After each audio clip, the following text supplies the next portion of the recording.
Can't be mindless on mission. My whole mindset different, okay? No time to sleep, stick beats, I'm breaching. You gotta believe in a dream. Believe. You gotta believe in a dream. Believe. You gotta believe.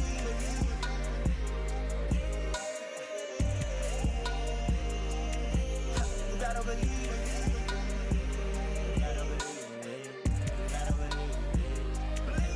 You gotta believe. Standing on top of business, know they can't reach us. We out there way too high to not have seen us. The devil a lie, tryna make them non-believers. But we walk in with the most high and the snakes beneath us. Can't be mindless on mission. My whole mindset different, okay? No time to sleep, stick beats, I'm breaching. You gotta believe in a dream. Believe. You gotta believe in a dream. Believe. You gotta believe.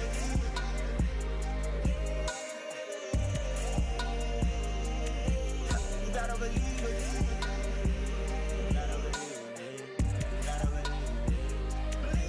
You gotta believe in a dream. Believe. You gotta believe in a dream. Believe. You gotta believe. My whole team on wildin', no ring on silence. They so astonished, I'm things finest. Tell them get behind us. No fake ones round us. How deep my mind gets. I got too many options. Can't be mindless on mission. My whole mindset different, okay? No time to sleep, stick beats, I'm breaching. You gotta believe in a dream. Believe.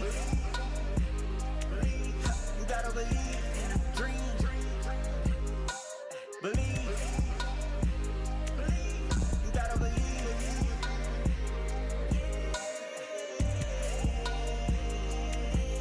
You gotta believe.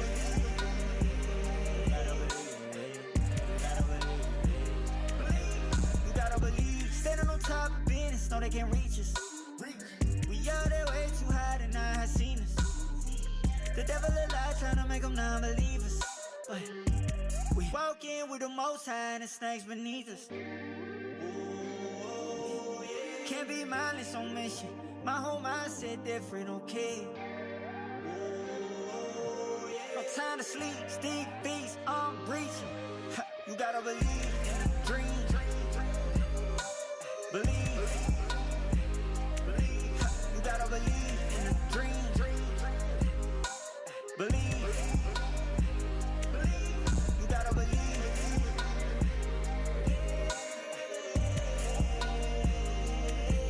You gotta believe.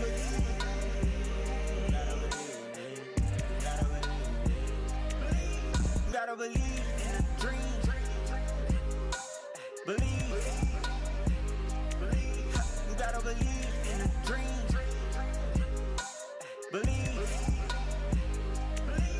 You gotta believe. My whole team on wildin', no ring on silence.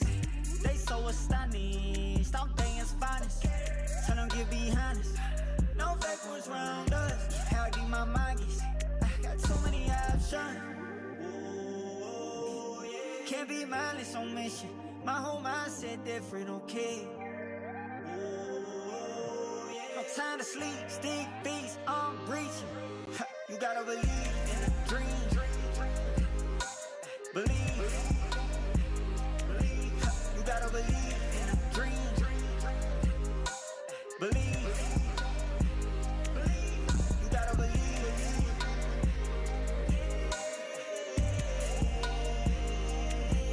You gotta believe.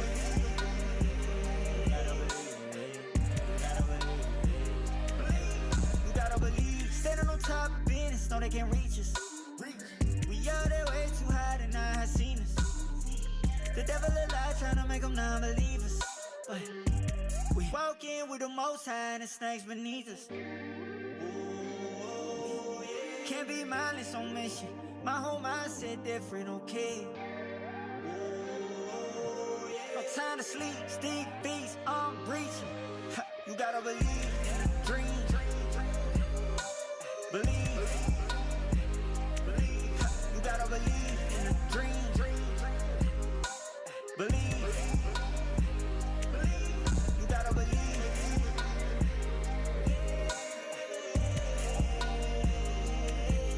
You gotta believe.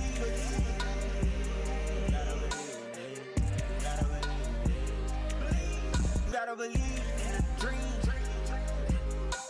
Believe. You gotta believe in a dream. Believe. You gotta believe. My whole team on wildin'. No ring on silence. They so astonished. I'm things finest. Tell them get behind us. No fake ones round us. How deep my mind gets. I got so many options. Can't be mindless on mission. My whole mindset different, okay? No time to sleep, stick beats, I'm reaching. You gotta believe in a dream. Believe. You gotta believe in a dream. Believe. You gotta believe.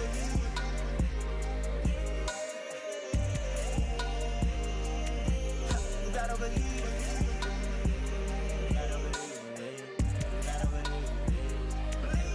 You gotta believe. Standing on top of business, know they can't reach us. We out there way too high to not have seen us. The devil alive trying to make them non-believers. But we walk in with the most high and the snakes beneath us. Can't be mindless on mission. My whole mindset different, okay? No time to sleep, stick beats, I'm reaching. You gotta believe in a dream. Believe. You gotta believe in a dream. Believe. You gotta believe.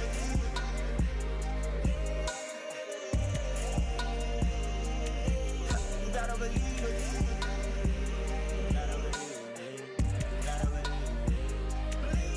You gotta believe in a dream. Believe. You gotta believe in a dream. Believe. You gotta believe. My whole team on wildin'. No ring on silence. They so astonished. I'm things finest. Tell them get behind us.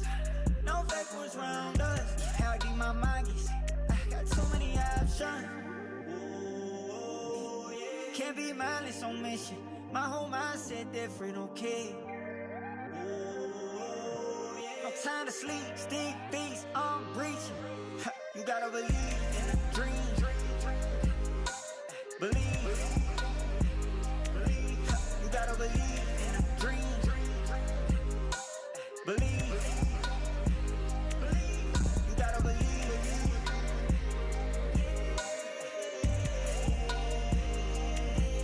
You gotta believe.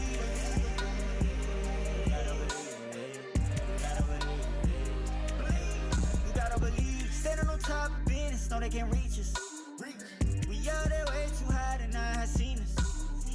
The devil alive trying to make them non-believers. But we walk in with the most high and the snakes beneath us. Can't be mindless on mission. My whole mindset different, okay? No time to sleep, stick beats, I'm reaching. You gotta believe in a dream. Believe. You gotta believe in a dream. Believe. You gotta believe.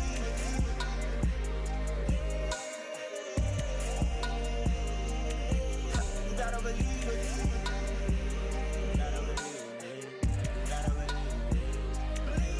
You gotta believe in a dream.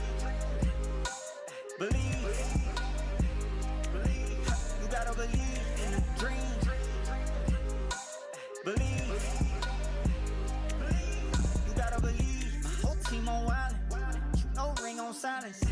They so astonished, thought they is finest. Tell them get behind us. No fake ones round us. How deep my mind gets. I got too many options. Can't be mindless on mission. My whole mindset different, okay. No time to sleep, stick beats, I'm breaching. You gotta believe in a dream. Believe. You gotta believe in a dream. Believe. You gotta believe.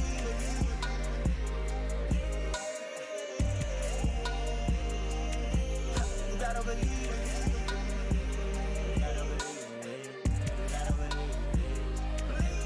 You gotta believe. Standing on top of business, know they can't reach us. We out there way too high to not have seen us. The devil alive trying to make them non-believers. But we walk in with the most high and the snakes beneath us. Can't be mindless on mission. My whole mindset different, okay. No time to sleep, stick beats, I'm breaching. You gotta believe in a dream. Believe. You gotta believe in a dream. Believe. You gotta believe.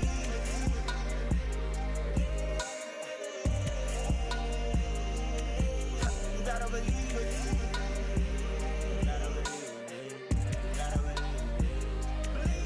You gotta believe in a dream. Believe. You gotta believe in a dream. Believe. You gotta believe. My whole team on wildin'. No ring on silence. They so astonished, thought they is finest. Tell them get behind us. No fake ones round us. How deep my mind gets. I got too many options. Can't be mindless on mission. My whole mindset different, okay. No time to sleep, stick beats, I'm breaching. You gotta believe in a dream. Believe. You gotta believe in a dream. Believe. You gotta believe.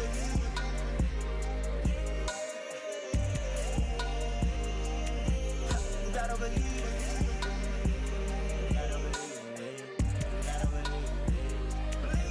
You gotta believe. Standing on top of business, know they can't reach us. We out there way too high to not have seen us. The devil alive trying to make them non-believers. But we walk in with the most high and the snakes beneath us. Can't be mindless on mission. My whole mindset different, okay. No time to sleep, stick beats, I'm breaching. You gotta believe in a dream. Believe. You gotta believe in a dream. Believe. You gotta believe.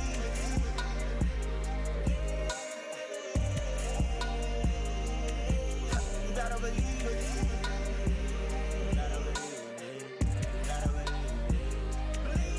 You gotta believe in a dream. Believe. You gotta believe in a dream. Believe. You gotta believe. My whole team on wildin'. No ring on silence. They so astonished, thought they is finest. Tell them get behind us. No fake ones round us. How deep my mind gets. I got too many options. Can't be mindless on mission. My whole mindset different, okay. No time to sleep, stick beats, I'm breaching. You gotta believe in a dream. Believe. You gotta believe in a dream. Believe. You gotta believe.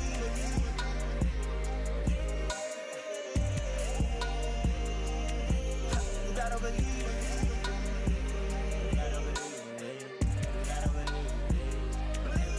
You gotta believe. Standing on top. business, no they can't reach us. We out there way too high to not have seen us. The devil a lie, tryna make them non-believers. But we walk in with the most high and the snakes beneath us. Can't be mindless on mission. My whole mindset different, okay? No time to sleep, stick beats, I'm breaching. You gotta believe in a dream. Believe. You gotta believe in a dream. Believe. You gotta believe.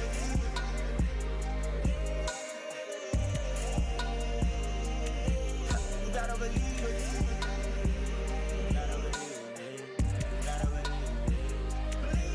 You gotta believe in a dream. Believe. You gotta believe in a dream. Believe. You gotta believe. My whole team on wildin'. No ring on silence. They so astonished. All day is finest. Tell them get behind us. No fake ones round us. How deep my mind gets. I got too many options. Can't be mindless on mission. My whole mindset different, okay? No time to sleep, stick beats, I'm breaching. You gotta believe in a dream. Believe. You gotta believe in a dream. Believe. You gotta believe.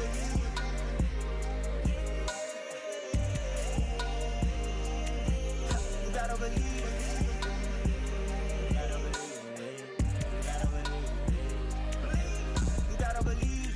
Top business, no they can't reach us. We out there way too high to not have seen us. The devil a lie, tryna make them non-believers. But we walk in with the most high and the snakes beneath us. Can't be mindless on mission. My whole mindset different, okay? No time to sleep, stick beats, I'm breaching.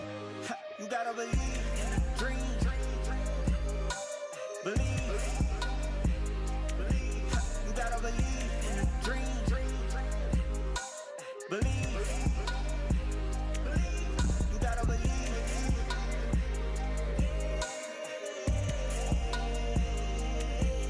You gotta believe.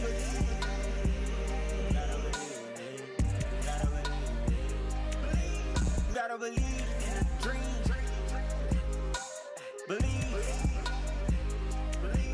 You gotta believe in a dream. Believe.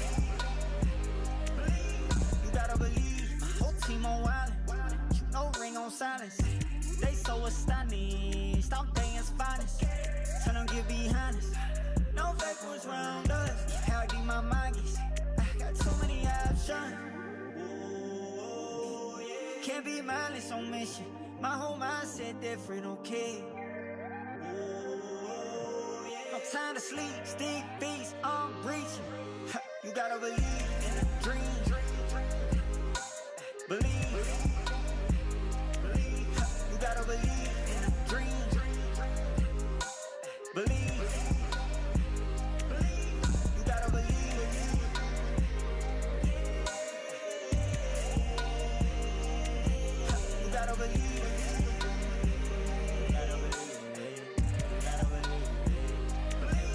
You gotta believe. Standing on top of business, no they can't reach us.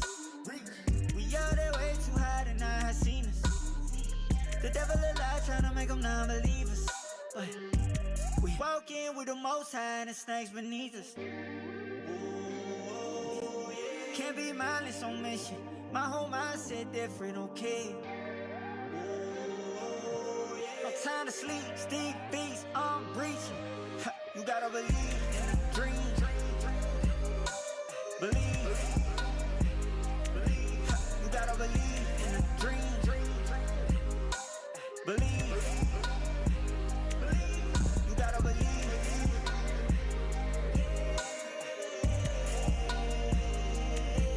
You gotta believe.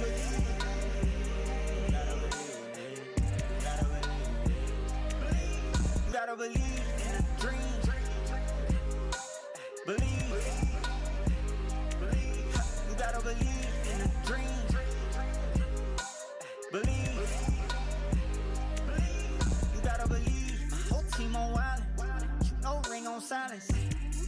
astonished. Stop things finest. Tell them get behind us. No fake ones round us. How deep my mind gets. I got too many options. Can't be mindless on mission. My whole mindset different, okay? No time to sleep, stick beats, I'm breaching. You gotta believe in a dream. Believe. You gotta believe in a dream. Believe. You gotta believe.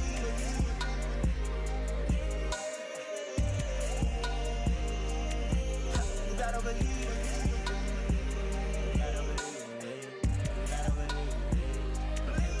You gotta believe. Standing on top of business, know they can't reach us. We out there way too high to not have seen us. The devil alive trying to make them non-believers. But we walk in with the most high and the snakes beneath us. Can't be mindless on mission. My whole mindset different, okay? No time to sleep, stick beats, I'm breaching. You gotta believe in a dream. Believe. You gotta believe in a dream. Believe. You gotta believe.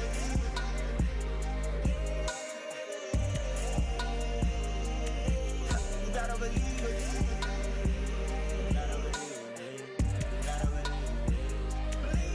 You gotta believe in a dream. Believe.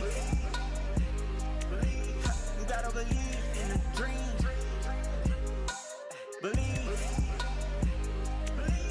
You gotta believe. My whole team on wildin'. No ring on silence. They so astonished. Stop things finest. Tell them get behind us. No fake ones round us. How deep my mind gets. I got too many options. Can't be mindless on mission. My whole mindset different, okay? No time to sleep, stick beats, I'm breaching. You gotta believe in a dream. Believe. You gotta believe in a dream. Believe.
Many of them feel they are being trapped. Perhaps the uncertainty of what lies ahead For an initial facing threats alone, we always say you're not ready. But we have always been here by your side.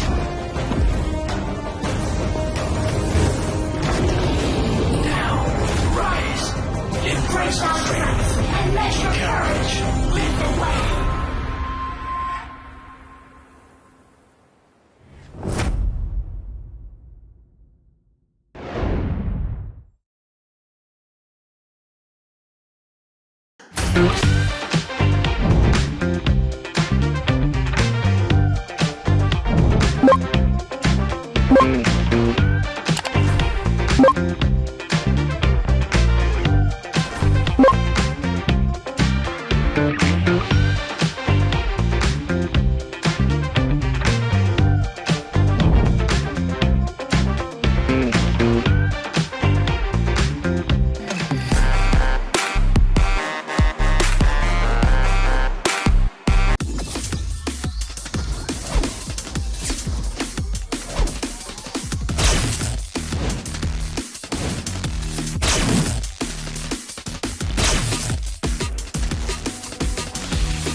Yeah, boy.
Get ready for another thrilling PUBG mobile action as we welcome you to the PUBG Mobile Challengers League Southeast Asia 2025.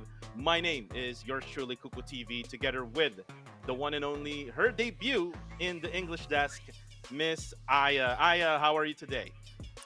I am doing good, Kuku. Thank you so much for asking. I am much excited to have my first time here in the PMCL broadcast, and I'm really looking forward to all of the battles that we are going to be seeing today. Yeah, a lot of battles is what we're gonna see actually from now until next week. So we're gonna Mhm. have 2 weeks of a group stage. We're gonna see a lot of brand new faces, by the way, guys. We're gonna see a lot of new faces from all of the other teams, and also new teams coming in as well. And also, there's gonna be a new country we'll be playing Mhm. also. But then again, before we even start this event or this tournament, guys, we would like to thank this event is proudly brought to you by Techno, a brand that understands the needs of hardcore gamers with the Camon 30S, powered by a fast gaming processor and a 120 Ultra Smooth AMOLED curved screen.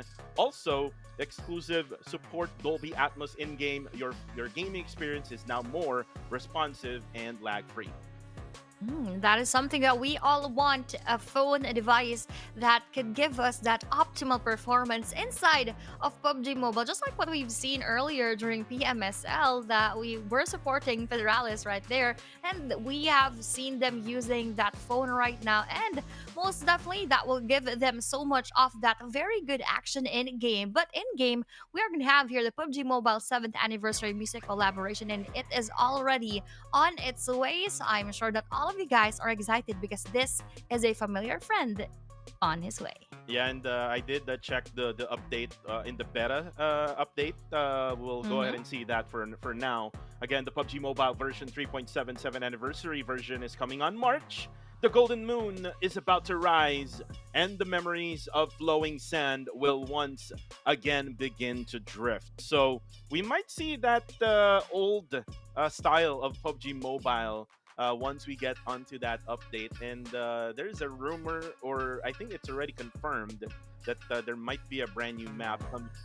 But before we talk about the updates, let's talk about here the schedule, Aya. Like what I just mentioned earlier, 2 weeks of PUBG Mobile action for the PMCL Southeast Asia 2025. The group stage will happen this week from the 26th of February until March 9. So there'll be a 2-day day off for every each week. And then by the time that we're done with the group stages, we're going to be in the grand finals as we move along from March 21st until March 23rd.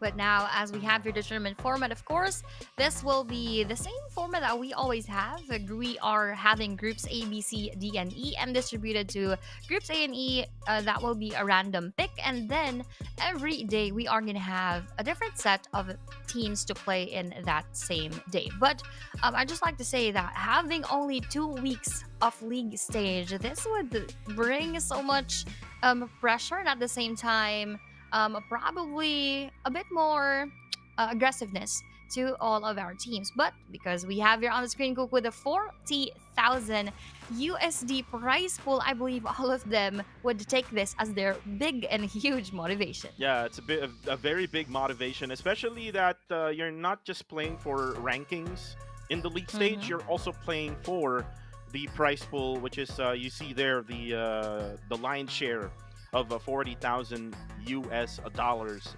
The first place will get 3,000, and it goes down until then that you'll be around 17th to the 20th spot, which you will get an automatic 100 USD. But again, if you're going to be on that range, then you're not going to be able to go into that grand finals, which you can actually add more to your prize pool. But anyways, here are the participating teams for the group stage. They are split up into groups. So we have Group A, we see 214 Esports, Kill Enemy, Silent Gods, TTQ. Group B, we have Anchor PUBG Gaming for Cambodia, Harame Bro, the defending champions, Hive International, Nexus Vanguard. We have Burmese Goals, we have Goa, Max, and Sin. We also have here on Group D, Fearless Esports, PBX MSI, RTC, Ayangan Galacticos. And then for Group E, which is unfortunately they're not going to be playing for tonight. It's going to be Goodfellas, and then we have GOAT, KHI, and the last team that you saw there. And then now, I did mention, Aya, that Group E won't be playing. Here are the groups, or the teams that'll be playing for today.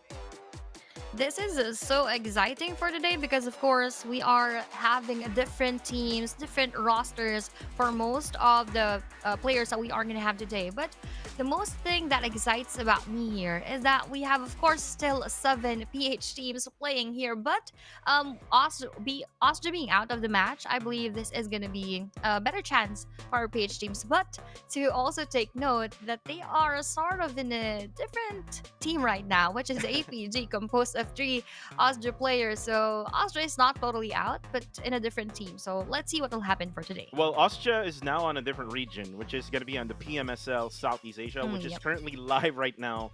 And shout outs to our 2 English casters out there, Contra, and again, welcome back to Tash Bunny in the English desk. But anyways, we have, you did mention Austria Esports on there. So that means that Red Bull and Gooey, and even Martin, who did played for the PMCL fall of 2024, is not going to be here now. And you can also add up Federalis, who is now going to be playing for Yes. BTR or Bigatron Esports. So those top guys, Aya, is not going to be playing here now, which means that we're going to be seeing a little bit of familiar names, like the likes of Skynin. We're going to have Smile. We're going to have Range, Marnet. which is for the Philippines. But we're going to see brand new names will be popping out, especially for the Filipinos. Since then that Federalis is not in the scene now, we might see the next Filipino Terminator coming in this season. Very interesting, because that is exactly what I'm supposed to say as well. This is the perfect chance and a perfect platform for our players to be the rising stars of PMCL Southeast Asia Spring, having those big names out of the way. So this is going to push them even further in this tournament. And this is just the summer, or rather the spring split. We still have 2 splits left for the PMCL. So this is going to be their jump board in order for them to get better points and of course do better inside of the game. Yeah, you're right with that. But again, like I did mention, there'll be new names, especially that the one brand new country who is be coming in, and that is Goodfellas from Brunei. I wanna do a special shout out to newbies of Goodfellas Gaming, because if you remember newbies from the SEA Games, the 30-second SEA Games that happened in Vietnam, Newbies was one of those guys who really did pop off, and he was able to fight against those top tier players in the international scene, in the Southeast Asian scene or region. I mean, there were the likes of Indonesians and Malaysians and even Thai players in that said tournament. But then again, here's what we're waiting for, Aya. Just less than a minute left. We're gonna start off with the Big Bang Sanhok map, and we will see probably some early hot drops like what we have seen already from the PMSL Southeast Asia, where we saw like 4 hot drops already. But then again, it might be different because they're gonna be be fighting for their own positions for now, and then later on they might go challenge each other. Exactly. And Sanhok's compact size actually means teams can rotate quickly, but the terrain really makes it tricky. So that is something that all of them should, of course, consider. And the early battles, the early fights is sort of unavoidable in some circumstances, but let's see if that will be the case right now, because we are actually going to be starting the Sanhok map, and this is the game number 1 for today. Yeah, match number 1, ladies and gentlemen, boys and girls. I am ready. Ever since last month, Aya, to be honest with you, I've been waiting for this time. The new season is now up for PUBG Mobile Challengers League, as we now see one of the brand new teams who will be playing here. And this is from Cambodia, Aya, and this is what they call Nexus, or no, this is from Myanmar rather, which is Nexus Vanguard Esports. And right now, look at that flight path coming from Kao, flying in towards the waters of Tambang. And like what I did mention, early engagements, hot drop session right now here at the Paradise. Other than the Paradise, you are seeing 2 teams as well in bootcamp, and that will be coming from KE Master knocking down Hive Dale, which I have mentioned in bootcamp. 2 teams are battling it out right now. Dale is still asking for that revive, but they are both teams hot right now. Look at that. They've even got that first knockdown and confirmation, but here we're also receiving a lot of damage. That was the Molly who took down one of the players of our Hive, and of course KE Idrax would want to make sure to confirm that elimination, but that is not going to be so easy right now because both of the teams are a bit struggling. None of them are quite ready with all the equipments, but let's see how this will turn out. Yeah, you gotta wait for 762 Kai. He actually did that clutch last season. And Itorexo from behind is Kai 762 with that DPS on him. And now Lukey's, he has to look his back, and now you can see the Claude, a player who actually coming from PMCT. He's one of the grassroots players, one of the hidden gems here, now playing for PMCL Labo on the kill feed will be knocked down on RTC. And Claude will now get ready for the push. But they have to take a look at Kaya, who is on the left side. Kaya Ooh. is not going to go for the help out. He will actually bail out from the scene, Aya. What the hell happened there?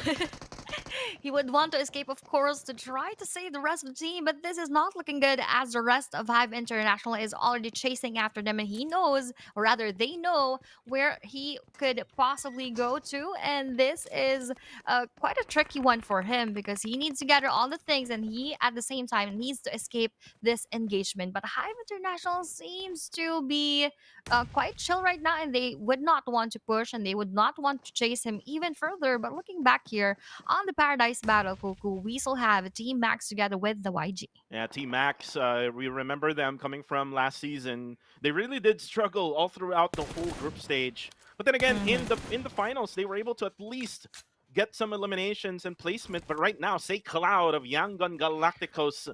And by the way, some of the players of YG Aya, some of them are actually from Genesis Esports, who actually just recently disbanded.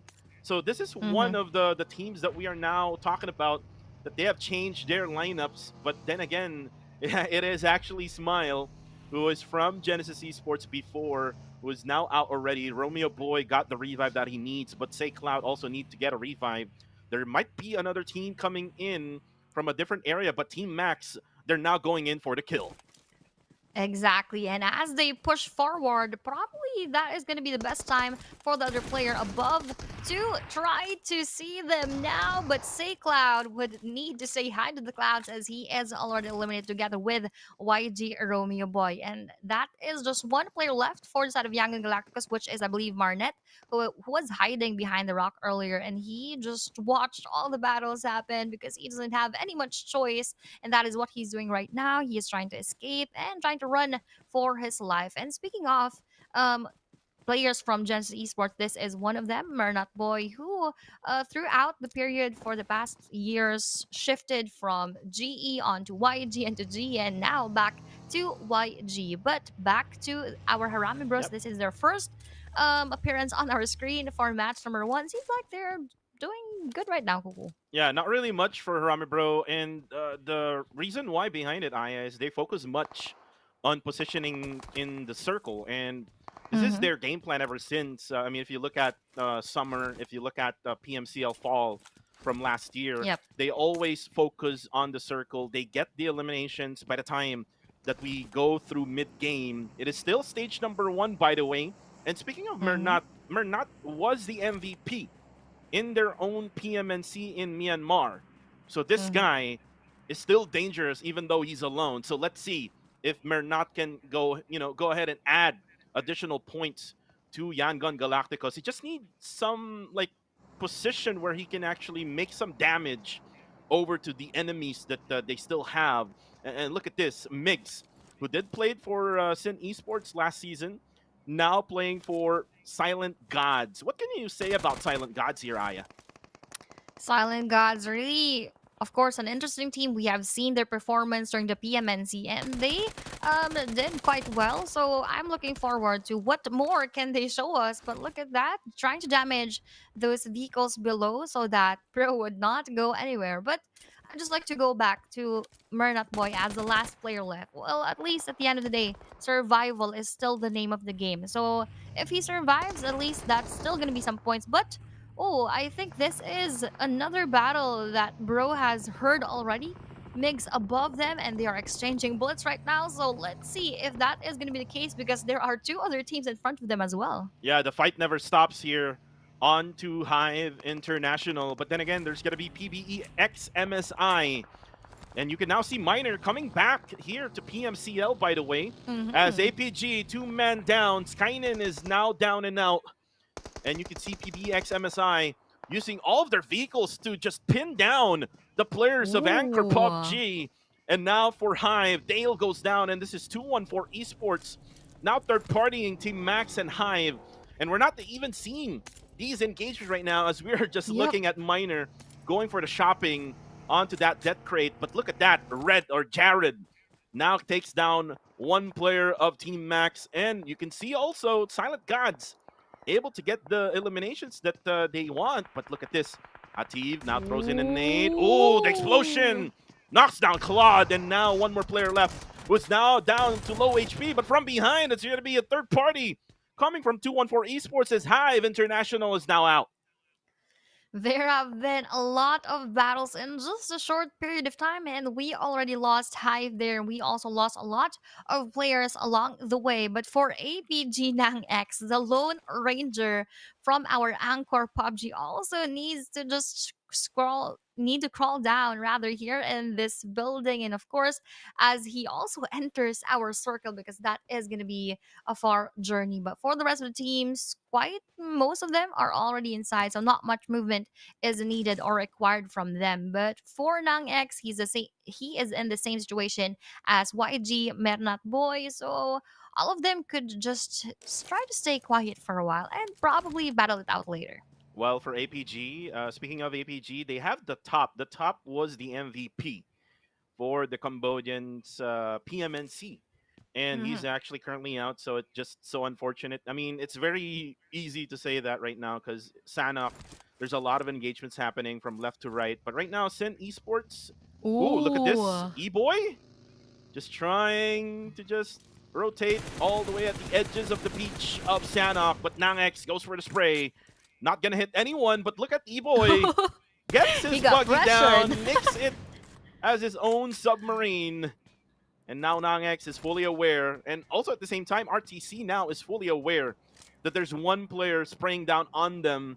And if they Mhm. can realize that there's only one player of a Vanker PUBG in this vicinity, then maybe RTC can just, box him in and just eliminate him quickly.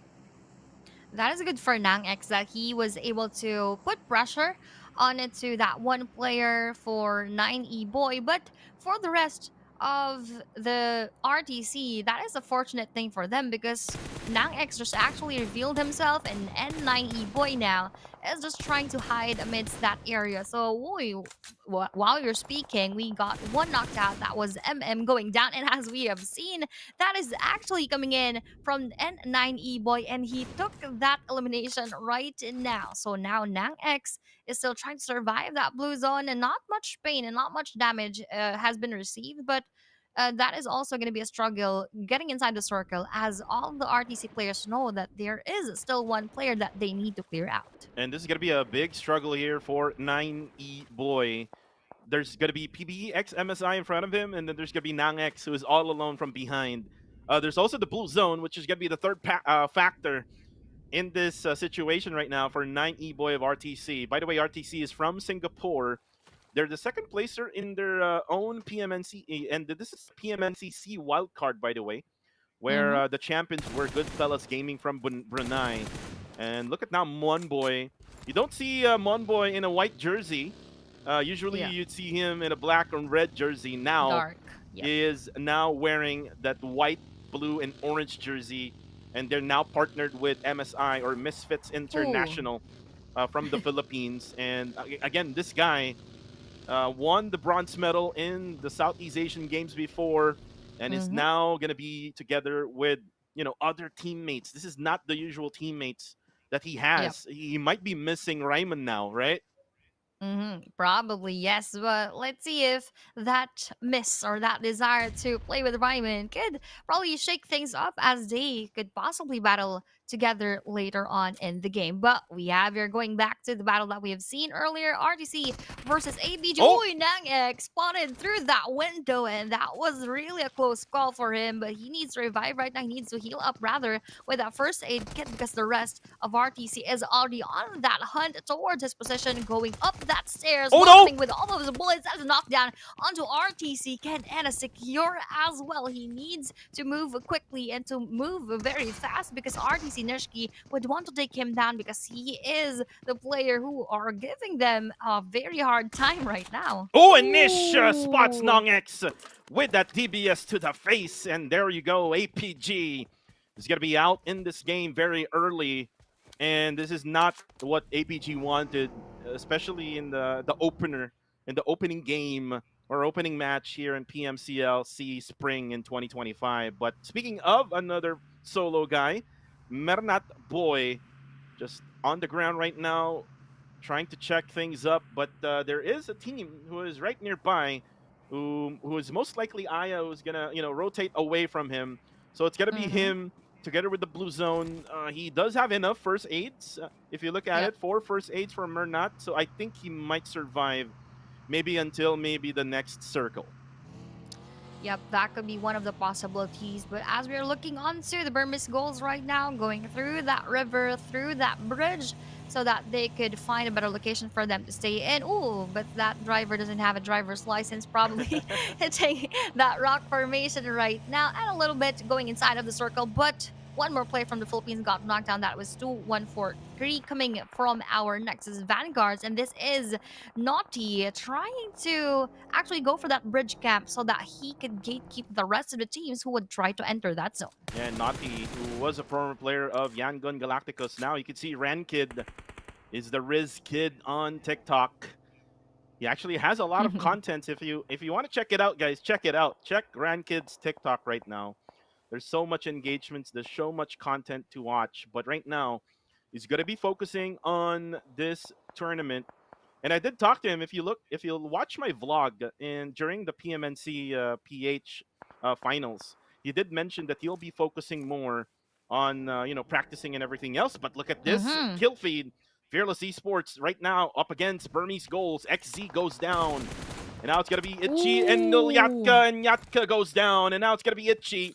And by the way, Itchy recently retired last year during the fall PMCL, but now is back here with Burmese goals. Welcoming back onto Master Itchy, and he is trying to go for that smoke setup so that it will be easier for him to go for that revive. But unfortunately, Fearless has their eyes on him, so it's not going to be a piece of cake. But looking at our circle, let's see where will that move and shift towards later on. But Ooh, look at nades are that. already coming their way. Will that land perfectly? Nope, just a bit of damage, and that will not be a confirmation. But this is the signal for Master Itchy to just go inside of the Oh, circle. But no, he was not allowed to do so, as the rest of Fearless just rained those bullets onto him. wow, and that was Pub, the ever so veteran for the side of Cambodia, getting his name in the lineup now in the scoreboard. But right now, look at this, Claire, another veteran here from the Philippines. Now, if I'm not sure if he's the IGL Yes, he for is. Silent Gods. But yeah, if he is the IGL, then this is his brand new role. Usually, you see Claire as the support or even the entry fragger for the squad. But ooh, 7 support on the kill feed goes down in the blue zone. But look at this, Team Max versus Nexus Vanguard, Myanmar versus Cambodia. But from behind, it's Ooh. TTQ able to eliminate Team Max off the map.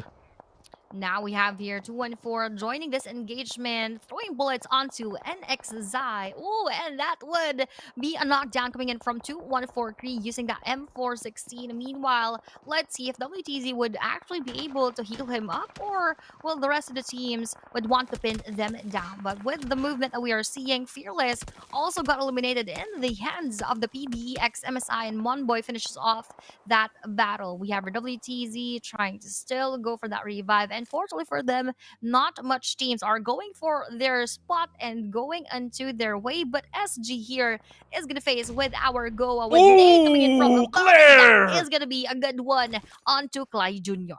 And Claire with that frag grenade just right on spot. And now, look at this. 22 just waiting. Migs right now throwing up a frag grenade. I'm not sure if Migs is aware that they have already rotated all the way to the downslope of the hill. And there you go. That's going to be Lucy spotting 22. 22 will be out. And now it's going to be next one to go is going to be Jeffrey. And now it's going to be Koopa, formerly from Enigma, who's now playing for Silent Gods. And now Claire, let's get out the M249. Ratatatat. Aya. Ooh, and this is gonna be so good because they're trying to pin down Goa right now, and they don't have much place to go. But what a counterattack on the two SG Migs, and SG Y2 Claire is trying to also go for that counterattack right now. We have your Clyde Jr. still up, but the rest of the team is probably a bit damaged, and NX Baby Naughty in the process got eliminated from our 2-1-4. Now this is time for SG to try and revive their teammates, as the rest of Goa is also trying to plan out their gameplay in the game. Yeah, Gardens of Angels. Let's see if they can guard their position right now, as Silent Gods will now be focusing on just going for the revives. Lucy has a P90, so when it comes to firepower, they have total advantage over Gardens of Angels. But you can see on the Mm-hmm. kill feed, there are some few knockdowns and knockoffs. Actually, FV goes out. Oh, and also Miner gets 2 knockdowns from that one frag Oh, grenade. Hopefully, we can see that PBX MSI battle against Harame Bro. But look at this right now. TTQ pushing in towards Hatin. This is the hometown of Sin Esports. Cool right now will try to throw off a nade just to defend himself, but he's all alone. Who's going to be defending this one now? Monboy goes down with that. Oh, with that nade again coming from TTQ. Cool goes down, as now Sin Esports is so busy with the other squad on the other side, which is RTC, and TTQ just able to take over Hatin. while all of those were happening earlier, our Harami Bro got out of the game with 0 eliminations. That is something different than the Harami Bro that we know, because they are always almost dominating the rest of Sandhawk map. So this is a different game, and as we're seeing it, PBEXMSI is on their A game with 7 eliminations. Second to them would be SG with 6. So this is looking good for our PH team. But speaking of PH teams, PH versus PH is the battles, or all the battles that we are seeing on the kill feed, with 214 Michi going for that grenade elimination onto YG, and a good spot on the side of Migs, but in Oh, front look at of this. them, oh, that one Woo! is not a good one, because that is a vehicle going down from above. And that is how you go down from that top of the hill. But unfortunately for Migs, he has no choice right now to just drop off. But look at this now. It's going to be Silent Ooh. Gods versus PBEX MSI. Now Koopa will be the last guy for SG. Oh, and unfortunately, that's going to be Monboy who finishes him off. And now for PBEX MSI, they will now get into the circle just on the bottom side. And by the way, a very underrated rotation here coming from 214 Esports, Aya. Mhm. They're just lurking around the edges of the southern side of the circle. And now Emas, formerly from Rame Bro, now holding that frag grenade. He will now try to throw it over, or just under this ridge area, just under the hillside. But looks like he's not going to go for that. Monboy will be able to loot up the bodies of Silent Gods. And they need to be careful, Aya, here, because they're Yep. on the very low ground of this very area. And if you try to look at the perspective of 214 Esports, they have full advantage right now.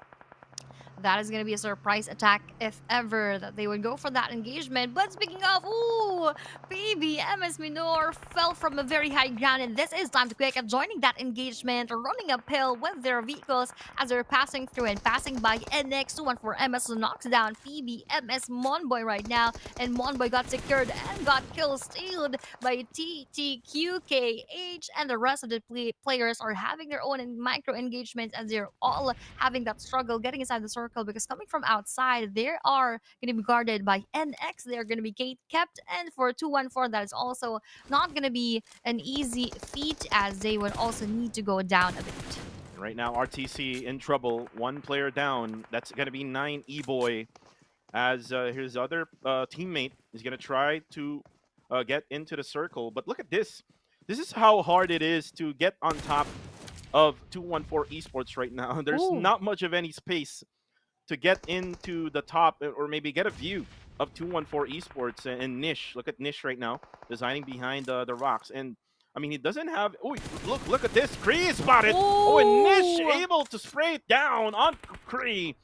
And RTC, they might be able to still get some eliminations here. But again, Nexus Vanguard hears all those gunshots. But Yumi Boy, I may call him the Wonder Boy now, from the Philippines. Formerly from Lux International. They have acquired him. He's actually their MVP in that team. But right now, we're down to 3 teams remaining, Aya. It's going to be 214 Esports, TTQ, and Nexus Vanguard Esports. 1 PH and 2 Myanmar squads. WTC gets hit, half HP left on him. And by the way, if you're looking for GE, one of the players of GE that disbanded is still there. It's Zai. And we have our Yumi boy. He has that best spot, if I could say that, onto other teams. But the question is if that will be the spot where the circle ends later on. But Mitchie has been spotted from below, and they are so favored by our circle right now. They just need to revive and reset and to continue the battle later on. But for that TDQ, oh, they are also spotting Nexus Vanguards right now, and Zai will be taken down. Meanwhile, WT is just reclaimed by that blue zone, leaving us with only two teams right now. Nexus Vanguard versus 214, going for that molly coming from MV, but he also received a lot of damage and pinning them down on the eastern side of our circle. This is going to be a deny for them, but nope, 214 did not let them.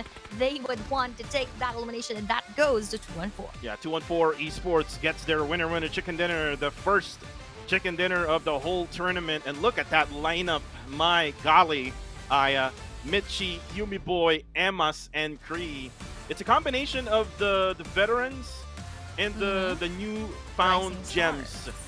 Oh Yeah. my goodness. And again, for 214 Esports, they just waited and waited and waited. If you actually try to look at how they rotated in this matchup, Aya, they basically went on a tear outside the circle. Eventually, they acquired that southern side hilltop, wherein they were able to get that total advantage over PBEX MSI.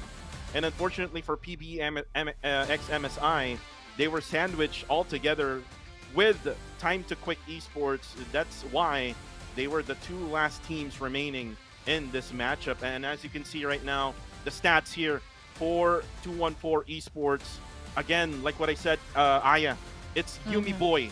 Yumi Boy is the new wonder boy here in the Philippines. He might be the MVP for this whole squad itself, but then again, we're not saying that Mitchie doesn't have those skills anymore, or maybe Emas. They still have those skills, and at the same time, Kree. He's been here ever since he was in Demigod's Incognito, Aya. And he is still running this team. I'd just like to say, Yumi, but I definitely agree. He is one of the rising stars in the PH scene, and it's really nice to see him here and also see him dominate this battle specifically. So with 5 eliminations, that is really something inside of the game, and a total of 12 for 214. They are really starting this day strong. I'm hoping this would be the same thing for the next days, and of course until the grand finals. But it might be too early to say, but I really have high hopes for this team. Well, high hopes indeed for 214 Esports, as you can now see again the highlights that had happened earlier on. There's like, if I'm not mistaken, like 3 or maybe 2 hot drops. One at the Paradise, one at Boot Camp, and then there was also one in a different area. But then again, it's all about the aggressiveness coming from PBEX MSI, in my opinion here. And all at the same time, the third parties coming from 214 Esports right at the end. And then you could also see the struggle that APG did try to manage, but unfortunately there were just too many of those RTC members right at the end. Exactly, and as we have seen, the battles that went through, all of them actually struggled, and they battled around the area of the hill, and the teams on the bottom most of the time had a very big struggle, and they had all the pressures onto them. So that is really one of the things that you need to prioritize, getting the high grounds. Of course, they all know that, but in some situations that is not going to be easy for them to do so. So if you get the high ground advantage, just like here what we are seeing on the screen right now for 214, that is what they held on to for the longest time. So that is one of the biggest factors that actually brought them to getting this chicken dinner. And you know what, I really hate this kind of circle, because there's like, either you get the circle down below or you get the circle up above, and that's what 214 Esports actually had managed to do. The circle favored them right at the end, and they got the higher ground advantage, and there's just not much of any choice for RTC, and also at the same time for TTQ, or maybe even Nexus Vanguard in that regard. So 214 Esports, I mean, probably in this ending, got lucky with the circle, but also at the same time is also dominating when it comes to their eliminations. Look at how many eliminations they got there. 12 eliminations here in this first map of Sanok. But again, this is just the smaller maps. I mean, Mm-hmm. it's not like you practice your rotations and everything all in one map here in Sanok. Most of the time, these pro teams here in the PMCL would practice their craft with the Erangel maps and also the Miramar maps, which we're gonna have for later on. But what surprised me here in this map is again what happened to our Harame bro being eliminated earlier with zero elimination. So let's just see later on how they will redeem themselves. But looking at our top four teams, this is two teams from the Philippines, one from Myanmar, and one from Singapore, which is RTC. So all of them, of course, we have a lot of damage dealt, but most, of course, would be onto the side of 214. But look at those throwables, Goku. Zero smokes for the side of 214. They survived with the zero smokes in their hands, and they even got that chicken dinner with actually Kree here on the screen as the MVP. And Curry, the MVP. I mean, even though he's just playing PUBG Mobile for the very long time, he still got it. This Mm-hmm. guy still got it. We met him during the offline tournament in Cubao Gateway Yep. Araneta in the Philippines, and he's a very humble person, a very humble guy. Doesn't really talk much, right? But Yep. you can Exactly. see his performance in the game, and it's very impactful. Yeah, he is loud inside of the game, which is actually good because that only means that he is focused on the game itself. And looking at the stats here on the screen, most would be body shots, but still high percentage for that headshot. And that is it. We have finished, of course, that first map in Sandhawk with 214 getting that win. Meanwhile, we still have 5 long games ahead of us, which means a lot more things could happen and a lot more stories could unfold. Yeah, there's gonna be a lot of games left for today. It's just the first map. Time check on my watch right now. It is 7:07 p.m. Here in the Philippines. If you are from other countries, I hope you're doing fine. If you haven't ate your dinner yet, go ahead and eat your dinners right now as we enjoy this beautiful PMCL Southeast Asia Spring. This is just the first of many tournaments in Yes. PUBG Mobile Esports. So I hope that you're still enjoying this, even though that we have been all together for a very long time now. But let's talk about Playbook Esports X MSI. Do you think Mm-hmm. that was a very good first statement by Monboy and his gang? Definitely, definitely. They were just not able to get the better chance when it comes to our zone advantage and when it comes to our area advantage. Because, of course, going back again, 214 got that higher ground advantage. So, for their side, yes, that was indeed a good statement to start the rest of our day number one and for our league stage week number one. But probably given better chances, they could have even gotten that winner in chicken dinner. But for now, that is still something good, and that could propel their gameplay towards the rest of the day. Yeah, and right now we're going to be moving on to Erangel, and we know for a fact that Erangel is the place to be for a lot of teams coming from the other Mm-hmm. regions. I mean, not in Philippines, but in Cambodia and Myanmar. We know for a fact that I mean, if you go back to last season in fall, Aya, we Mm-hmm. had Austria Esports, we had APG, we even had Genesis Esports. But again, those two teams that I did mention out of the three is not here anymore. They have Mm-hmm. disbanded. Austria Esports now focuses on Austria Thailand in PMSL Southeast Asia. So now we Mm-hmm. have brand new lineups for Skynin, especially for APG. They basically got the top, which is one of the top players right now in Cambodia. As for the side of uh, of Myanmar, there's still Marnet, who is together Yep. now with Smile and Romeo Boy and Say Cloud in Yangon Galacticos. I am expecting Yangon Galacticos to play better here in Erangel. Actually, I do expect that as well, but with what happened in match number one, they were not able to do so good. But again, this is just the first map out of many, so we still have a long way to go, not only for Young and Galacticos, but for the rest of the teams that we are expecting to do well inside of the map. But I'm also would want to see those other new teams that we have here, just like Super X. I believe this will be the first time they first time of their appearance rather here in PMCL. So I'm really looking forward to the underdogs and for the newbies inside of the Oh matches yeah, speaking of Super X Esports from Cambodia, they are on Group E, so they are going to be yes not playing for tonight. today. Yeah. Yep. So for tomorrow, hopefully we'll see them together with KHI Esports, who is coming from the Philippines. And by the way, KHI is back together Come with back. Hive Yes. International. If you remember all the way back to PMPL MYSGPH, Mm-hmm. these teams played for those tournaments. And speaking of Hive International earlier on, they got into an early engagement in boot camp, but just so unfortunately, that after that early engagement, once they have rotated all the way out from that boot camp area, they really had a hard time, and it's all because of the other teams who was already situated. And I'm gonna mention Harame Bro. Harame Bro always focuses on the middle of that circle.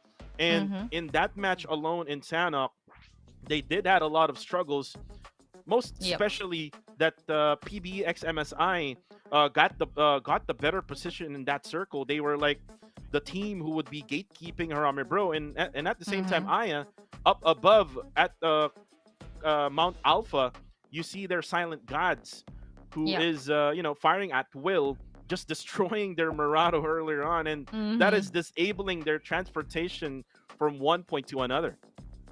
I know we have already talked about this earlier before the start of the stream, but with Harame Bro is with what Harame Bro is showing for Sanhok, do you think this is the time that they're quite going for a Lilo as compared to their performances during the past year, or do you think this is just a hiccup for match number one? Well, I mean, we know for a fact for Harame Bro, they were the kings of Sanok during the finals in PMCL Fall, and that was with Federales on that squad. But now they have Jibna and Nathan. It might be just a hiccup.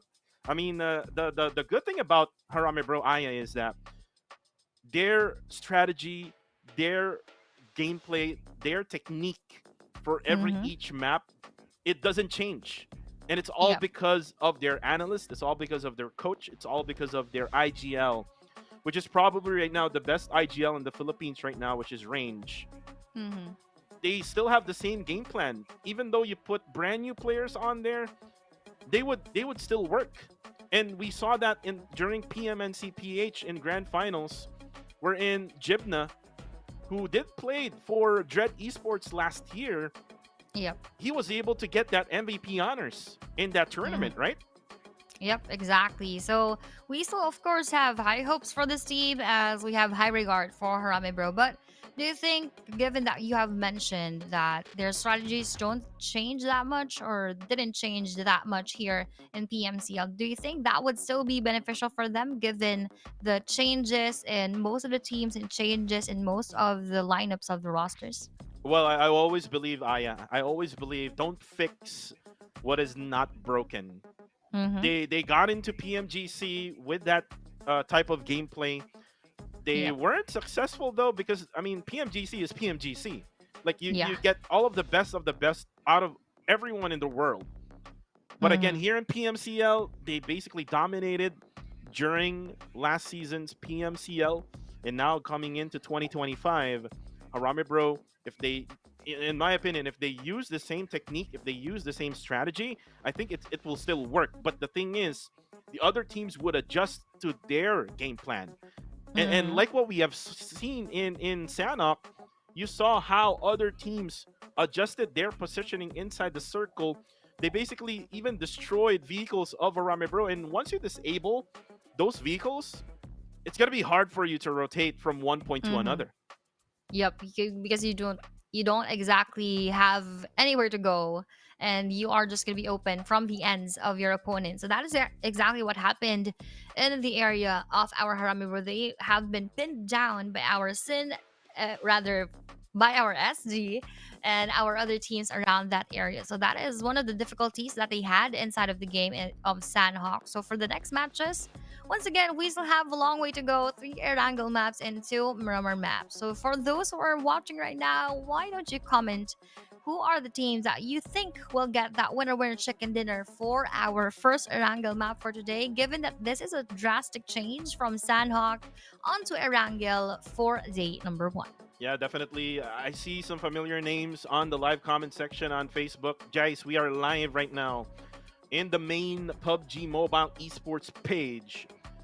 There is actually another live stream happening as of the moment, Aya, which is the PUBG Mobile Super League, or the PMSL Southeast Asia, where you could see the two graduates of PMCL, Red Bull, or actually not just two, but three. We have Red Bull, Giwi, and Federalis now playing for PMSL. So if you want to watch, or if you miss Federalis, if you miss Red Bull, if you miss GUI, you can go ahead and watch it over onto PUBG Mobile Esports page on Facebook. There's also a live stream also on YouTube.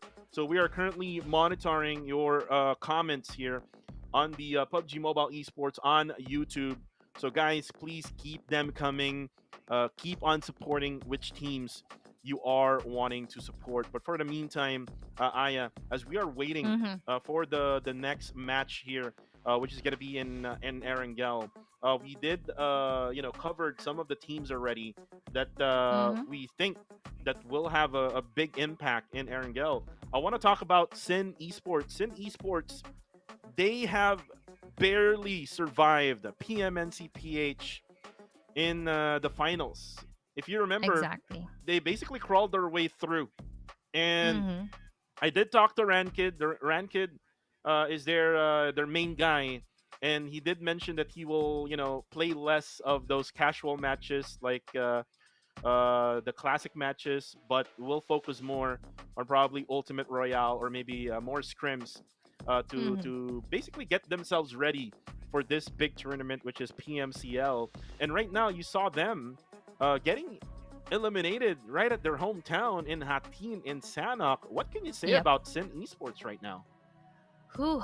This is quite difficult because in esports, I have high regards for this team as well, and I have seen their journey through 2024, and I can say that they have that potential. But with what's happening right now, I think they have something to improve, and they really need to think again of their game plan and what could seem to be wrong with their strategies.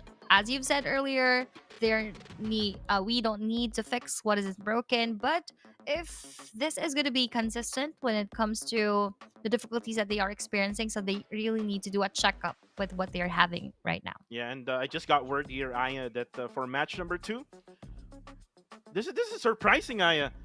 What's that? Top will be substitute out of the game. And remember, Top was the MVP for Cambodia's PMNC 2024. And now it's going to be Popeye who will be coming in for the substitution. And then as for Burmese goals, it's going to be Yahiko and Exit will be coming in.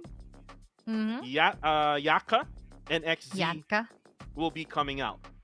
Really interesting decisions here. Coming from the Cambodian team, APG, and the Myanmar squad of Burmese goals. What do you think of this? Top not playing, but Popeye will?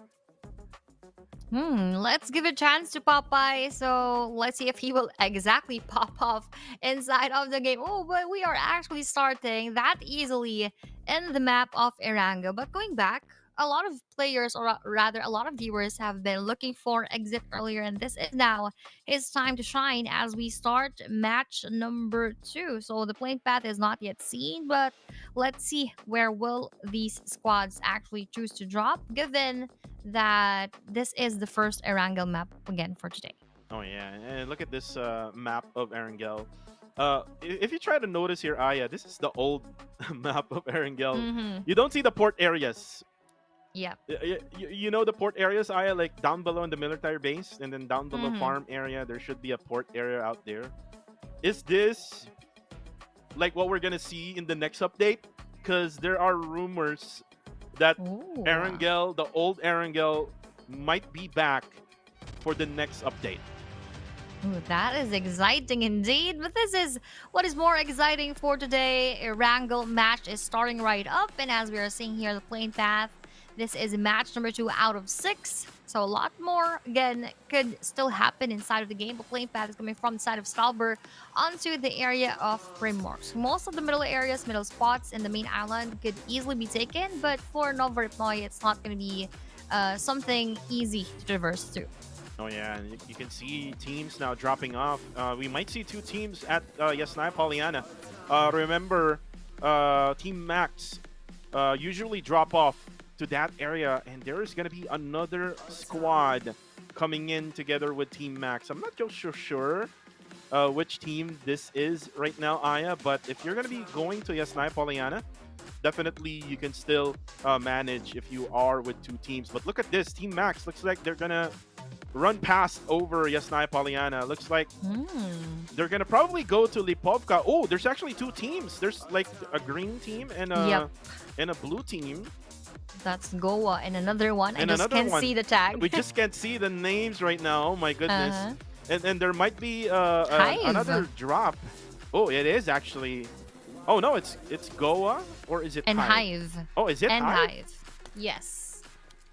Oh, yeah. Yes, 2 teams right now, but the first blood will be on to Fearless Puff Puff from the hands of our previous winner. We're Chicken and Chicken 2-1 for an early start for them. But look at this, an early possible Panama full squad of Sin going on to NX Godspeed. You really that Godspeed? Oh no! Made that one more, and what a shot! What an almost clutch! All of them had a close call. They just auditioned. Oh, they're in coming. Front They're of coming, NX Aya. Godspeed, but behind them would be the backup of our Nexus Vanguards, and this is going to be so difficult because all of them are not quite ready with all the equipment. They are not going to be able to reset Cuckoo, and this is so difficult because behind them Oh, look would at be them. WT, Naughty Boy, and they are just confined within this dog shack, which could give them so much trouble later on.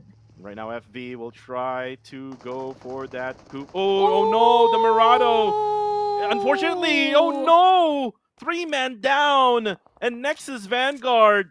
Look at Zai with that SKS, able to get eliminations. WTZ also eliminates Wako. Rankid and Cool will be out, and we've just talked about Sin Esports. What's the problem right now with them, Aya?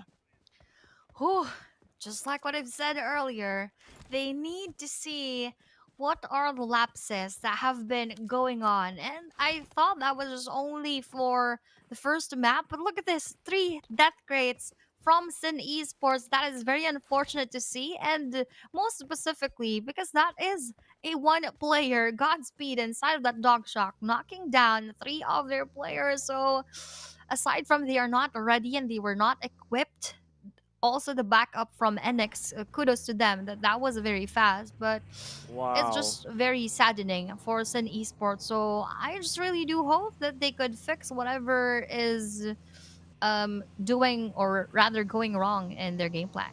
Yeah, a 3-1 trade for the side of Sin Esports and Nexus Vanguard, and I know for sure that that's going to be their strategy, because remember, Milta Power and Factory area is their dropping point. So with this type of flight path, most definitely they will have to find vehicles. But then again, there is Nexus Vanguard right nearby, so they went for the aggressiveness, and sometimes that aggressiveness will bite you off at the very end. But look at this, Hive International just making sure that this police station is clear. And I can say right now, this police station is clear. There's not much of anyone here, because if I'm not mistaken, Guardians of Angel is actually on the other side of Yasnaya. But right now, it's going to be Hive International now able to secure this police station. If the circle will be here later on, this will be a good power position for Hive International. But it is still early in the game. We are still on stage number 1. And it's all about the looting stage of these teams. And right now, 7 support, we did saw him, Aya, earlier on in Sanok, and just so unfortunate he got killed by the blue zone. So this time around, most likely not, because it's not like Sanok where you'll be, compressed in that one very small map. Here in Erangel, it's a bigger map. You can find ways to survive. And look at now 214 Esports, who recently won their winner chicken dinner. And by the way, they got the first blood coming out from Emas. And now Emas, not the player anymore of Harame Bro, now with 214 Esports, what can you say about their composition of lineup? Their composition is definitely, of course, very interesting and a very strong one, if I may say that. Just like what you've said earlier as well, two veteran players and two fresh players in the scene. So exactly how we want it to be, because the experience of both players would add up to the new experiences and probably new discoveries in the meta and everything else of the team. So 214 definitely has a strong lineup with all of them. I believe this is a very well balanced team with a very high firepower. So for 214, that is a good start, and I really do expect them to pop off even more. And you saw their Guardians of Angels from Myanmar now for Burmese goals. And this is what we have talked about earlier on. There were substitutions that happened. Yaiko and Exit will be playing. Mm-hmm. XZ and Yatka will not be playing for now. And you can see their lineup. We have Lil Shalom together with Yaiko, Itchy, and Exit. And Itchy, again, a player who did play for Genesis Esports in PMCL Summer, who did not play in the fall season. He did rested for one season, Aya. So I think with that rest, I think he's all set for this brand new Mm-hmm. season this year. I think he's not yet ready to retire, in my opinion. I mean, he still got it, in my Yep. opinion. Yeah, that could also be the case right now because Master Itchy still has a lot of potential in him, despite having rested for the previous season together now with a new team. So let's see if how would Burmese Goals actually get that win, having this team right in front of us. But as we're seeing on the screen as well, APG trying to traverse through a wrangle through that bridge, and they are full squad right now. But if they are going to go through this one and they're going to meet several teams, let's see if they're still going to keep their composition. And you know what? This is a late rotation rather for Mm-hmm. Anchor PUBG or APG. And by the way, Skynian needs to pop off here for his squad, Yep. especially now that they don't have Red Bull and Gooey in the lineup, and it's usually him together with Nang X with Red Bull and Gooey. So now that there's the two of them, Gooey and Red Bull is not here. Nang X and Skynin really needs to pop off for APG. But for now, it's gonna be Harame Bro again, as usual, going for the center position of the circle. Range, the IGL slash scout of the team, is now looking for another position to stay. Maybe in the future, once they reposition from stage number one. Jibna, again the MVP for PMNCPH in the grand finals, is now here. Let's see if he can pop off. And we were talking about who will be the next Filipino Terminator, Aya. Will Mm-hmm. it be him? Will it be a different one? I mean, who do you think, Aya? Hmm. It's difficult to say right now, but a lot of these players have that potential. So it really is up to them on how they will perform the PMCL and, of course, the bigger stages to come if they are really going to prove themselves worthy of that same title. But for you, do you have any specific person in mind, as you've mentioned earlier, that you are looking at Jibna? Am I correct? Yeah, I'm looking at Jibna. I did a post of him when he won that championship with Arame Bro in PMNCPH 2024, together with the MVP honors. So I did Mm-hmm. mention that we might be seeing the next Filipino Terminator in the name of Jibna. But again, this is not disregarding what Nathan's contributions to the squad of Harame Bro. Nathan is a really important factor for Harame Bro. And we're also, ooh, look at this! Master Ooh. D2K spots Yumi Boy. Unfortunately for Yumi Boy, he won't be able to survive that once the knockdown gets the elimination right away. Now 214 will be now down to only 3 remaining players, and they're going to have to regroup in this warehouse, especially now that they're going to be losing if I'm not mistaken, Yumi Boy would be their entry fragger in this type of lineup. I mean, everyone is a fragger in this lineup, right? Like Yep. Michi is a fragger. I mean, and Mas can be a fragger together with Kree, but who knows what their role is right now. Look at this. Ooh, look at this. This is a really risky play here for Smile. I think he's not fully aware that Clay Jr. is out here on the other side of the bridge. Definitely. I think he is quite unsuspecting of his positioning and his whereabouts right now, but he already knows where are the three other players. So they are in a 1-3 split right now, and rotating just in front of them would be RTZ, and Master Smile now already knows that Clyde Jr. is here because of that knockdown using that Scar L, and that is quite important that that is the way that he knew that there is one player Oh, the right in push. front of him. Ooh, but pushing right now coming from Goa, they're gonna go for the elimination onto Master Smile and just park in front of him in order to confirm that elimination. 22 would go down and all those bullets would go through. Oh, Guardians of Angels guarding whatever knockdown that they did there.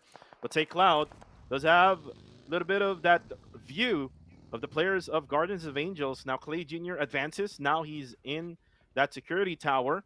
Earlier on, they were at the other side of the bridge. Now the advantage on their side.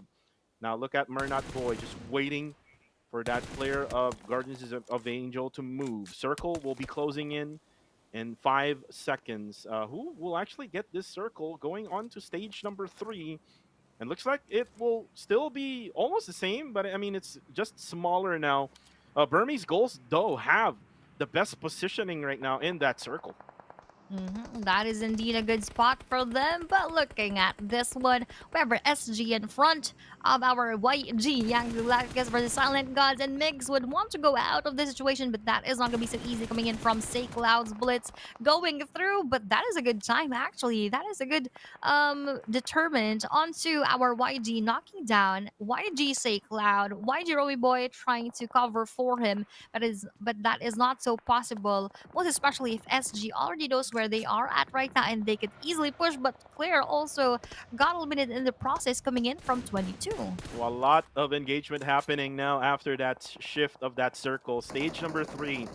It's going to be war games for everyone. Say Cloud goes down. That's going to be courtesy of Lucy of Silent Gods. Now, Silent Gods needs to rotate into a better position. They cannot go for these engagement we're in. They can get spotted and, they can get killed very early. Sin Esports, though, that's it for them. That's FV. The final member of Sin Esports will be eliminated twice in a row. Aya, that FV and the squad of Sin Esports got eliminated early. That is not looking good for them, but we have are looking good for the side of RTC is knocking down Hive 762, and nice counterattack coming from their end would be 2 knockdowns onto RTC, and this is just only N9E Boy, and that last bullet from the DBS of Jail would end that battle and ending them with 3 eliminations, so 3+ points for Hive International, but they just have 3 players, or rather 2 players left as well. Yeah, that's going to be a trade here for Hive International. Unfortunately for them, they will survive that engagement on the kill feed, though. It's going to be Clay Jr. of Guardians of Angels. Will be spotted by Fearless Esports. 7 support will go for that confirmation. APG right now have a very good position here. They're kind of like on a downside slope here of the hill. They have a lot of ridges to use for later on. In the minimap, though, there's a team nearby them. We're not just so sure which team is it, but for now, it's all about APG holding on for their position. Now Dale, I think he spots Jeffrey swimming under the river right now under the bridge. But Dale needs to be careful because Nga Pacquiao is on the left side of his perspective.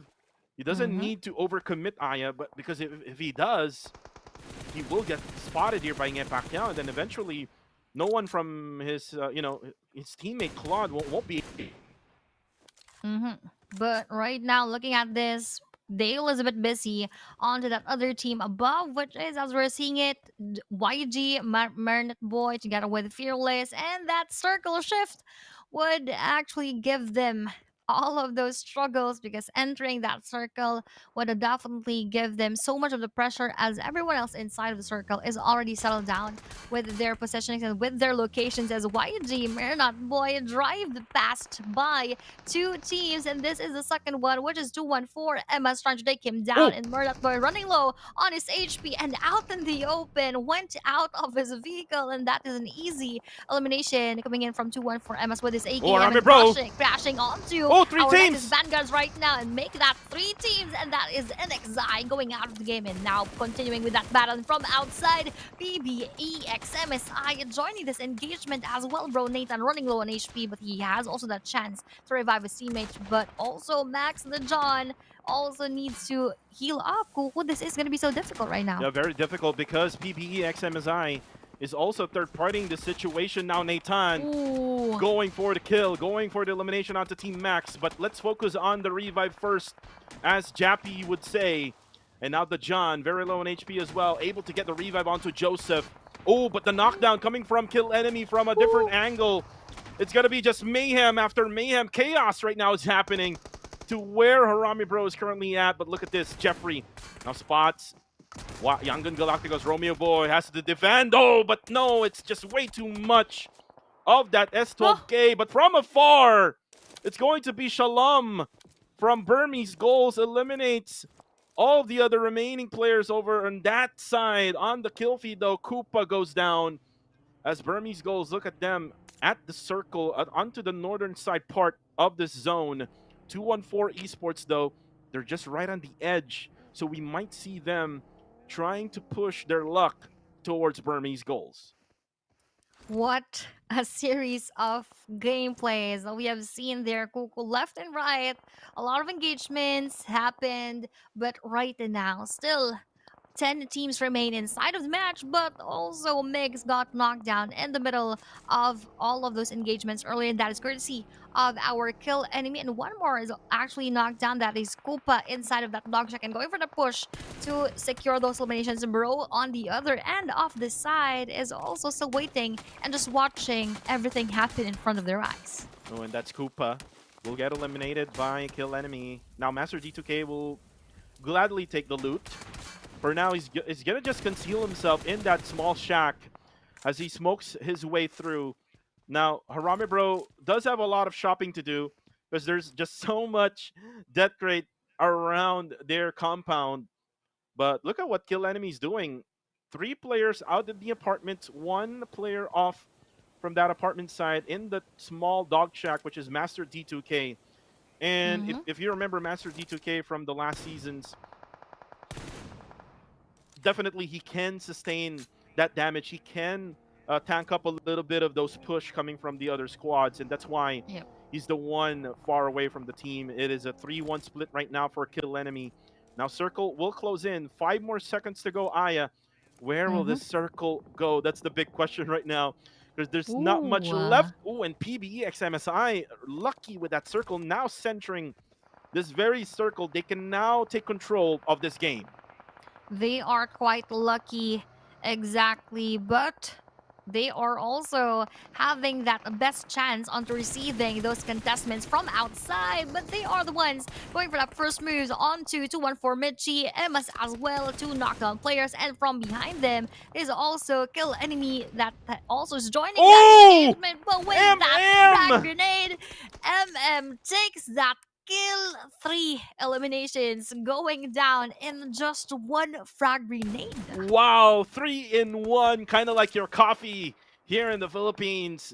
1 nade, 3 man out. Dale also knocks down 1 on the feed, but he goes down courtesy of Liquid and will be confirmed. Hive International and TTQ.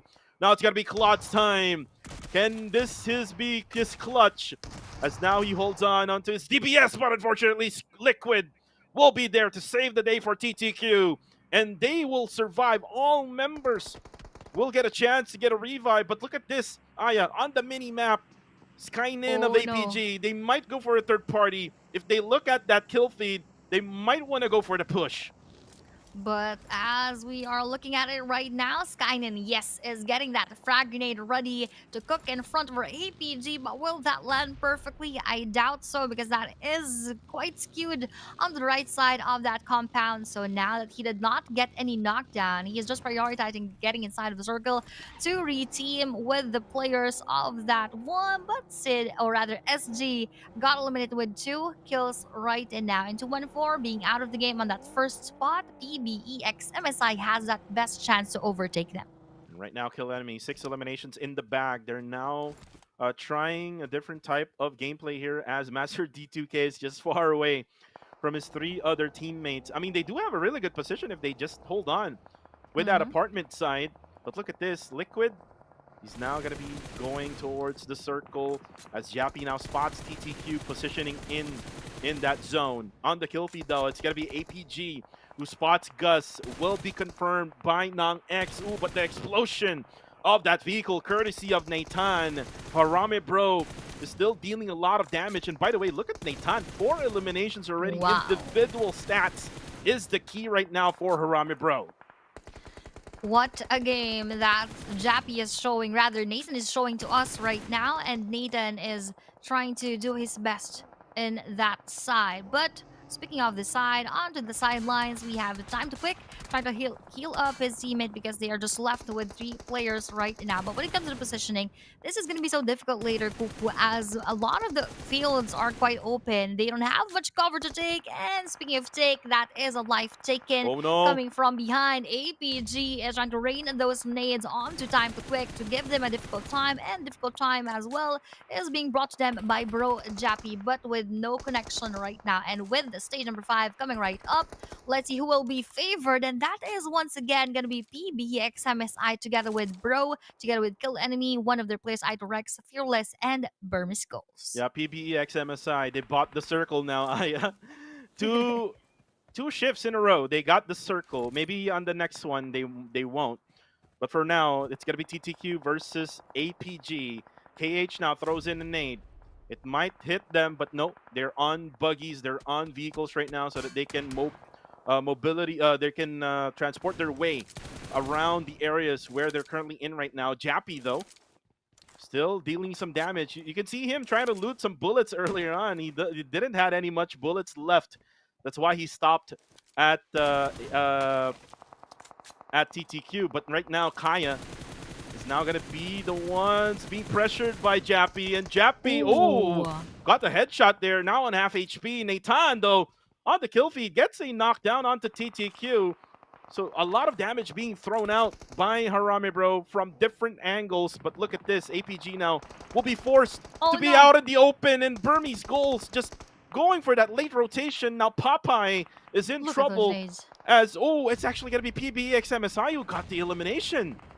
A lot of things going on all at once here, Coco. We have your Burmese Goals joining that engagement onto APG, PBE as well, targeting them. So sandwich is what APG is experiencing right now. And this is going to be the worst case scenario that you want to have. The 2 teams, both eyes are on you, but look at this as well. Onto that other side, we have another battle going on, but those nades, those bullets take down 2 players of our Anchor PUBG, and that is a confirmation, leaving them with only 1 player left, which is on the other side of the area. That is having probably not an easy thing to do for him to revive his teammate, because that is gonna also compromise his positioning.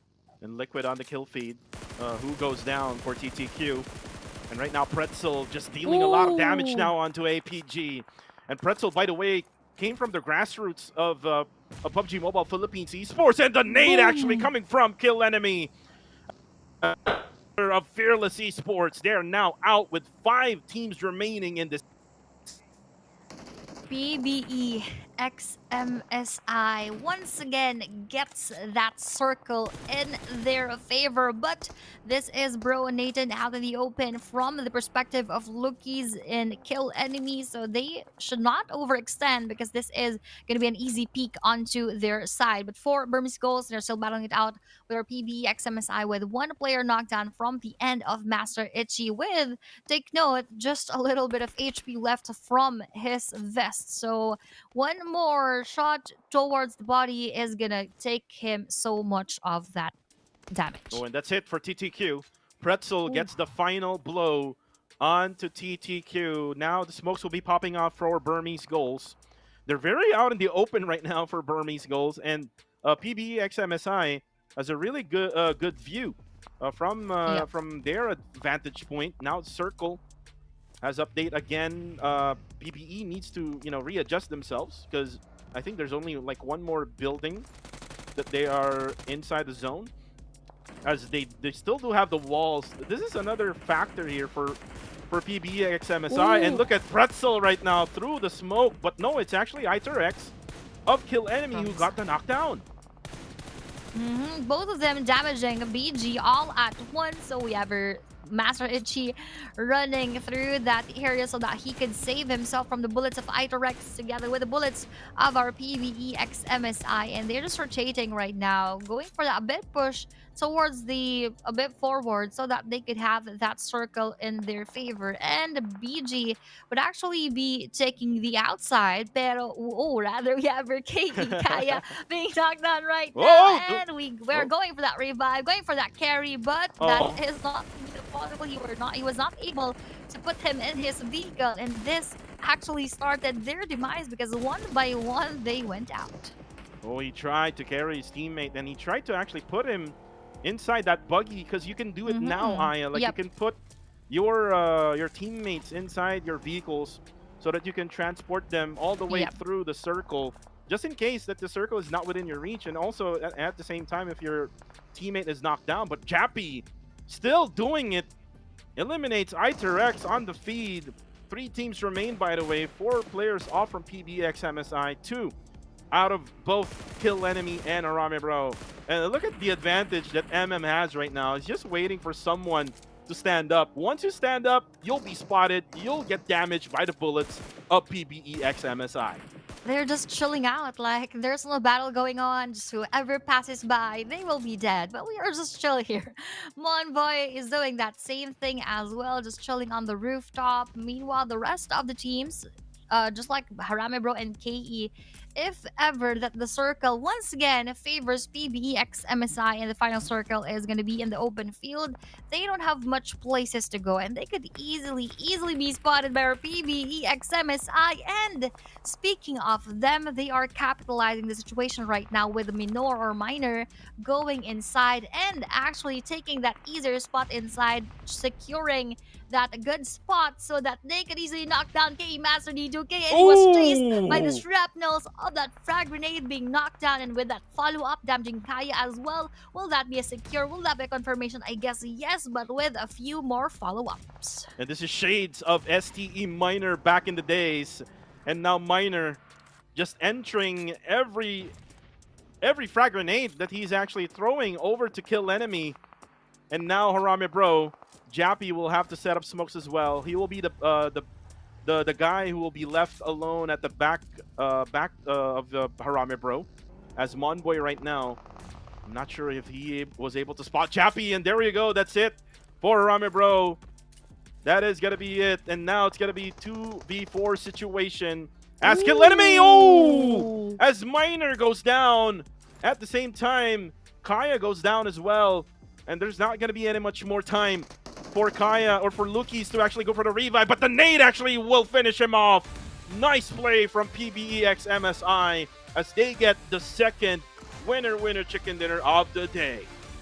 What a game for PBEX MSI, just like what you've mentioned.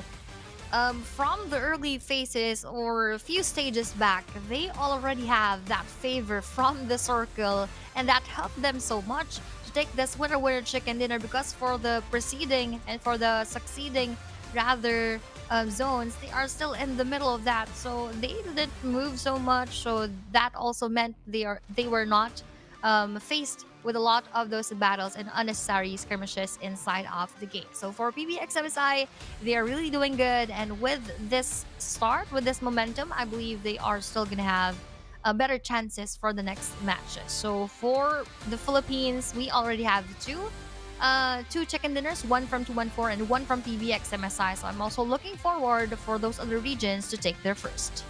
Oh yeah, especially for Myanmar and Cambodia. I mean, we know for a fact that they have lost a lot of teams during the off season. I mean, with the transfers that happened, with the disbands that happened, with also Austria not really focusing anymore with PMCL now that they're with PMSL.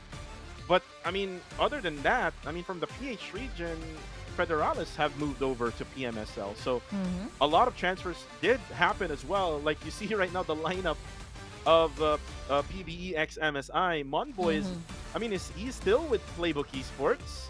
but they have now collaborated with Misfits International or MSI, and the lineup now consists of MM, who was a former Harame Bro, who was a former, if I'm not mistaken, Exquisite Esports, Yep. and then with Miner, who is a former player of STE, who did really played well together with No Fear Mhm. in the summer season of PMCL last year.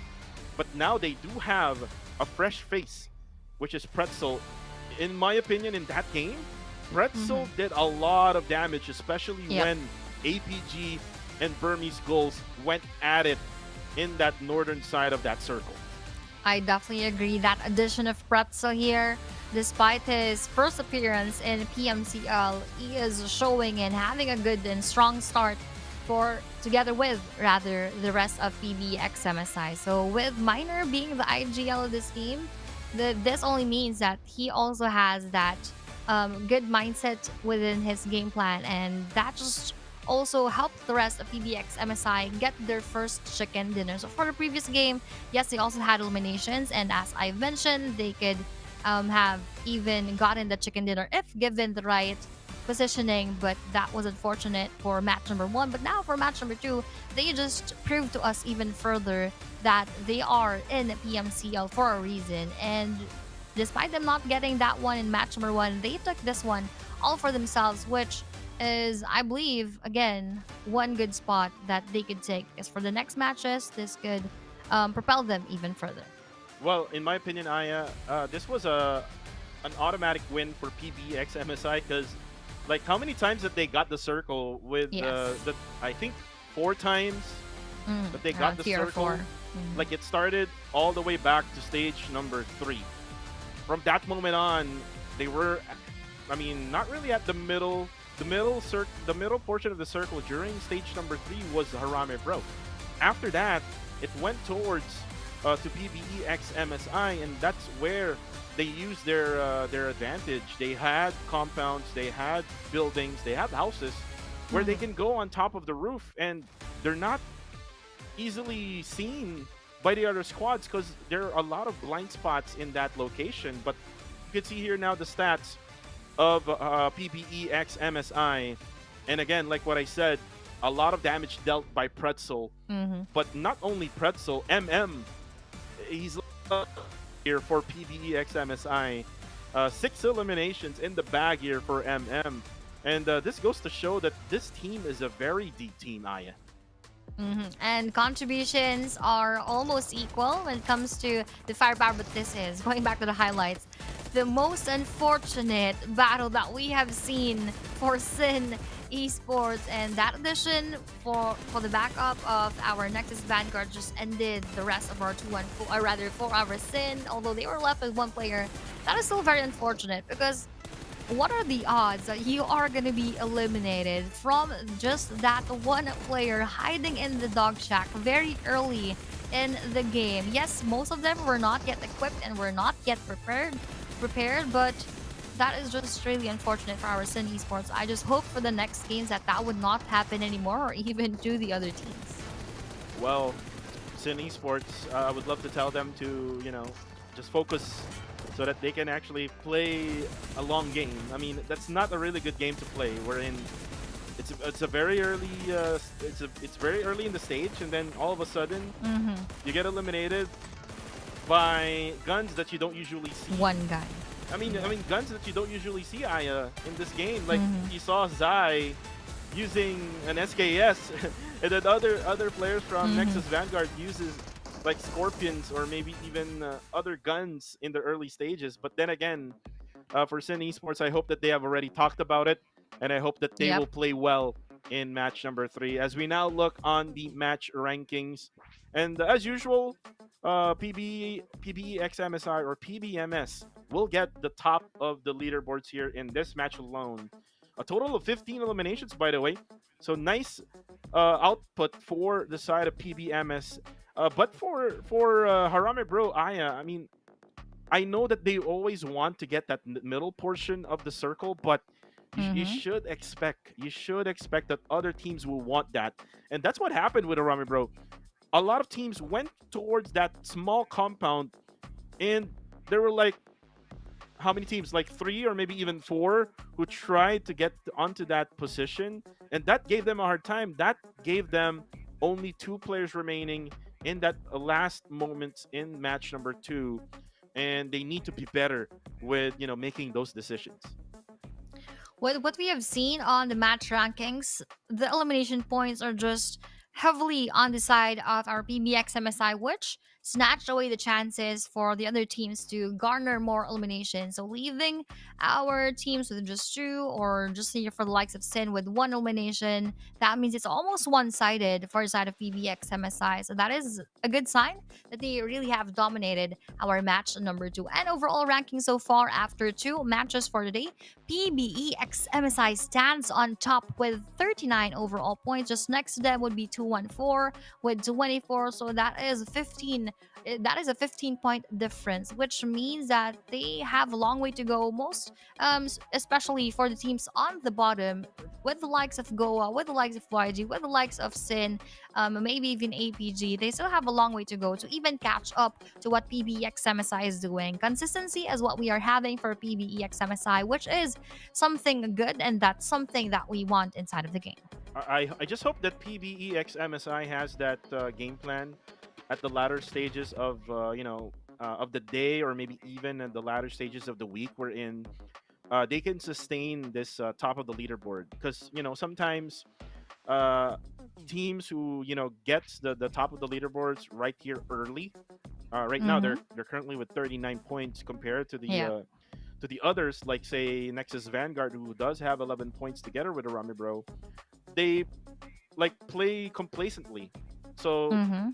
they need to focus. They need to make sure that they're going to be on the top of the leaderboards, and with the luck of the circle as well, Aya, I think they can use that and control every single position that they will have in the later matches. But for right now, the top four teams for match number two is going to be PBMS, Kill Enemy, Harame Bro, and Burmese Goals. I'm just so sad for Burmese Goals earlier on, because once they get out of their compound, it's just an open area. They have no Yeah. choice just to go down on the ground, and if they don't have any much smoke, they will be spotted easily. Mm-hmm. That was really saddening for Burmese goals, as they have probably a lot of fighting spirit before that happened. But when the move shifted, rather when the circle moved and shifted, they were just forced to go out in the open. But going back to our match number two, we have here, as you've mentioned, the damage dealer for that match is BBE XMSI Pretzel with very good stats here, as we are seeing on the screen, and less of the damage taken, which means um most of the happenings inside of the match were just him being offensive and not much on the side of taking that damage and bullets. Yeah, and Pretzel, this name is out of nowhere, guys. I mean, you don't usually see someone like Pretzel and like Yumi Boy, being so dominant here in PMCL. Basically, they came from the grassroots program that the PUBG Mobile Philippines Esports have done through the PMCTs, or the PUBG Mobile City tournaments, and now this is their stage for them to show up. And with the mentorship that Monboy and can provide to this fresh face in PMCL, it's gonna be a lot of potential still for Pretzel in the next upcoming seasons, if still they will play for those seasons. But for right now, Aya, it's gonna be done now for match 1 and 2. We still have two more matches for Erangel and two more matches for Miramar for later on. And right now, we're seeing all Filipinos getting their Mm-hmm. chicken dinner for the first two matches. That is something that, of course, is exciting for us Filipinos, but as we are in the English broadcast, I am still rooting and hoping for other chicken dinners from the other regions. But for now, PH is dominating. Let's see if this is going to go on for the rest of the day and even for the next matches for the next days, because we are going to have 5 days of the league stage week number one. And for the league stage, we all know this is the moment where the teams would be able to adjust and adapt to the teams with them, most especially if this is their first time. just like the likes of our good fellas. This is the perfect platform and perfect time for them once again to just enjoy the scene and just to enjoy, of course, adjusting and adapting to all the situations that they can be facing inside of the game. So for 4 more matches, I would want to, of course, push all the teams from the Philippines and of course from the other regions to get their first winner chicken dinner. And this is gonna be our second one for today of what I call the Eras tour this is a 3 era map engagement. So for the moment, we are still having 40 seconds as they are all settling down before we see the plain path in match number 3. Yeah, third match of the day. I hope you're having a good time right now in the live section right now through Facebook and through YouTube. Again, we are live right now. PUBG Mobile Esports page on both channels. If you haven't really yet to the YouTube channel, please hit that subscribe button right now. Haven't hit that follow button on the Facebook page. Hit that follow button right now so that you can get updates for any PUBG Mobile related tournaments. Right now, we're gonna be starting off this third match of the day. It's gonna be the second Erangel map. Let's start it, Aya. Let's go. Let's go. And I am seeing here a bit on the southern side will be our plain path. So this is an interesting one because this is much different than what we have seen from the previous where that was from Stalber onto the area of Primrose, but now it's from Primrose onto Lipovka. So middle to the southern parts of the circle would be easily accessed. But for the northern sides, that is not going to be the case for them. So if ever the circle or the first zone actually goes towards the north, this is going to be a big problem for most of them. That's a big problem, especially if the circle would go onto the northern side. A lot of teams, if you remember, towards the Napoliana, so we might see 2 teams going for position onto that Napoliana area, trying to get goals right in the early stages here. We might see also teams who would go to Georgiapol area, so there's a lot of teams affected right now with Path, but not APG. Drops military base, and if you remember, AE went for that rotation in that match in Erangel, wherein it really didn't give them a lot of benefit because there were a lot of that happened in that scenario. I mean, they were able to get some elimination for APG, especially with TTQ and also for goals, but it is going to be PBX MSI who is, getting those advantages. Ooh, look at this circle going on to that eastern side of our map. So not much of a struggle for most of the teams who took that late drop. But speaking of late, this one is quite the opposite. Early engagements on our screen, Silent Gods versus our Nexus Vanguards. SG Koopa still holding a pistol right now, not much on his hand, so that is going to be a bit of a difficult time for him. And we have our SG Claire just passing by through that broken wall, and WTZ was just waiting for that moment to spot him out, but SG Claire will also want to push him down with a bit of those bullets coming through from that QBZ and through that window. WTZ actually received so much of the damage, but SG Koopa will be the first one to be knocked down in this scenario. Godspeed spotted as well by SG Lucy, but still was not going for that first move. Meanwhile, SG Y2 Claire here is just hiding behind this box so that he could not be spotted so easily. But NX now is already on that move to take him down. Meanwhile, one more will be knocked out. That is Migs, and it's not looking good for SG Claire, but he also received so much damage. But with that knockdown, that was also a good one from him. But this is, for the rest of Silent Gods, not so good because they already lost 3 of their players, and that is a first blood as confirmation.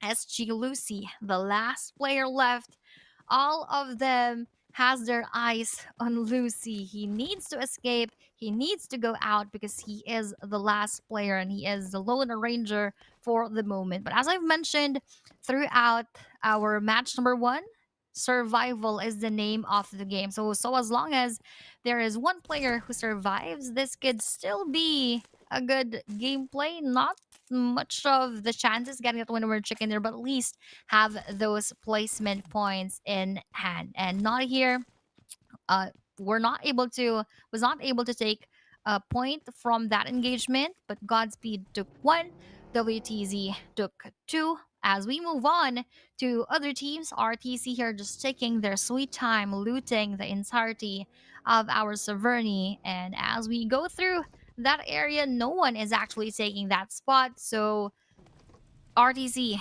is taking once again their compounds, all of the houses that they could raid so that they could be well prepared for the next battles to come. So RTZ on our scoreboard, just around the middle with 9 overall points. Not doing so good, but at least they're not on the lowest part of our scoreboard. So RTC, let's see if what else could unfold during their stay inside of our second Erangel map. But on to the side of our time to quick, it's just quick for them to rotate as well to anticipate for the next movement of our circle. So just driving past by our beach there with no one else along their way, so they are quite safe for now.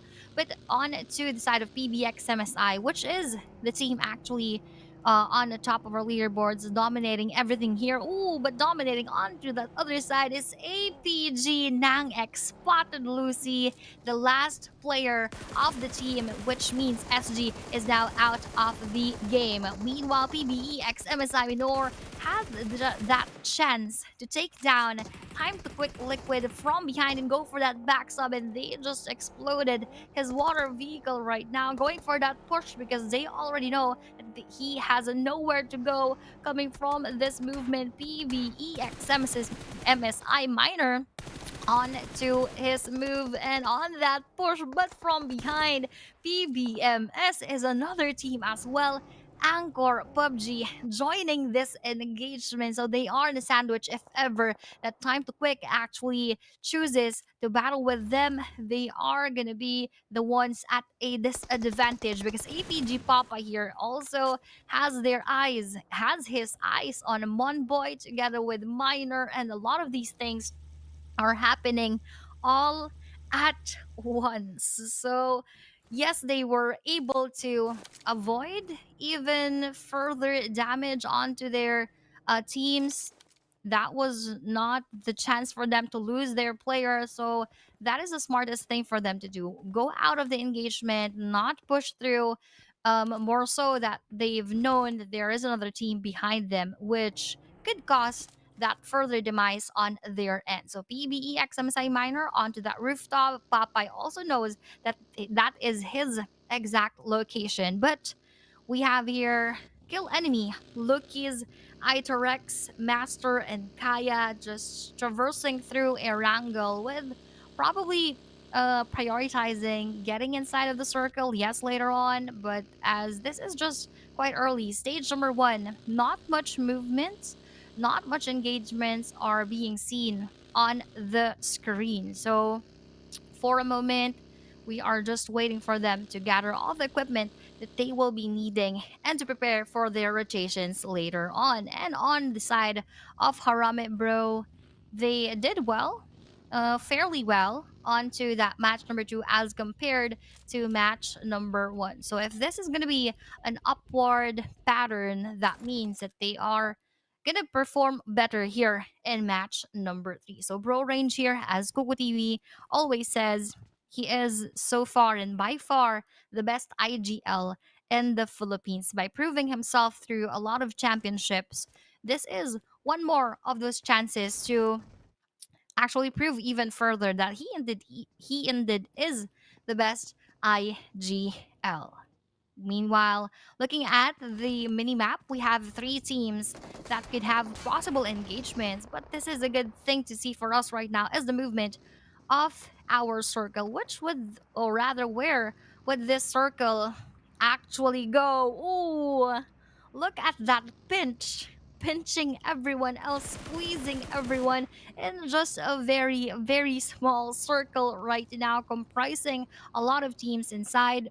But most of the teams coming from outside would just be gate kept from those who are spotted and situated on the western side of that next circle. So Fearless here has that chance to target our kill enemy, but let's also see if they are going to push through with this engagement or just wait for the movement later on, as they could not see it sort of worthy to battle it out right now. As 20 seconds left. On the clock, as the stage 2 will be coming right up. But PBEXMSI versus our bro, just like what I've mentioned earlier, PH versus PH battles could happen because we have 7 PH teams inside of the game, but PBEXMSMM was actually secured by little exit right now, and not our bro range who got that knockout. And Burmese goals now moving on to their next spot. Sin Esports battling it with PBX Minor, and that is PBEX MSI Minor, and that is an elimination from his end. Sin Esports lasting longer this time around as compared to previous matches. I just really do hope that they find their momentum and they find a better rhythm inside of our week number 1, or even here starting off in a match, or rather day number 1 of Fearless versus Kill Enemy. Both of the teams who are looking at each other earlier has now started their battles, and that was Ranzer being taken out, but we have your KE Lukis still knocked down, asking for that revive. The best thing is he has his teammates just beside him, so it's not going to be so difficult later on. And 3 eliminations for them. This is something good. So a good start for our kill enemy so far. But SG being out of the game, we still have a lot of things to happen in this match. Stage number 2, I just hope Kubo TV comes back later on because I'm running out of words. But speaking of running out, what we are seeing on the screen is running out of HP. This is RTC Labukon being eliminated, coming from the hands of Team Max. Fearless Puff Puff, on the other hand, will be receiving so much from our 214 and almost got knocked down. Was that player from RTZ from the hands of Master Ichi, who has a better spot and a better situation as compared to our RTC, but they were not able to take that and those eliminations in one go. And with the movement of our circle right now, who will be favored by this one? What will it be again? PBX MSI, and yes is the answer. For those teams just coming from above, they could ideally choose multi-power, as that is a good spot for them to take right now, with the idea that the zone will move and shift towards that spot. But this is a nice frag grenade and a nice knockdown from the side of our Burmese goals on knocking down RTC. Sin Cole right now also had that chance onto taking down Bro Jappy. But what we are seeing on the screen is a lot of movements, a lot of struggles, and a lot of challenges for most of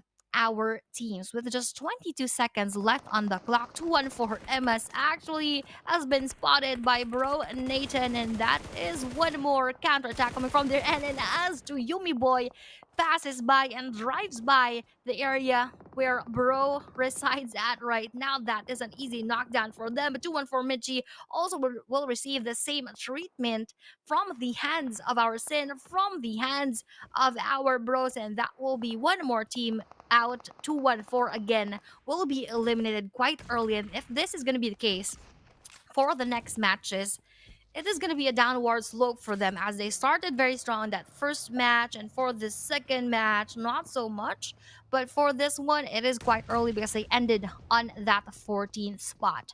Moving on to KE versus our Nexus Vanguards. Nades are coming from left and right, and both of them have the same mindset of trying to nade down, provide that splash damage in order for them to knock them down easier with those bullets as a follow-up and as a backup. But no backup has been done onto KE Idol X, as he will be secured right now with that S12K coming in from NX Godspeed. Now Zai also got taken down. Ooh, coming from above will be a nice jump shot onto KE Luke Keys, and that is now his demise as he was taken down and he was taken out of his spot. With 13 teams still remaining, we are on our stage 3 in just a few more seconds. Movement is required from those teams being chased after by the blue zone because that damage per second will increase a bit later on. And speaking of increase, we have here an increased movement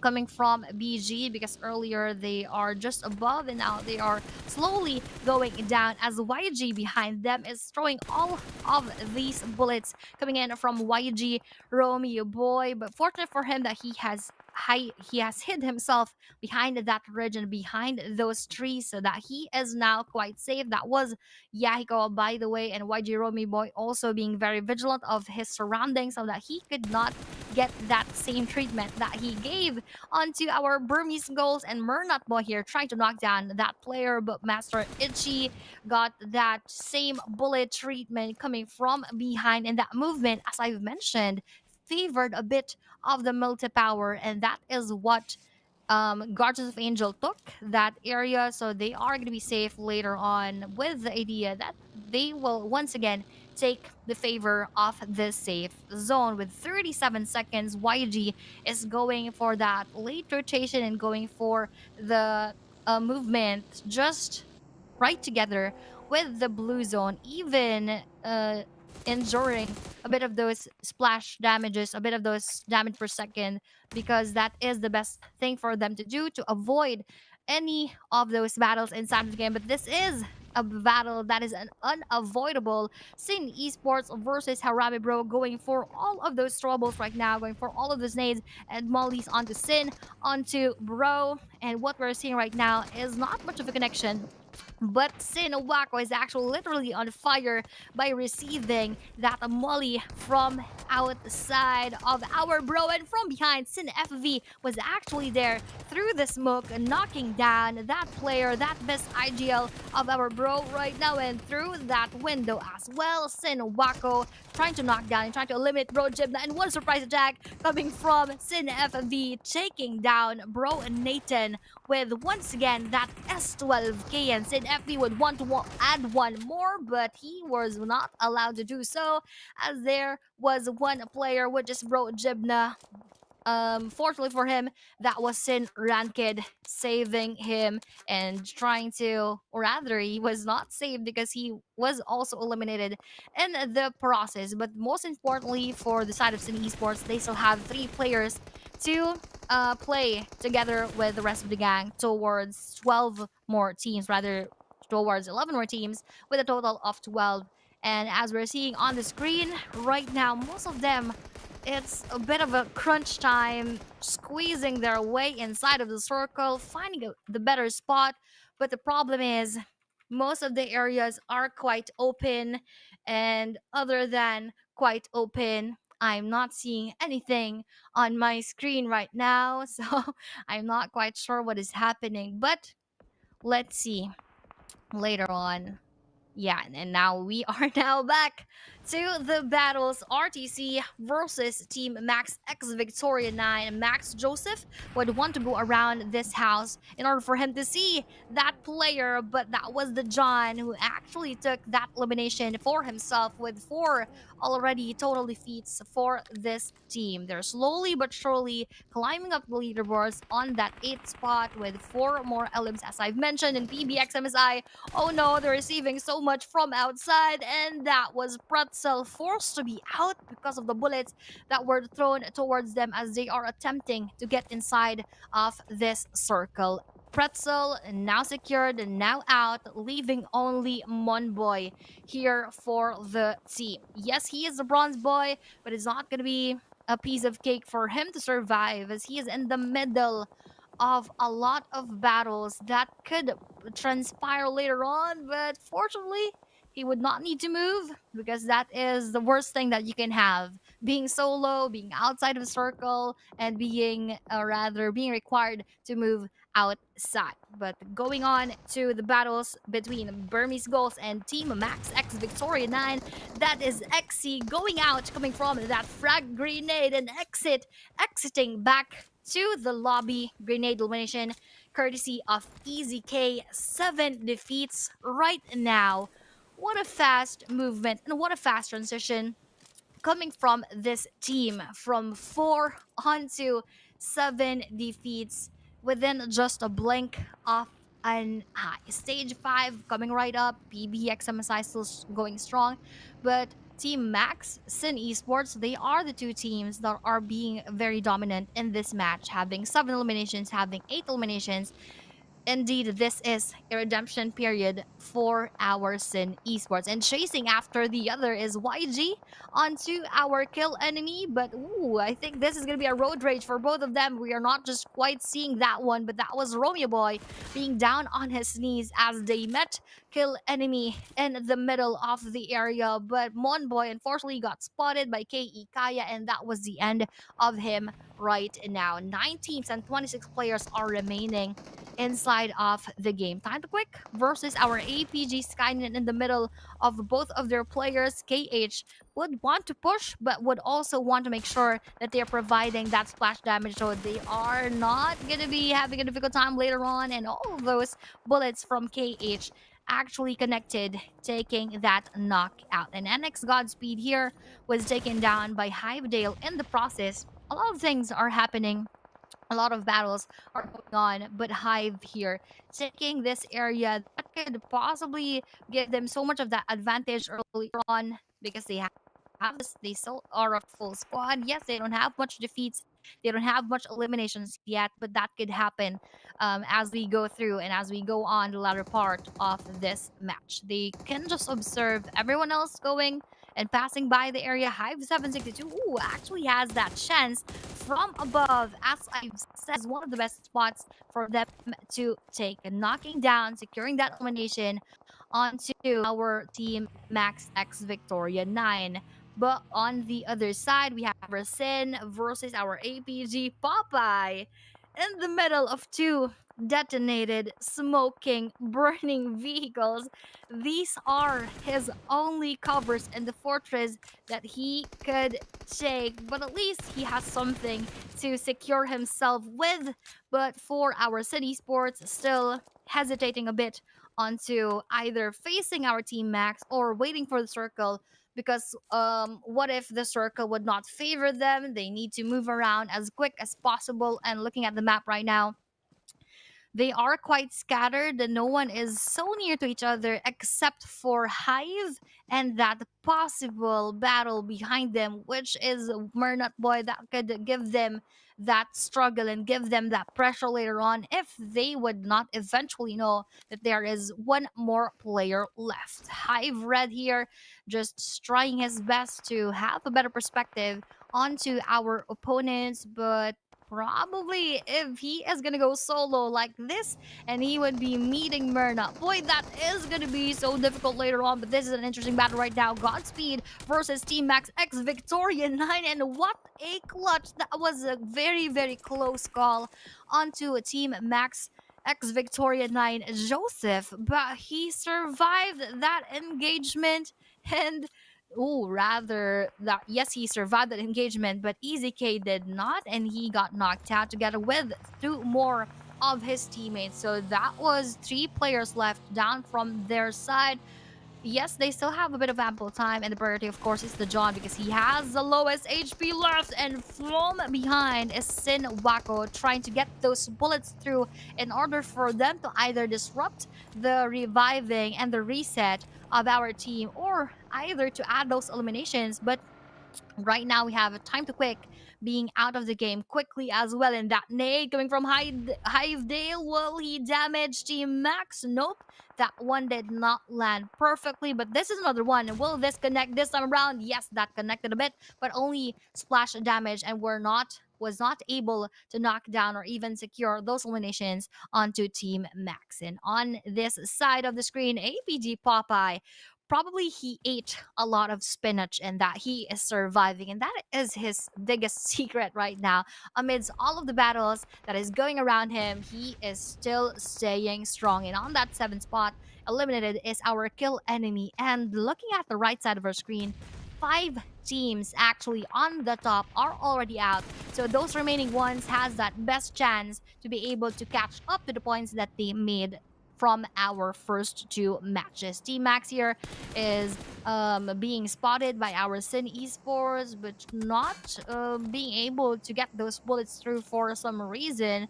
Even though we have a lot of smokes here, they are not hiding themselves very well. Yes, they are receiving a bit of damage, but at least they are not being knocked down. And now let's see how this one would end up, as APG Popeye has a bit of HP left, but did not eat much of that spinach, as Sin Ranked eventually sees him in the process. That nade connected onto Max Sean, but we have our Max Easy being knocked down as well, coming from Hive Red, and that was an elimination. That was a secure off elimination. And one contenders of the match that is just quite silent inside of the game is our Guardians of Angels. They have still the full squad with them. They already have 4 eliminations.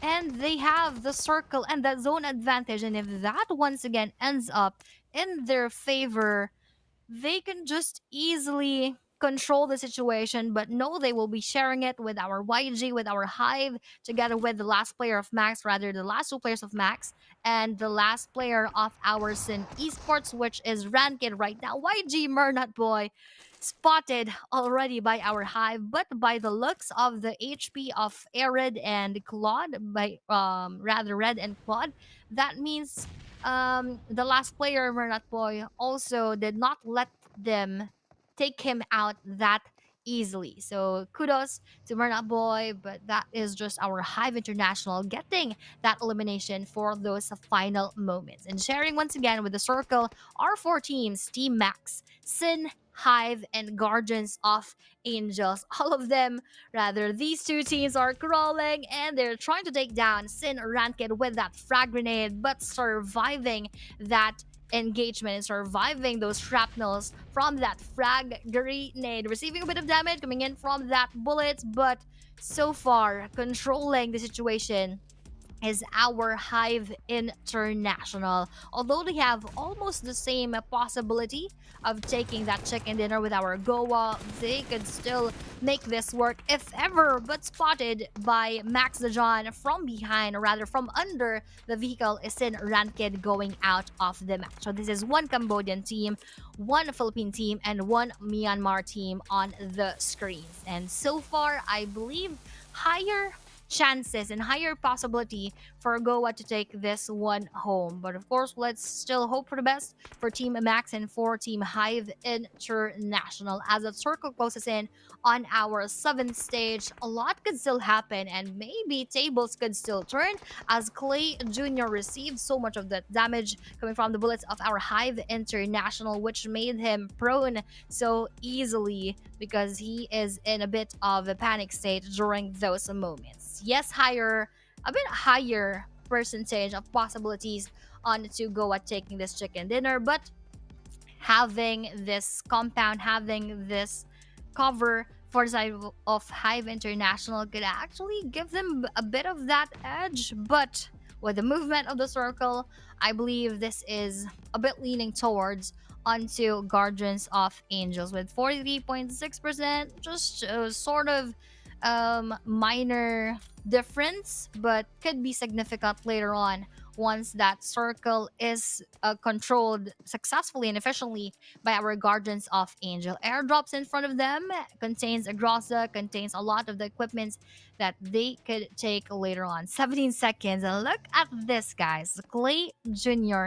just crawling his way through, flanking on that other side, so they have a better and a different perspective and a different intel onto the whereabouts of our Hive International. Going for that nade is Hive onto our Goa, but with no go, and Max the John Max Joseph could also quietly and silently join this engagement. In front of them is Hive Red, but hesitation has been felt from the side of Max the John, and going through and going above this spot is our Hive International, taking down the rest of our team Max with 10 whopping eliminations, leaving us with only two teams, Guardians of Angels and our Hive International. And 762 is actually on his knees, waiting for all of those movements. Jeffrey knocks down Dale, knocks down Red there, and ends the battle in favor of our Guardians of Angels. Congratulations, they eventually got their chance here in this chicken dinner scene, because a lot of the favors, a lot of factors rather favored them. They still have a full squad. They have had that circle advantage. Just everything went for their favor. So congratulations to our Guardians of Angels for taking that winner chicken dinner on our third match for today. So let's see how else could this battle go on, because so far it's getting interesting. Our PH teams are slowly having that change when it comes to their games, but for the side of Myanmar, Goa is the first one to take that win. And now moving on to their team stats, we have Ringapic Yao 22, Clay Jr. and Jeffrey with 8 overall eliminations. So far as we've observed and noticed throughout the match, they were not actually able to have the chance to be aggressive. Before the last few moments of the game, we all just have seen Clay Jr. with 4 eliminations alone. So that is the score of the rest of the team. And eventually, as we ended the battle, they took those eliminations onto the rest of our Hive International, adding 3 onto Clay Jr. and 1 for Jeffrey. But for the damage, majority of the damages, of course, would be going for Clay Jr., as we have said that he took those eliminations early and even in the final moments of the match. So for the damage taken, least would be for Jeffrey in this specific map. But let's take a look with the highlights that we've seen from Silent Gods versus our Nexus Vanguard. This is actually a good game, but unfortunately not for the side of SG, because they ended their match here, and that was Fearless Sport versus our Kill Enemy. And this series of exchange of eliminations actually favored our Kill Enemy. NX here, though, stopped that streak as they were battling that one out earlier. And a lot of things had happened for our match number 3. We've seen teams who were much aggressive in the first few matches, but now took their sweet time onto match number 3, which made them a bit more efficient for this game. But for the rest of the matches, rather for the rest of the things that happened inside our match number 3, that was sort of an exchange of things. Some of the players, some of the teams popped off who did not pop off for match number 1 and match number 2, and they were teams who popped off for match number 1 and match number 2 who did a bit more passive in this match alone. And overall match rankings that we have on the screen, 18 overall points goes to our Goa.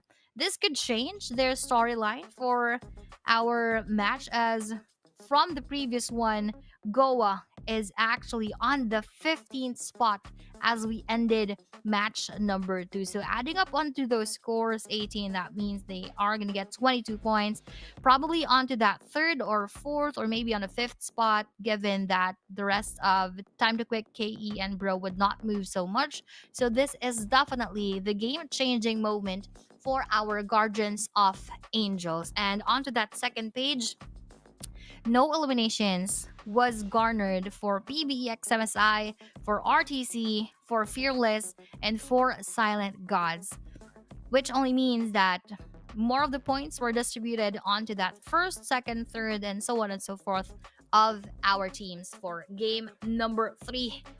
But now, overall rankings, as I've said, Goa would move to 4th spot of our leaderboards, pushing down. Actually, a lot of teams was pushed down. Going up would be Team Max because undeniably they did well as well for game number 3. So that was 23 points for them. Just 1 point behind them is Goa and Kill Enemy going down by 1 point and by 1 rank. Meanwhile, Hive International actually welcoming them onto that first page, coming from rank number 12. So a huge leap coming from our Hive and our Sin together with them because they have struggled for the past 2 matches. Now on to this 8th spot. All of that happening pushed down actually, bro, onto that 10th. But as we always say, after every match, there could be and there would be a lot of changes. It just all boils down to how well the teams would be able to adjust and adapt to the situations in front of them. So, top 4 teams so far, we have here Goa, Max, Hive International, and Sin. Most eliminations actually went to our team Max X Victoria 9, which explains their sudden leap onto that spot, getting the 3rd rank if I'm not mistaken, before the other teams. Sort of just a bit of similar movements with all of that happening. But happened inside of match number 3 is Goa Clay Jr. taking that MVP title with 7 eliminations. Not much on the damage. As I've said, they were not aggressive in the early parts. It just so happened that he managed to get 4 eliminations in the process. But the next series of kills that they had was just for the final moments inside of the game together with Hive International. So overall, we have here our player Goa Clay Jr. who have shown us a very exceptional performance on to our match number 3. So that is it for Goa. Congratulations to them once again, and kudos for taking their first chicken dinner. And let's see if this will not be the last for today. They could probably take one more, or who knows, maybe another team would rise to the top. So GG's and kudos to him right now. And let's see what will happen later on, as I still don't have a partner. So shout out to everyone who's watching. By the way, I'm not able to read much of the comments as you know I am solo right now. But let's see, as we still have 3 matches for today. I hope I will not be casting this solo because I'm actually losing a bit of words to say and my voice. But that's why rather I'm taking it chill, I'm taking it slow. Usually on the PH broadcast, I'm on top of my lungs. I cast very, very loudly. But now that's not the case because I need to preserve my voice. Who knows?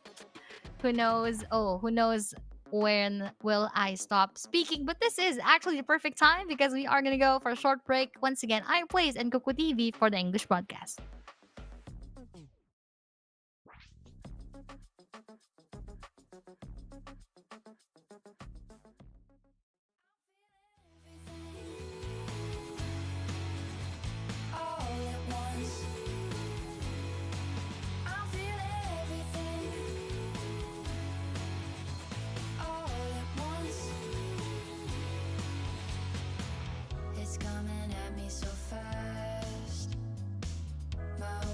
Speeding past, can't grab hold of anything, can't make a good thing last. I feel almost too alive, don't know how hard I can drive. Look at me standing so tall, it's such a long way down to fall. I'm feeling everything all at once. It's all too much. I'm feeling everything all at once. Can't sleep, I'm all kinds of tense. Can't come clean, I'm making a mess. My mind's been playing tricks on me, can't make it make sense. I'm in way over my head.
tricks on me. Can't make it make sense. I'm in way over my head. Don't wanna hear what you said. I feel like I'm gonna drop. I can't stand it, but don't want it to stop. I'm feeling everything all at once. I'm feeling everything all at once. I should've left it. I should've left it alone. I should've left it. I should've left it alone. I should've left it.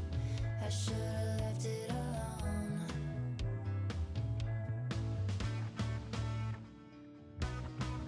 I'm feeling everything all at once. I'm feeling everything all at once.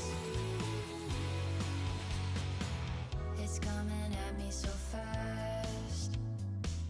My whole life speeding past. Can't grab hold of anything. Can't make a good thing last. I feel almost too alive. Don't know how hard I can drive. Look at me standing so tall. It's such a long way down to fall. I'm feeling everything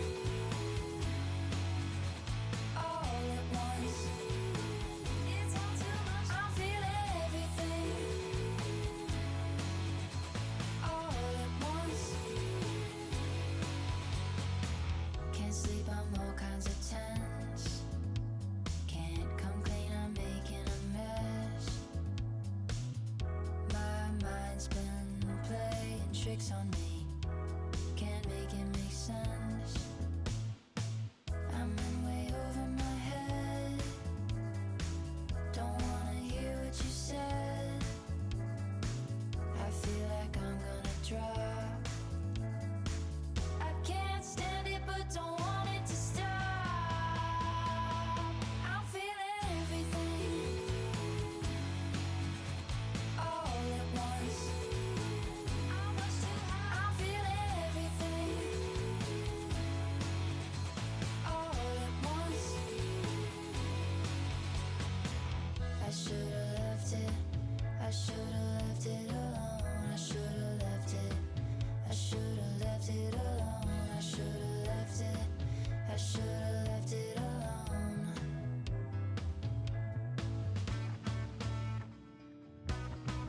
I'm feeling everything all at once. I'm feeling everything all at once. It's coming at me so fast. My whole life speeding past. Can't grab hold of anything. Can't make a good thing last. I feel almost too alive. Don't know how hard I can drive. Look at me standing so tall. It's such a long way down to fall. I'm feeling everything all at once. It's all too much. I'm feeling everything all at once. Can't sleep, I'm all kinds of tense. Can't come clean, I'm making a mess. My mind's been playing tricks on me. Can't make it make sense. I'm in way over my head. Don't wanna hear what you said. I feel like I'm gonna drop. I can't stand it, but don't want it to stop. I'm feeling everything all at once.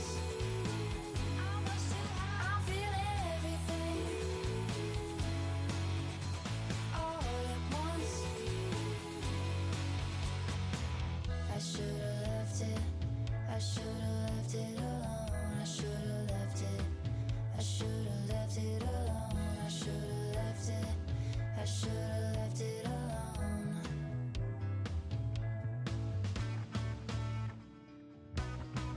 I'm feeling everything.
What is it that stirs fear within you? Is it danger or the weight of failing teammates? Maybe it's the feeling of being trapped. Perhaps the uncertainty of what lies ahead. We're not an issue facing threats alone. We always stand already, but we have always been here by your side.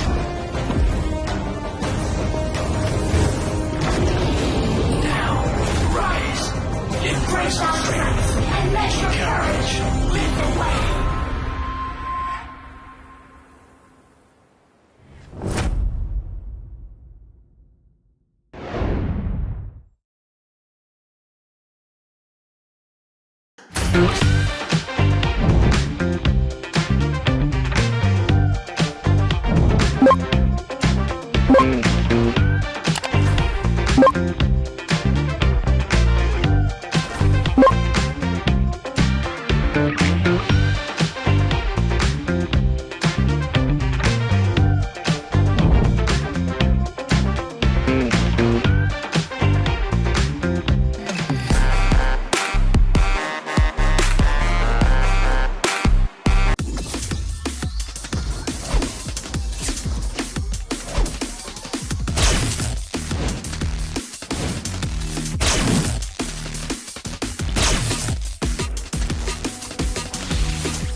Yeah, boy.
and welcome to the English broadcast of PMCL Southeast Asia Spring 2025. And we are casters for today. Ayo plays together with Kuku TV, and once again, this is a very good debut for me because I've solo cast for the previous match, but we have here with the presence of Kuku TV just smiling on the other side. And of course, this is not possible without our sponsor. This event is proudly brought to you by Techno, a brand that understands the needs of hardcore gamers. The Canon 30S, powered by a fast gaming processor and a 120Hz ultra smooth AMOLED curved screen. Also, exclusive support Dolby Atmos in-game. Your gaming experience is now more responsive and lag-free. But I do hope that everyone is lag-free. But good evening, good morning, or from wherever you are at right now. I hope you guys are having a good day. But your day is also going to be more good and more better if you are going to hear later on the 7th anniversary music collaboration by PUBG Mobile. And other than that, we have the PUBG Mobile version 3.77 anniversary version, which is coming in March 2025. The golden moon is about to rise, and the memories of flowing sand will once again begin to drift. We have a lot of things to happen in the PUBG mobile scene sooner or later, so don't forget to like and follow the pages of our PUBG Mobile Philippines, PUBG Mobile Esports, and all of that. And we are now on the screen. Coming soon is the map of Erangel. So now I believe, as I'm hearing it, I am gonna cast again solo. I hope you guys are not gonna be you're not gonna leave me as I traverse through and I push through this cast for today. So we have a few more seconds on the clock before the Erangel match starts. So what happened during the first two Erangel matches, specifically for our plane path? First one came from Stalber onto Primorsk. Second one was Primorsk onto the area of Lipovka. Now the question is, where will the plane path go through? And will it have, or will it bring a difficult time to our teams? Or will it be an easier one this time around as we start here in the map of Erangel? I need to preserve my voice a little bit because I think we are going to be together until match number 6. As much as I would want to read comments to keep me company, I am not that good in multitasking, most especially if this is going to be indeed a solo cast until the end. Now, plane path is again quite different. Coming from the north, Jorgopol onto SMV, we are rotating through the map of Erangel. First was from northeast onto southwest. Second one was from southwest onto east. Now from northwest onto south. So let's see how things will change and how this plane path will shake up the situations for most of our players. Now they are going to their respective dropping points.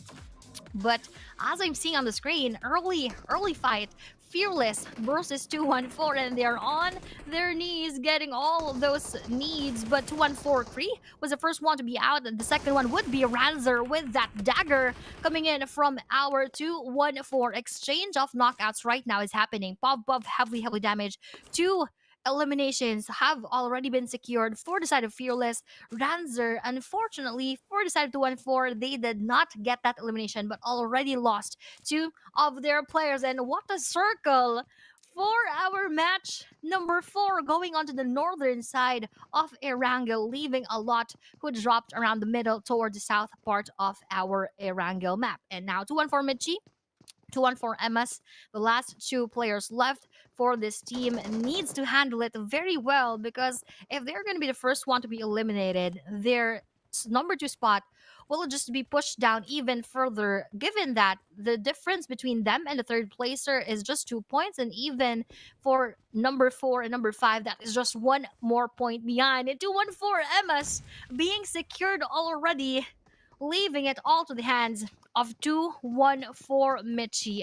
A 1v4 situation. They still don't know where Michi is at right now, but probably sooner or later he will be spotted and he just moved out of his way, just tried his luck onto shooting our fearless, but they are fearless indeed. But if there is one player who was fearless at that moment, that was 2-1 for Mitchie, just trying to go for that do or die moment. But the thing that he got was the die, or the latter part of that statement, which ended the streak for our 2-1-4. Now, being out of the game as the first one team, this is something that 214 needs to work on. They probably were um shocked by what happened throughout the past three Erangels. They were not able to do good. They just took that chicken dinner for Sandhawk itself. I'm not discrediting or not, I'm not discounting the fact that they did very well in that first map. But if that is going to be the case, that they are going to be losing to three Erangel maps in a row, that is the most unfortunate thing that could happen, and that is very disadvantageous for them because most of the matches that we are going to have throughout the league stages and even in the grand finals is going to be in the map of Erangel. So if there is one map that they need to focus on right now, that is exactly this very map. So let's see how 214 could fix things right now so that they could have a better play tomorrow in the map of Erangel. But for today, they still have chances in the Miramar matches left for match number 5 and match number 6. So that is just a few minutes inside of the game, just less than 5 minutes, and we already lost one full team, which is unfortunate once again for them. But at least they have ample time to plan out their strategies for the next matches. And now, going on to our RTC, they are still on that 15th spot. We have been seeing them in a lot of battles featured as either the offensive side or either the defensive side, but this only means that in most of those battles they have lost in those engagements. So for the time being, they also need to plan out very well their strategies, and if being passive is actually the best thing for them, they should not engage in early engagements as much as possible. But looking at everything and looking at whatever is happening on the screen right now, this is Team Max, who also has shown a very strong performance in match number 3. Um, they could also do the same thing that they've done earlier, trying to get all those eliminations as soon as possible and then eventually maintaining it with their placement points by trying to survive for as long as they can inside of the game. But as the stage number 1 of the circle closes in, this spot, specifically for Max Ativ, is not the best one as he is still outside of that one. But for our Hive here, which also had a very good performance and a huge leap from the previous game. So match number 3 has been the game changer for a lot of teams here, for Hive, for Team Max, for our Sin Esports. So that only means that just one game could be a game changer indeed. So they could also not let that one game ruin their momentum and ruin their strategies in our matches. But still, with 15 teams here, most of them are just going for that slow rotation, and um, not much movement is seen from those teams who are already inside of the circle. But that is one knockout right now.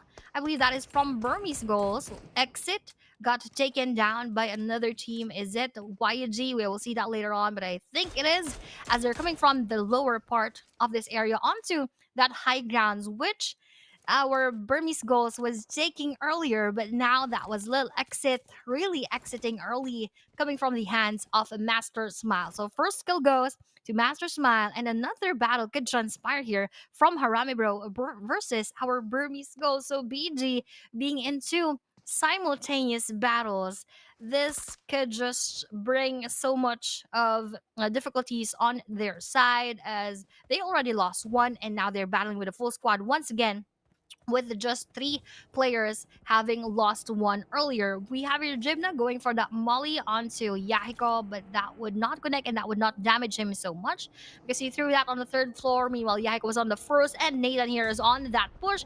Nades are being held by both teams and both players. Oh, I think this is a miscomms. They are all targeting the third floor, where in fact the first floor is the only one occupied in this building. But now they heard those footsteps, and we have that nade connecting, coming in from Nathan onto Yahiko. Will this be a confirmation? But we have a little XZ inside of that room as well. And if they push, that is going to compromise the rest of the team. Bro range, look at that, receiving so much damage because he is on high alert. Lil XC as he is guarding his G-mate, and Jappy here received so much of that damage to the point that he got knocked out. BG Lil XZ is a game changer for the rest of Burmese goals because he is doing so well into going for that counterattack and going for that cover for his teammate. And Max Joseph from outside and out from nowhere, they just passed by this area, but they decided to join the battle between BG and Bro. And it seems like Harami Bro is the one who is struggling right now, having three players knocked down and the IGL being the only one left with very, very low HP. BG is now taking advantage of the situation, trying to knock down most of these teammates and probably eliminate the rest, because look at that secure of kill onto our bros. And from outside, Max Joseph takes those eliminations coming from that frag grenade right now, backing that up, following that up with a lot more. But BG got squad wiped together with our Harame Bro being the 15th team to be out. So the player, rather the team that got the most out of this situation was Team Max, and that is the perfect timing for that third party engagement.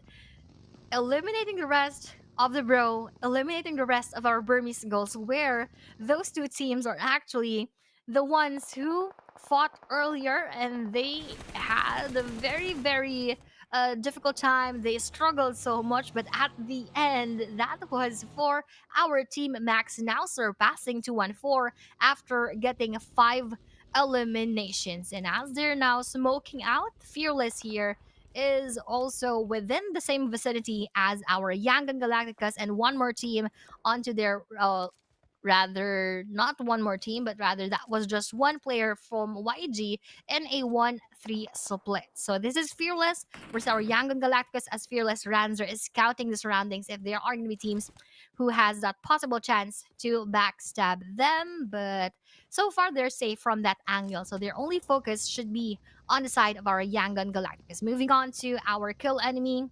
Now, as of this moment, that they are on the 5th spot, they also need to take care of that ranking because they could easily go down, given the differences between their points are just 1 or even 2 onto time to quick and so on and so forth. But as we have also seen in the kill feed, that was Team Max being knocked down from the end of our NX. So next is Vanguards also joining this engagement, just exactly how Team Max joined the battles between Bros and our Burmese goals. So NX Zai here just trying his luck onto knocking down the players of Team Max, but that is not going to connect even further because now they know where the bullets are coming from. They could be extra careful and extra wary of their positionings. And NX here also just around the middle of our scoreboard. Yes, they could have a chance as well to go above and to take those eliminations, but as of the moment, we have the momentum for Team Max X Victoria 9. And movement from the circle is happening right now, comprising Rozak and the above areas, which will favor a lot of teams, and several ones will be on the outside taking a lot of damage if ever that the zone will be behind them as early as possible. And NXI here is still going back to this perspective and going back to this view. They're still looking at the movements of our Team Max. Ooh, a new team on the screen right now is PBEXMSI that we haven't seen so far in this match. But as we are also speaking and as seeing them, there is another battle going on from another area of the map, which is coming from Hive Red, taking down one player from our Fearless, losing one player from their side. Let's see if what will happen later on for our team of Fearless. But for Elim Proportion, we have our PBE XMSI having the most onto Pretzel, which is just like what Kukudiva has mentioned earlier. He came from nowhere in the global scene, but now seeing him in PMCL and even dominating as part of PBXMSI is something that is refreshing, but this is not so refreshing for set of RTC Ken as he was secured with an S12K from Goa 22. Early engagements are being dealt with right now, and early pickoffs coming in from Goa with that first one for 22. Let's see if they will be able to get even more later on. So with all of the things that are happening right now, Yagdan Galacticus, I'm not expecting them to be on the last part of our leaderboards. But as we are speaking, that set of bullets are actually coming from their end onto our Guardians of Angels. Will this jumpstart their performance inside of our week number 1? Let's see that later on as Mernat Boy here is trying to take down our Goa. But actually did have a struggle in trying to do so. He was not effective into taking those eliminations, and he even got that retaliation with a lot of damage, and he needs to heal up right now. Meanwhile, Goa Jeffrey also received that same thing again because both of these teams need to get inside of the circle. Their next task is to actually clear out the team in front of them so that it's going to be easier later on. But if that is not going to be so easy, they're just going to move forward. And as they move forward, RTC, on the other hand, battles it out with our Goa. They might have escaped our Young Galacticus, but they are not going to escape so far the hands of our RTC. And as they're just minding their own business, going uphill, SG Migs could also join that engagement. RTC Labukun throwing those bullets onto their path right now. And the 9 E-Boy, on the other hand, he just actually tried his best in front of our Goa, but he managed to knock down one, and he also got that same knockdown. He even reloaded in front of the enemy, but that was just very unfortunate that they are having those battles outside of the circle because they're also needing to be mindful of the time that that circle closes later on. Hive, on the other hand, gets one more elimination. Meanwhile, for Sin, time to quick. This is a battle that could happen. And ooh, a lot of nades. Raining nades indeed. A makeshift red zone from the end of our Hive onto our Fearless Astrex being out. Also, we have one more taken down. That was 7 support. And Ranzer is the only one left as the opponent of Hive International. 3v1. And they are being aggressive with this push. And that nade ended the life of Fearless from the hands of 762. Stage 4 is now here on our screen, and we have our time to quick MV pushing a bit forward, probably taking that Wizard Tower later on, and YG Master Smile has been taken down by Max T. A lot is happening, and I'm just quite losing my voice, so I hope that you bear with me as I finish this match for today. And YG Romeo Boy here got eliminated by Max the John Say Cloud as well. Ooh, as I've mentioned, this is not what I'm expecting of from YG, and they are just slowly being pushed down even further and being pinned down on that last spot as we move on to SG Silent Gods versus the GOA, or our Guardians of Angel. Let's see who will guard themselves and guard their way through the top, as Sin managed to escape, or rather SG managed to escape the situation with 2 more players left. Zyle is in front of them. They are not easily taking that confirmation. They are still waiting for the players outside, if ever that there are players from SG who would want to join this engagement. But RTC Labukon taken by Hive Red right now, and Sin Wako being knocked down actually from behind by our time to quick. It's a very quick battle because 4 teams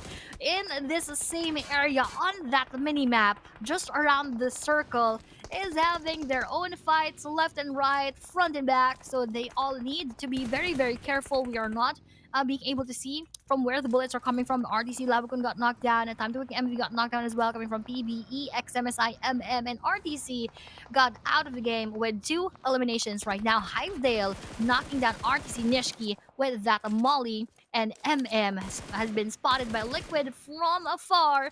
Sin Esports now going out as well.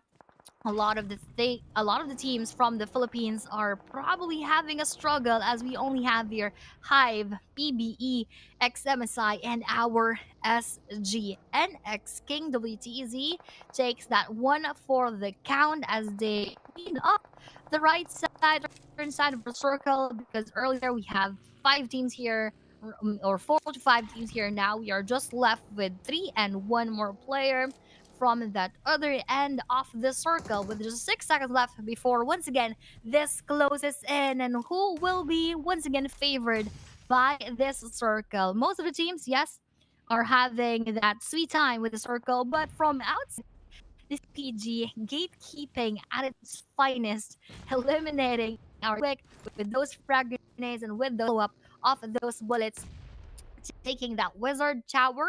That is a spot where it is very strategic and ideal if it is inside of the circle. For the time being, that is where our time to quick will be to rest for match number 4. And stage number 5, once again, just around the corner. So they all need to secure and find the best spot for them to take. So as they're now all busy with their plans of either getting inside the circle, this is again quite an open field.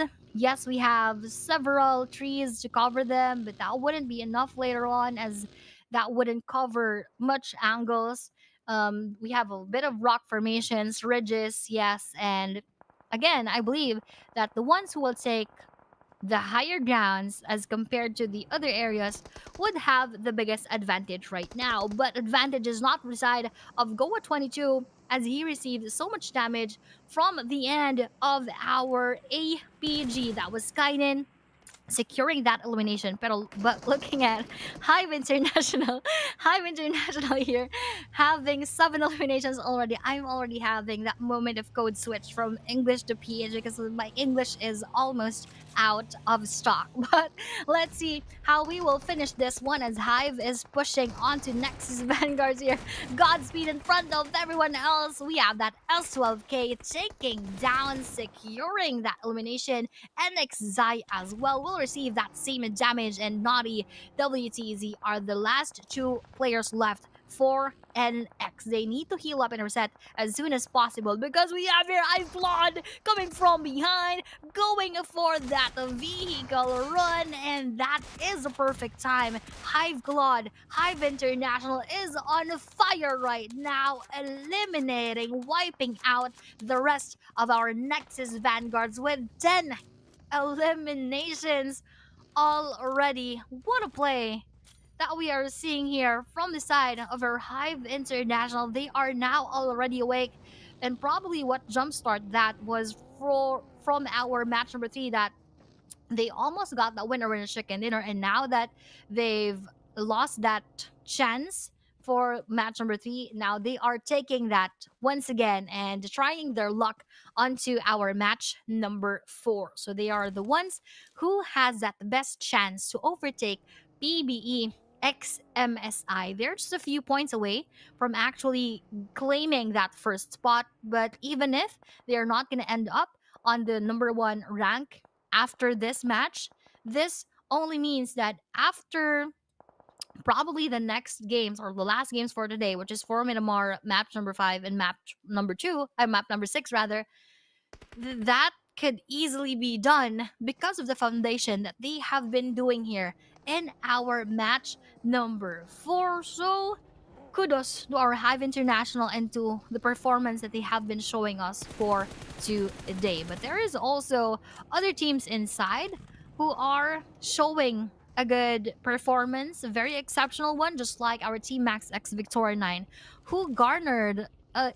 eliminations already, and they're not done yet, so they could get more of those points. But You need to be quiet a bit because Hive Red is here and he is just a few meters away from one player of APGN. Just like as I've said, that is gonna be the chance for him to be knocked down. Hive Red, unsuspecting of APG Fern G, got that chance to take him down, and the momentum is on side of Fern G. He also got eliminated. He also got almost eliminated because of that heavily done damage to him by Hive Red. But that is very perfectly done by Fern G because after getting Hive Red, he just went downhill and their players, rather his teammates, secured the elimination onto Hive Red. So he is securing himself, he's protecting himself, and eventually now taking this good spot onto trying to enter our circle. But if Hive 762 has that better perspective onto him, he could also be taken down, but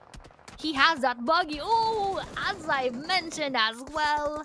What a prediction. Hive 762 eliminates Ferngy, knocks him down, but from behind, we have another team joining this engagement. Hive 762 also got knocked down, but they have a bit of that cover, so easily can be revived and can be reset because the focus will now be shifted onto the battles between APG and Kill Enemy. So the attention is now diverted, and now they can leave Hive International alone to reset and go for that refresh. But now KE Master X having a lot of damage. He needs to heal up as well. And they're taking the very center and the very middle of the circle in the idea that this will be where the circle will end up. But this is not the best thing for them to do because from the outside, there could be other teams who could have the chance to pin them down from that end. But let's see how that one will turn because we have our Skynet. As I've said, they have teams from the side that could pin them down, and that was KE Master X going down and being knocked down. APG now has that best chance with 5 eliminations. Max Ativ having a chance as well to knock down Hive Claude. A lot of things are happening right now. I don't know where to look. Everything and all the teams are having extreme battles, intense battles, 5 teams, and most of them are either focusing on the one in front of them or on the side. And in front of 762 is one more player of APG, and that is Popeye being out of the game. He did not eat much of that spinach once again, so probably he is a bit sickly as of this moment. But moving on to that next circle, which is on the side of SG, who are indeed silent right now. The silent gods are very, very much silent. So now, welcoming back. Hopefully, he is back. I am back. Whew. I am back, ladies and gentlemen. But I don't know what happened. But right now, IterX protecting his teammate Kaya. And you can see APG Nang X just putting up. I lagged again, Aya. Go ahead. Ooh, now we have here again the APG versus our Kill Enemy. I thought I'm gonna have a rest, but I think the players have more rest than the caster right now. Spotting from the side, Nang X onto Kill Enemy. That is Kaya. That would be Lucas pushing him down already. What this is a vehicle saving him for a moment, but that is just only for a moment because Nang X also got taken down by Kai with a UMP 45, and not only taken down, also got secured and got confirmed. But on the side of our team Max and SG, they are having this push already, going for all of those nades. FG Lucy trying to defend himself, but receiving a bit of damage coming from behind, and that made him decide to heal up first. And SG Migs just relying on his guardian angel right now because in front of him are a lot of flames burning in front of him, and fortunate for him that he was not taken out. Max Joseph, meanwhile, ooh, the rest of SG got killed by that grenade coming from outside, although Max Ativ was left with that knockdown before Sin Migs left that engagement. This is still a chance for them to revive, and they have a bit of the ample time right now. Hive 762, ooh, what happened there? Might be a miscom. Hive 762 knocking down Hive Red or Hive Claude. Yeah, Hive Claude right now. This is not the thing that we want to see. This is the worst case scenario because they are in a very tight spot right now in front of KE Lookies, and oh no, they are not in a good spot indeed. Lookies knocking down Hivedale, securing Hive Blood. Hive 762 goes for that nade onto KE Lookies.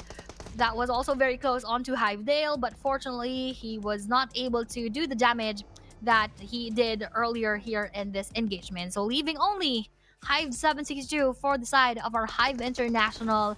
This is a Philippines versus Cambodian versus Cambodia. KE versus Team Max. I believe the momentum is for side of Team Max. As I've also said earlier here in this battle, they have a lot of eliminations and they have the best momentum. But for the eliminations, the most eliminations so far that I've been seeing is for Hive International with 14 right now. But it is not gonna be so easy having only 762 defend their title, defend their position right now. All he needs to do is hide himself, but I don't think he could hide anymore because Max EZK is here behind him chasing him with that frag grenade.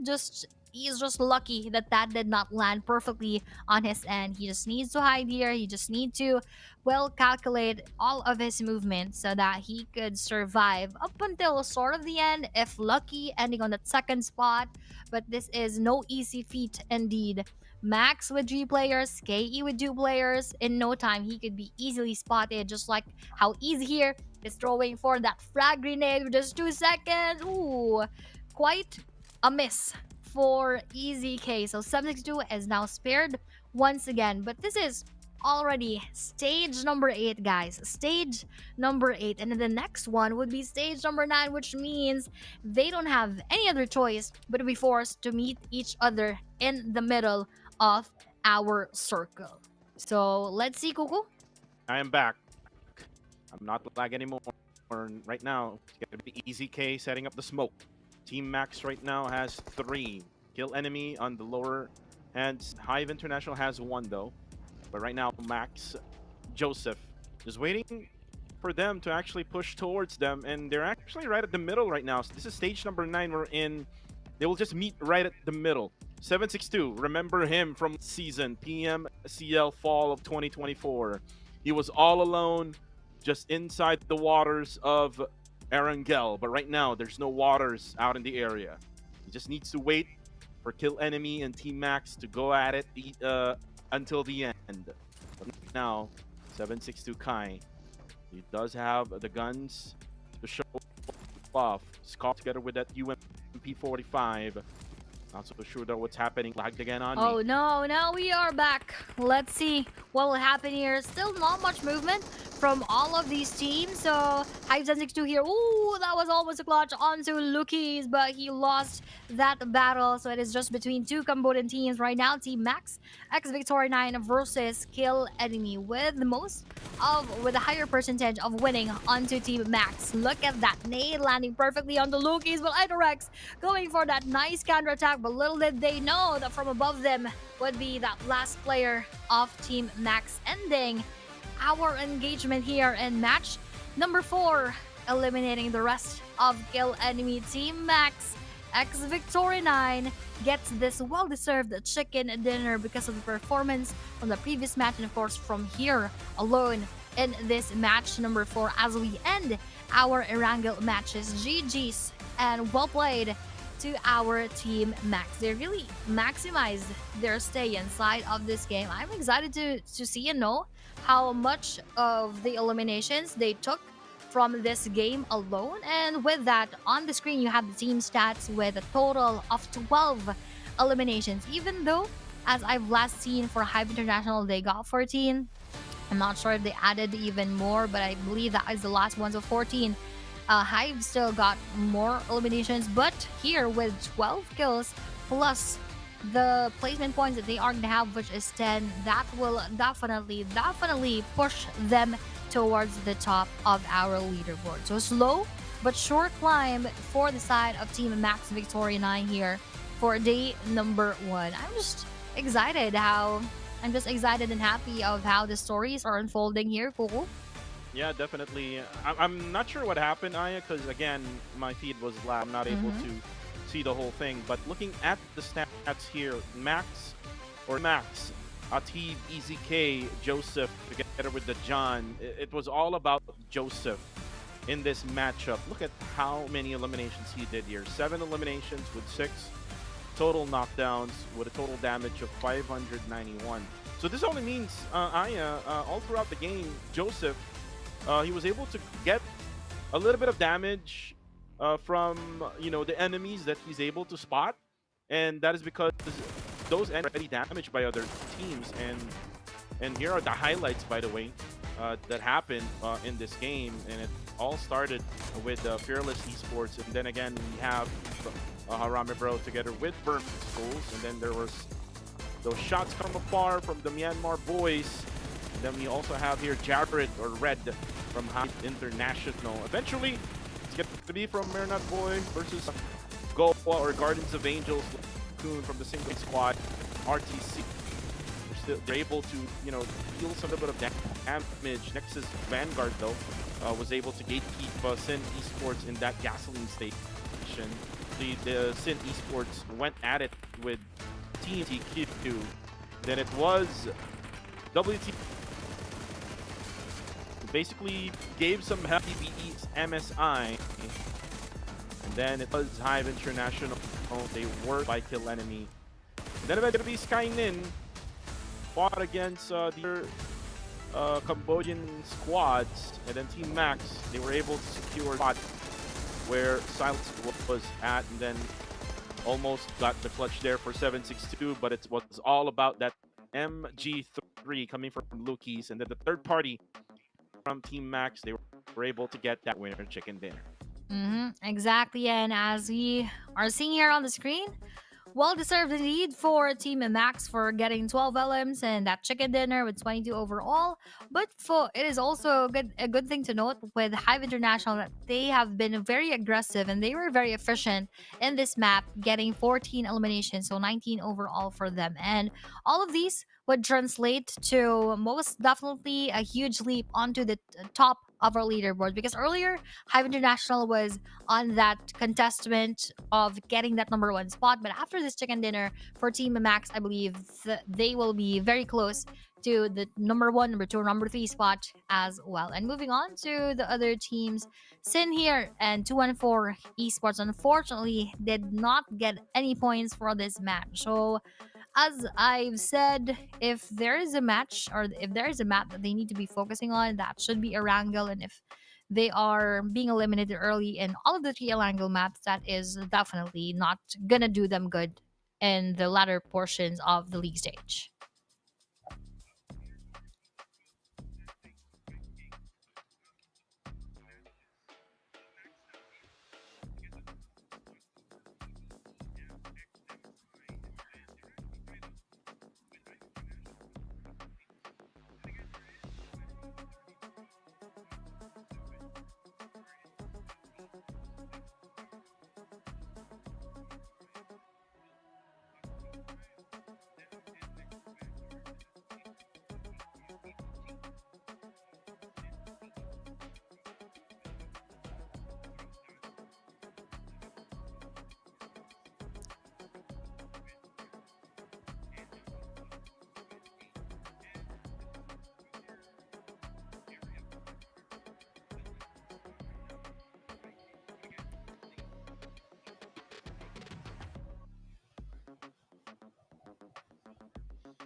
Mm-hmm. Yep.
5 days of league stage for week number 1 and even for week number 2, but for this week alone, um 4 days will be played by a specific team. So rotation will be done. Groups per day would be different. So now we are gonna have, or rather we are having since the very start of the day, groups A, B, C, and D. And for tomorrow, it will be a different one once again. So with this 30 seconds left on the clock, a new fresh map for all of us for the tournament for today. So this is Miramar once again. We all know how teams would love to drop in Los Leones, would love to drop in Picado. But this now would rely heavily, of course, on how the circle and how the plane path will be starting off in this match. I'm just very excited to see those teams, most especially those teams on the bottom, to now reclaim themselves here in the map of Miramar as we start match number 5 out of match number 6. And for match number 5, this is going to be, if I'm not mistaken, coming from the southeastern side, but let's see that later on. Yes, this is coming from the southeastern side of the map, near to Partona, near to Puerto Paris, or in the middle of both of these areas, onto Lacob Rary. So not much easy to go to Campo Militar, Cherabronca, Torre Ahumada, El Azahar, and so on and so forth. But now dropping is Fearless. Now dropping is RTC Team Max, and I think they're going for that Los Leones area, wherein that could be a possible 3-party engagement, unless they would just go past through Los Leones and prioritize going to La Bendita. But I doubt that will be the case for us right now. And as all of them, so for everyone who's wondering why I'm laughing, I just mentioned the Filipino word as I'm once again from the PH broadcast, fresh here in the English broadcast. So I'm just explaining that part. So let's now go here and move on to Los Leones. Yes, that was taken by 3 teams. Time to Quick, Max, and our RTC. A lot is at stake for Team Max. This is a very risky move because we all know that they are the ones who are almost near the top of the leaderboard. So Time to Quick is a bit far together with RTZ. But the first blood will be coming in from Master Itchy, knocking down Kree. Now with all of those daggers, we are just seeing dagger battles here. Shalom has been secured with that dagger from 214. Dagger coming in. 214 Emma's knocked down from Master Itchy. 214 Kree as well. What a dagger gameplay that we have been seeing here from side of Burmese Goals. Dagger from left and right. And going on to the right side, NX versus our GOA, our Guardians of Angel. Jeffrey was taken down. That is courtesy of WT right now, trying to heal up because he also received damage coming from the defense of our GOA. And the rest of GOA, the last 2 players, are on a different side of this area, and they are being hunted down by our NX because, of course, who wouldn't want to secure a full squad, most especially if you know that you have the biggest advantage having most, or rather having more of the teammates, and of course, that firepower. And Clay Jr. will be taken down, coming from that UMP 45 of our Nexus Vanguards. And the last player left would be Goa. So 1v2 where will he go right now? And he is just holding that melee weapon. What a funny view that we have here. This is just a sword from the hands of Goa 22, and he doesn't have anything to do. Resistance is pointless at that point, and that goes to our Nexus Vanguard for securing all of those eliminations. Easy 4 full points for our Nexus Vanguards. What a gameplay we have seen there. That's just really funny, no? Right? A comic relief for all of us.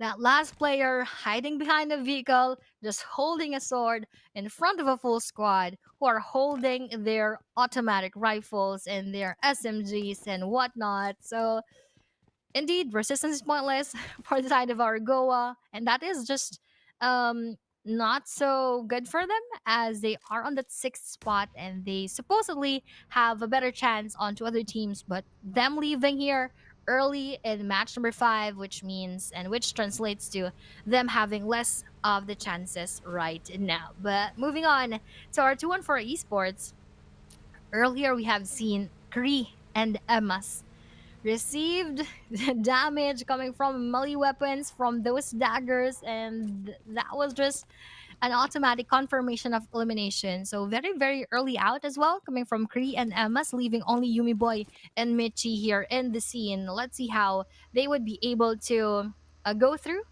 this Miramar map, having lost 2 of their players. And now another PH team on the screen is our Harame Bro with still a full squad. Of course, it is very early and they did not meet any of our opponents. So they are quite very, very safe right now. And this is just stage number 1 with 3 minutes and 30 seconds left on our clock. Let's see what will happen to them later on. But just would want to go through again the players of Yangon Galacticos as they only have 8 points.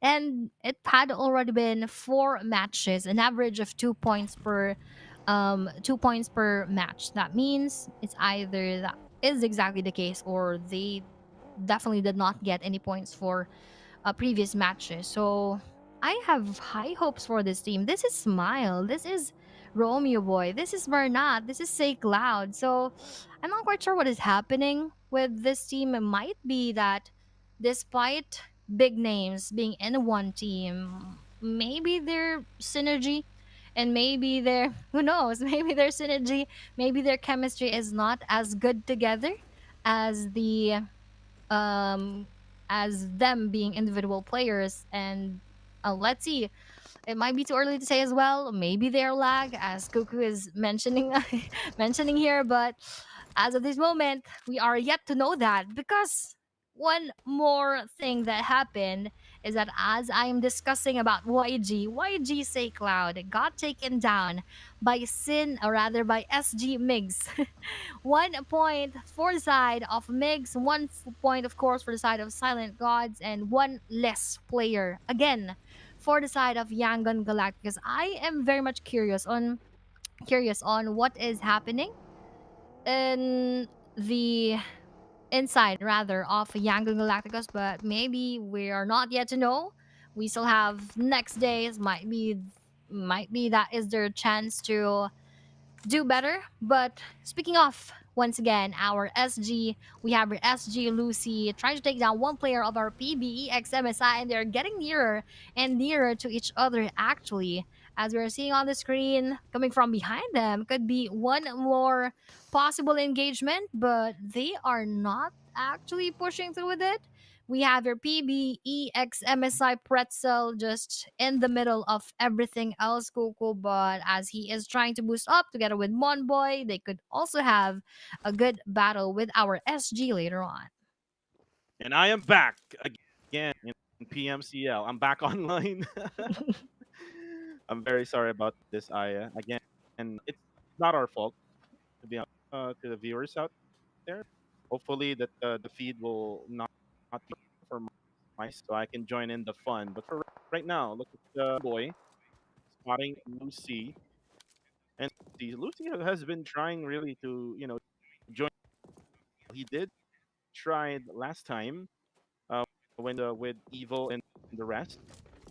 Uh, he actually played with the Thai players, but then again, right now he Claire together with Silent Gods. But look at that, able to get some damage over MSI and goes to be Zyle for Enigma before or MSI. You can see the circle also closing in. We are in stage number 1, Aya.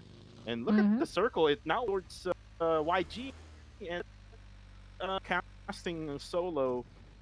I was in Miramar. This might be the chance for those teams who are in the bottom of the leaderboards Yep.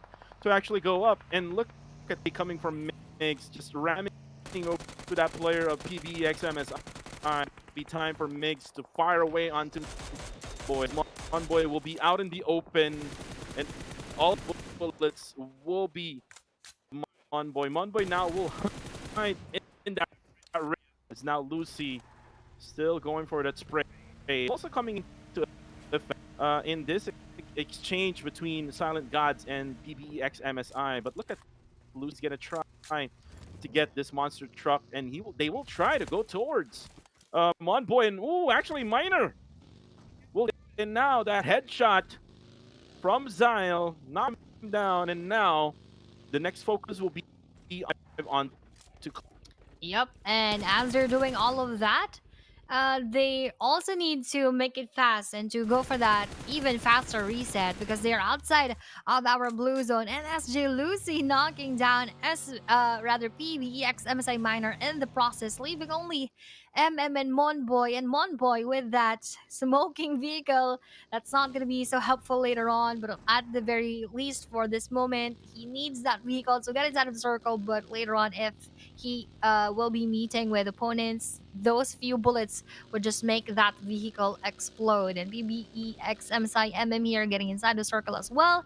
They need to do it as fast as possible. Yes, it's stage number 2 and it wouldn't hurt so much, but their equipment here, their healing aids are not enough. Actually, MM doesn't even have a first aid kit in the first place.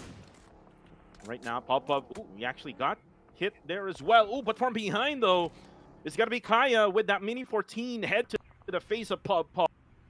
Now Fearless, they will have to go for the revives. I mean, they cannot. Kill Enemy cannot go for the confirmation because they don't you.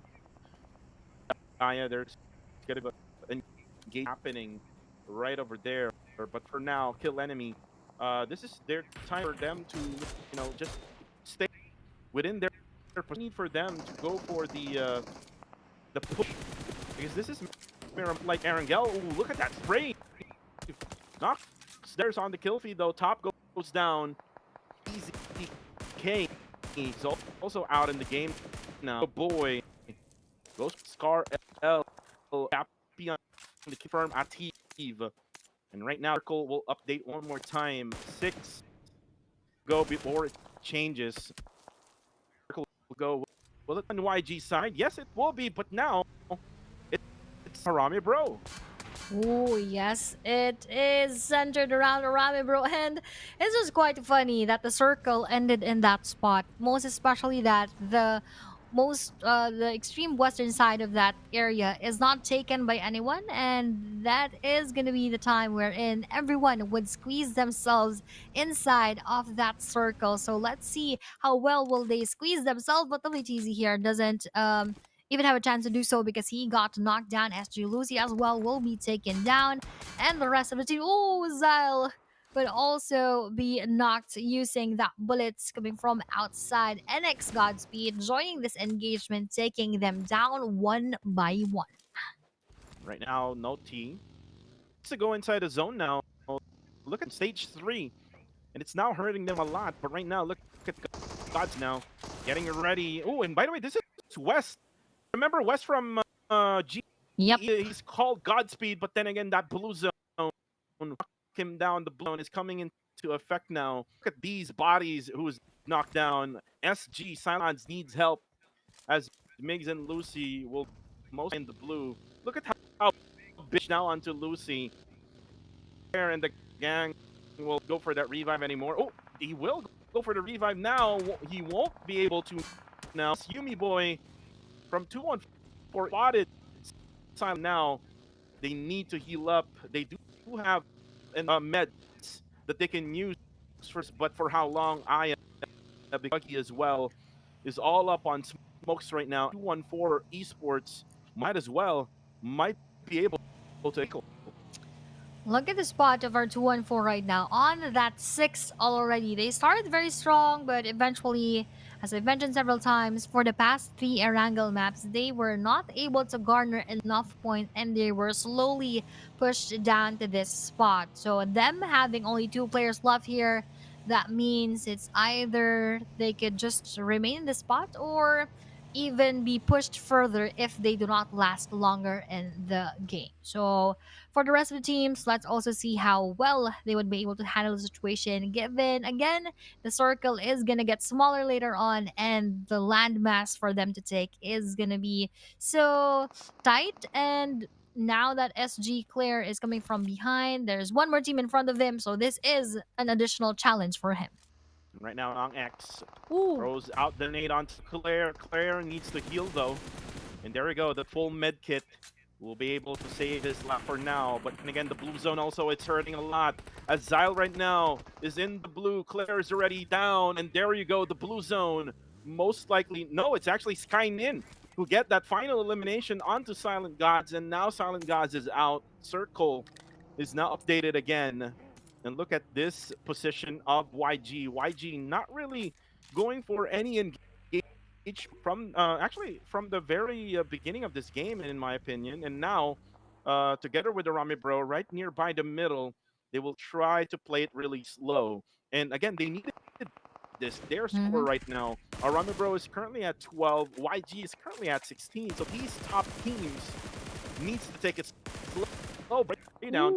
I'm not able to get those hits though, but on the kill feed, some goals got taken down. Yup, and as they're going for that reset, the other teams are now focused on getting inside of the circle and trying to gatekeep those teams coming from outside of their area. Sin FD here also trying his best to try to knock down those players who are inside of the way that they are gonna go through later on. And Time to Quick here, joining the fun as the circle is just right above them, passing through one more team, receiving a bit of those damages, but unbothered by what is happening, and they're just trying to go even faster so that those bullets would not connect to their spot. And I believe that spot exactly is a good spot to take if our KE would not have the chance to see them because of the covers.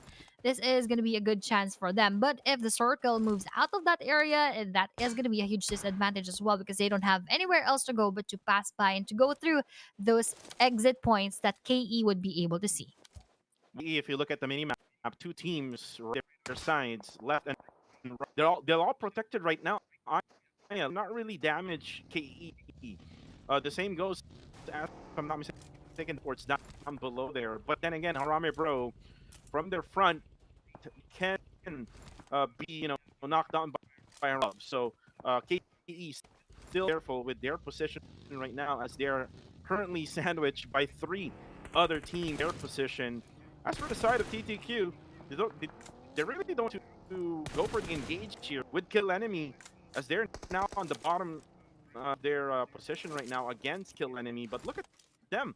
They're now this mountain, and MV his firepower right now to just fend up Kill Enemy to play. And Loki's right now just waiting for that right time for someone to pop off. Just in trouble.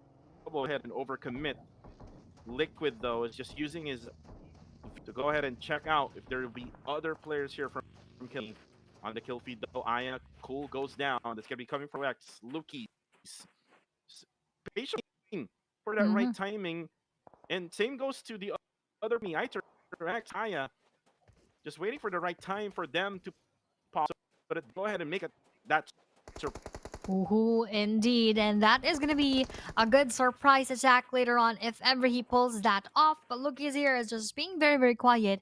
But from behind them could be another team to join, which will give them a difficult time. Nades are being prepared right now. That will be Fearless joining in the battle. And we have here on the other side of the area is another team battling out with each other. I'm not quite sure where those bullets are coming from. But as that circle closest in, that will just be gently smaller from the previous one, so not much movement is needed from most of them. But time to quick KH here is already repositioning himself so that he could have a better angle to spot on our KE, Kaya, together with Itorex and the rest of the gang, which is the most nearest to him, which Oh, is look at the minimap. Lucky's. Oh, but the Look at the minimap minimap. here from behind them is our Fearless clan, slowly but surely pushing forward.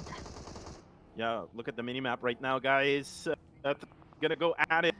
Kill enemy needs to be careful here as you're gonna be sandwiched. TQ and Fearless range knocks down Labo Kun on the feed as Kai right now waits for that push of Fearless. And look at this. And Popov now Astro X is in the nade. They're just clear ruins. Lookie's just hiding behind the smoke. The footsteps as Kaya right now together with his teammate now goes for the spray as Renzer goes down. The headshot onto this will initiate the third party also by TTQ, and now KH all on the bottom ground. Oh, the NATO knocks down 7 support. With that throwaway explodes in the kill feed though. That's courtesy of the PG. Another though from Cool, who rams and Kaya cannot really go for the push of that was Populous, and right now, oh, spotted! Astro X, he did not to connect. Now he's bombed away his teammate, and now Astro X goes down as well as TQ goes for just chaos after this triple threat matchup, and TTQ is just making fun of those two teams right below. They're just watching above and they're just watching on the front lines of what is happening in front of them, and this is a perfect chance for them to actually try to take down our Fearless clan, because this is the moment wherein they are all not ready for another battle. They need to reset still, but the covers are hindering them to do so, and on the other edge, or rather on the other side of the area of this side is actually another team. Ooh, but we have a Ranzer being knocked down. Ooh, almost rather knocked down because the bullets that Liquid has sent them through, and Pov and 70port would go through that same route. But this is not going from Astro X, which will deal a lot of damage onto Liquid, but will not be enough for him to be taken down. Almost actually taking down Liquid. Just left on him. Now he needs to put a heal. But right now, it's going to be Sin Esports versus Arame Bro, and FV knocks down already one. Knocks down, also eliminates Nathan. It's now going to be up to Jibna, who will be the only man for Arame Bro.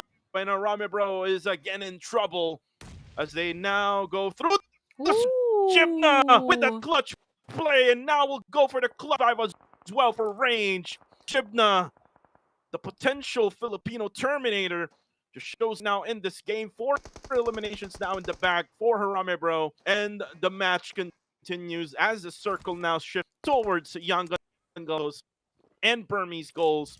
The circle is now within the reach of the quads. The team that I'm looking a good performance from, which is Young Galacticus, has that best chance right now. But for RTC, they managed to knock down one player of our Harame Bro, and on this crash and on this push will be APG onto our Burmese goals, and they went down one by one, and trying to take those kills would be our 2-1-4 joining that engagement for those kill steals, and BG Master Itchy was also trying to take down the rest of the players, which is APG Skynin, but he managed to get his way out of that spot, and he is now trying to pretend that he is part of the buggy so that he will not be spotted by Fearless from just a few meters away from his area, and that is a good disguise because Astro X Pov doesn't have any idea that he is right there. And that's the only way to go, Aya. I mean, you don't really have any choice. But there you go. Skynin already shows up, knocks down one for Fearless, and that's Pov, former teammate of Skynin, and now eliminates him right away. But then again, his gunshot will actually have all eyes for the other teams on him. But then again, the other teams are actually busy. Also, with the other teams that is still at the Colabo Kundo, Jibna is still doing it. He knocks him down with a frag grenade. Liquid just waiting for the right timing. XMSI to show up as Gus right now for the getting a little bit of more information. But KH headshots Monboy. Monboy. It's actually who's already in front of Monboy, not able to go for the defense. Monboy will be confirmed. Mitchell will be spotted by Hive, and Hive explodes him out of this game.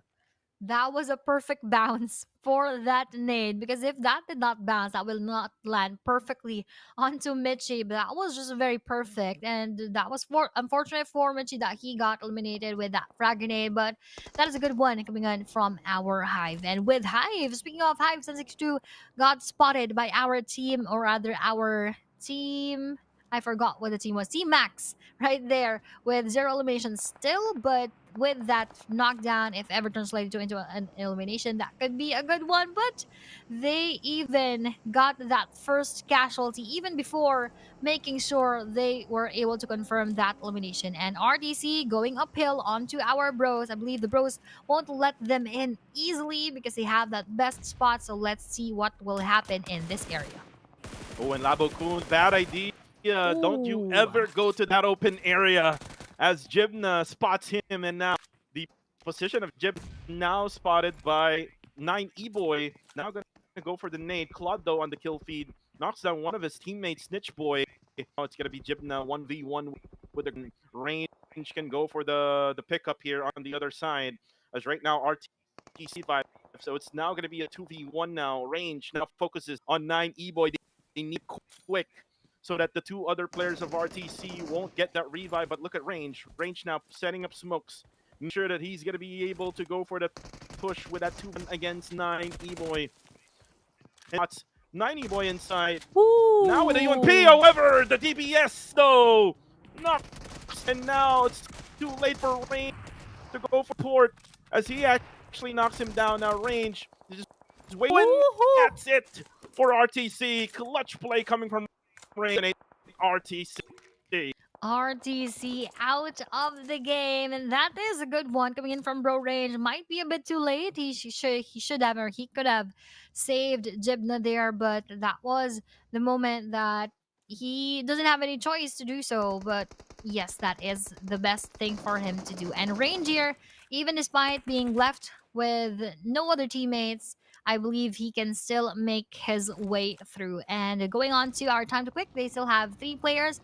And this is still the area that they have been contesting earlier together with Fearless. And Fearless Ranzer just in the middle of that area as well. And he doesn't spot. Ooh, time to quick. MV there and KH. And that is just a surprise attack coming from behind. And Ranzer in front of him as well will be spotted behind, or rather under that buggy. But time to quick Gus saves the day for our time to quick, and he now should be quick into reviving MV and KH in order for them to survive this engagement. And what play there coming from Gus? It was a 2v3. They were to get the first knockdown. Eventually, they got knocked down twice, and then the last guy was able to make that clutch. Now it's all about Yangon Galacticos. They have been so quiet, Aya, ever since that shift towards to their area. And now, with all 3 members still left standing and dominating now with 3 eliminations, they can now make that towards that winner chicken dinner. But then again, it's now going to be up to Range. And Range is going to be out in the open. And there's going to be just for Yangon Galacticos in Aya. Now being spotted by 762. And Red from high spots range eliminates Harame Bro in the Hive International being very consistent right now, ending in our top 4 teams remaining for this match.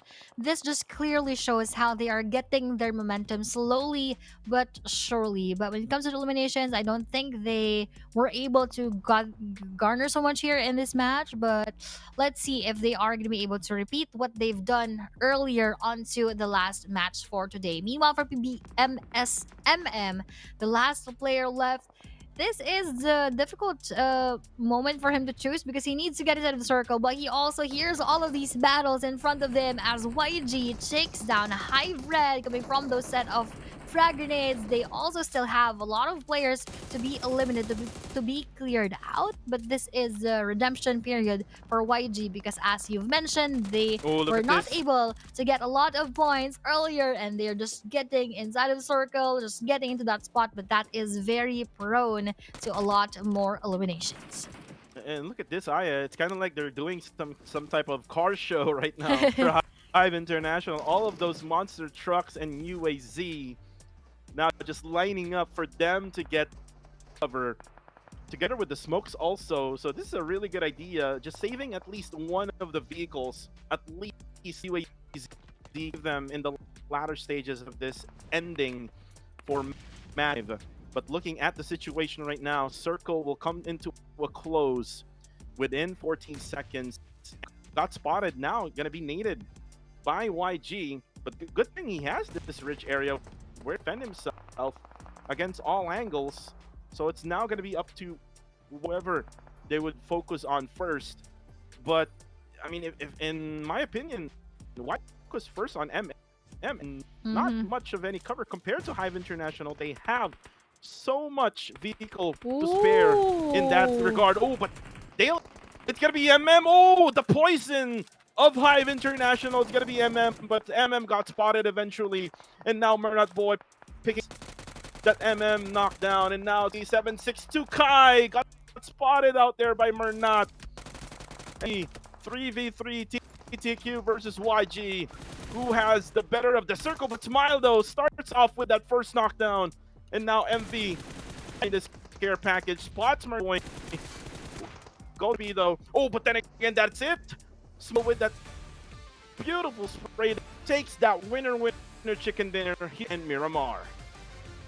Yangon Galacticos now redeeming themselves after 4 underwhelming performances, rather 3 underwhelming, I believe this is match number 5, yes, 4 underwhelming performances, and on to this 5th match, taking this winner chicken dinner. This could be their stepping stones onto having better games and better performances for the rest of week number 1. So GG's and kudos to our Yangon Galacticos as they are now slowly getting back on track. Getting back to their form, I would, because I mean their lineup combination of YG and is from GE, which is we have Marnet and Smile, and good to see that they're to open up for their squad, knowing that at 16th spot Aya with the overall, so this will just give them a big booster when it comes to their overall rankings. Stats right now. Just smiling onto us, onto the viewers, onto the enemies that they have in the battleground. 7 eliminations for this man. Just total domination for this guy from YG. And we just need more of this from, and not only Smile, we also need more out of Mernat. Mernat is the MVP of, the PMNC from Myanmar. And with that combination, Romeo Boy, and say Cloud, this team might be unstoppable in the future. Unstoppable indeed. So if they are going to be able to continue this, teams would need to actually be wary of them. So let's see if that is exactly going to be the case, because they are slowly again gaining their momentum back, and with 10 elimination points and 10 placement points, 20 points would propel themselves towards the top, but probably not going to be able, or not going to be enough for them to be able to overthrow and overtake those teams on the number 1, number 2, and number 3 spot. But at least they are going to go from the lowest part of the leaderboards onto the first page of the scores. And these are the highlights that we have seen in game earlier, the battles between YG and of course those teams on below them, which is Team Max. And indeed, this only shows that Miramar is a battle of mid to long range fights, as we almost cannot see the nameplates of the other teams on the receiving end. You can see here, Silent Gods just, had a really hard time of rotating inside the circle. They were gate kept by APG, and then this is where threat match here between TTQ together with Kill Enemy and Fearless Esports, and then eventually there was that clutch play coming from range to earlier change with RTC. But unfortunately for Rami Bro, they were really out in the open. See them together with Yangon Galacticos and coming from PBE x MSI, and I thought that Hive has that really good plan in the very end, but eventually it was and got the best of them. It was Yangon Galacticos who eliminated TTQ at the very end, taking that winner chicken dinner. And a month to say the least, Aya, because again, they are really struggling. They were at 16th spot, and again, just the first day. So whoever is the 16th anytime in the day for day number one, that doesn't mean to be on the 16th spot all throughout week. Remember, there's only 2 weeks of age, not like the season that we had before, wherein we had 3 weeks to enjoy the fun upstage. This is basically all for everything. No game must be thrown away. You see the struggles continues here for the other squad, like Team Max and Guardians of Angels got 0 point this matchup. Exactly. Having only 2 weeks of the league stage doesn't give them much room and much space to move around when it comes to mistakes. And looking at the overall rankings right now, still Hive holds that #1 spot because of their consistency throughout the rest of our 5 matches. 50 points for them right now, pushing down PBE x MSI with 45 and tied up actually with Max, and the rest of the teams just gradually increases the gap in between them. But most likely this could still be changed, of course. This would still be changed, of course, for the next days to come, most especially if the teams on the bottom, just like what YG did, will take that huge leap from number 16 onto number 8 right now. And a lot of stories could still unfold because only a few movements are needed in between each other, and just one game could change the whole storyline of these teams. In the top 4, number 5 will be YG.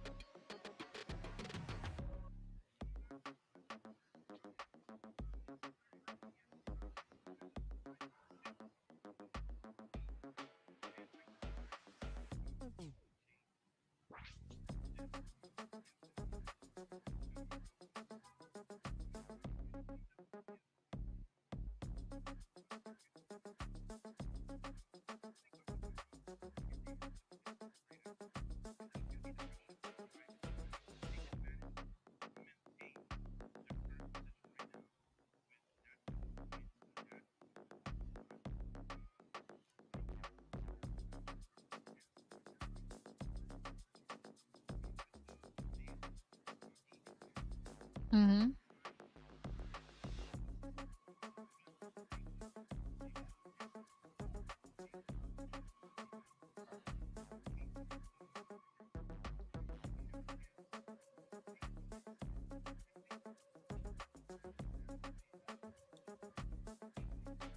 Mm-hmm.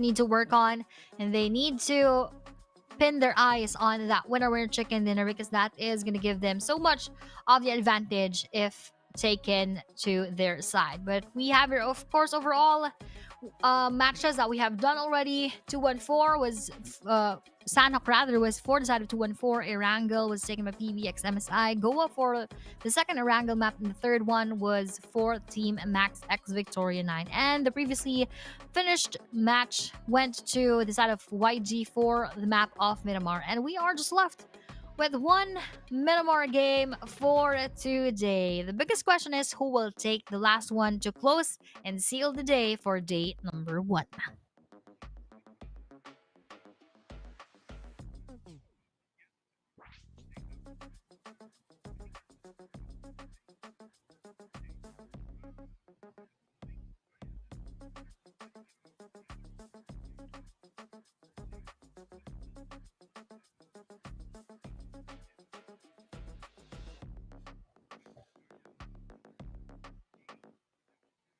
Mm-hmm. Mm-hmm.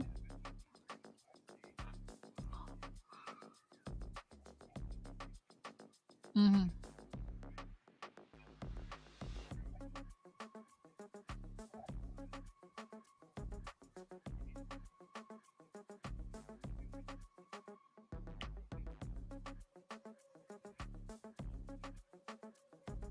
Mm-hmm.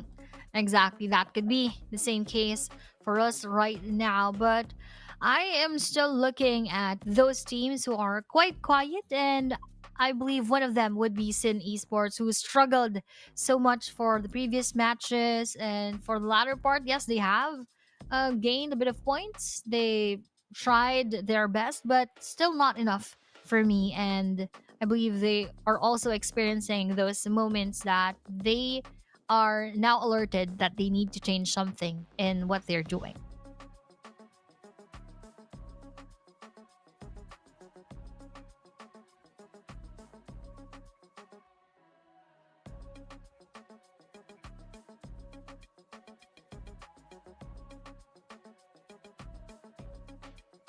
Hmm. Oh, but right now I think it's the same for me right now. We still have the upcoming matches on the screen, and we are giving everyone else a recap on what happened for the previous game. So for everyone who's watching there, don't forget to comment who or which team are you supporting. Is it which region or which specific team would you like to send your support to? Yeah, and I'm back. Mhm. I was given another feed, so hopefully that this will be continuing until the very end of the day. Again, I'm very sorry I that they had to solo cast two matches in a row. But again, it happens. Like these technical issues does happen within the first day. But hopefully, coming in day two, day three, until the very end of the tournament, no more problems for us. Because it's not just us, Aya. It's also the other broadcasts as well. Yes. So shout outs to the Filipino broadcast or to the Tagalog broadcast out there for Queen Toya and Paulo B.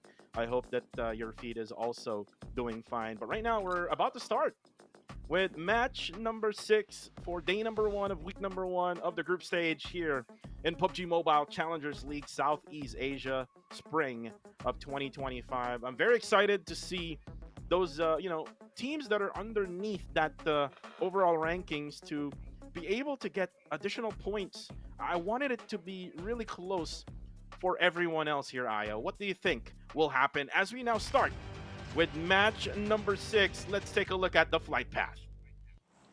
Ooh, one more and the final Miramar map for today. I believe this is once again on the southern side, coming from the west onto the eastern part of the map of Miramar. But with that, if ever that is exactly our plane path, yes, sort of around the middle to the southern part of our map. This would just once again give a hard time of those teams choosing El Azahar, Cruz del Valle, Torre Habana, and so on and so forth. But most of the spots are reachable because it is quite in the center, quite in the middle, so not much struggles when it comes to the dropping Yeah, points. not much of any struggles, especially with this type of flight path.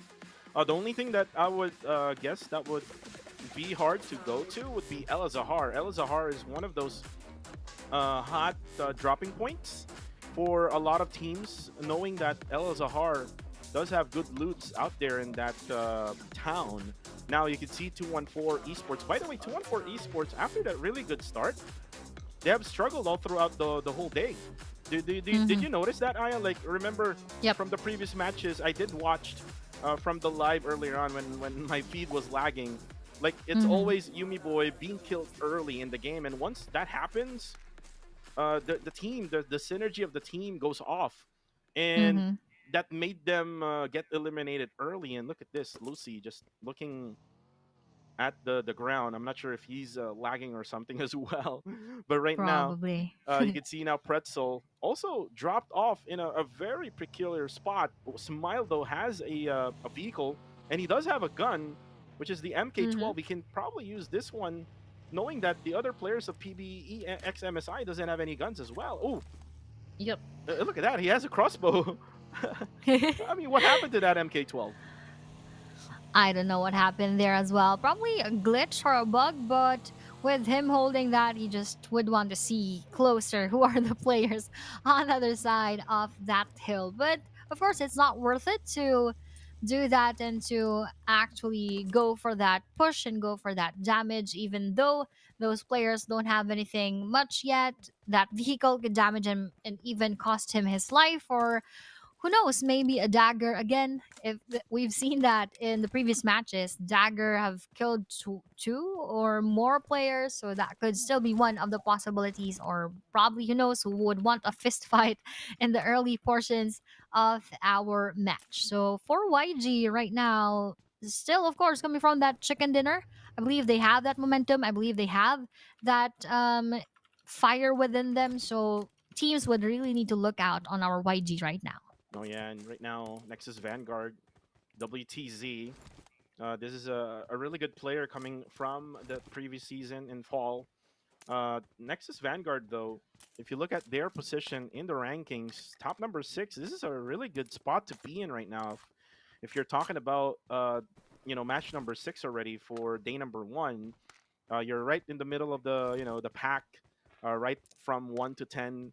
And all you need to do right now is just make a little bit of that push so that you can go on top of probably at least top number 2 over PBEX MSI. But looking at the top eliminators, look at Jared coming from the Philippines here from Hive Ooh, International. First timer in PMCL, and you can see his impact right now in this game. that is something that is really exciting for all of us, specifically for Filipinos, as it's refreshing to see a new face inside of PMCL. Even more, seeing them in that top player list. So, rising stars are indeed not only present in the Philippines, but for other regions. But let's see if they would be able to still continue with this streak after this day and after the next weeks, because this day mostly adjustments for everybody. Mostly they're just testing the waters. They're just calculating everything else. So for tomorrow, I believe this is going to be a hugely different scenario for most of the team. So looking forward to those who are still struggling right now, and of course to those teams who will be playing for the first time tomorrow for week number 1. Yeah, and you know what? I'm so excited for Goodfellas Gaming for their debut tomorrow, as they're actually the first other country that will be joining PMCL, like Brunei. This is their first time in Hmm. PMCL region, and it's good to see new faces. Like not just new faces, but new countries joining in. And speaking of countries, RTC does have half of their teammates from Malaysia, so they're not all the way from Singapore, even though that they're representing Singapore. Some of them are actually Malaysian, so it's really good to see Hmm. other countries joining in the fun here in PMCL. And just going back to Jared or Red from Hive International, I remember back year 2022, I was looking Hmm. for like players who is not joined through the PMPL CE wildcard, and Jared was one of those players. I was like trying to build a team Hmm. just for a an organization who was really interested on building a team for PUBG Mobile, and Jared actually was one of those players that I really had in mind to join that team. It's just so unfortunate that that deal didn't went through during that time, Hmm. and I just told them specifically like Jared and the rest just to just continue on playing PUBG Mobile. I mean, eventually in the future, you might get a chance to play in the pro leagues. And look at here right now where we're at, Aya. Jared right now, Yep. top number 2 in the eliminations. What a journey here for this man. Hmm.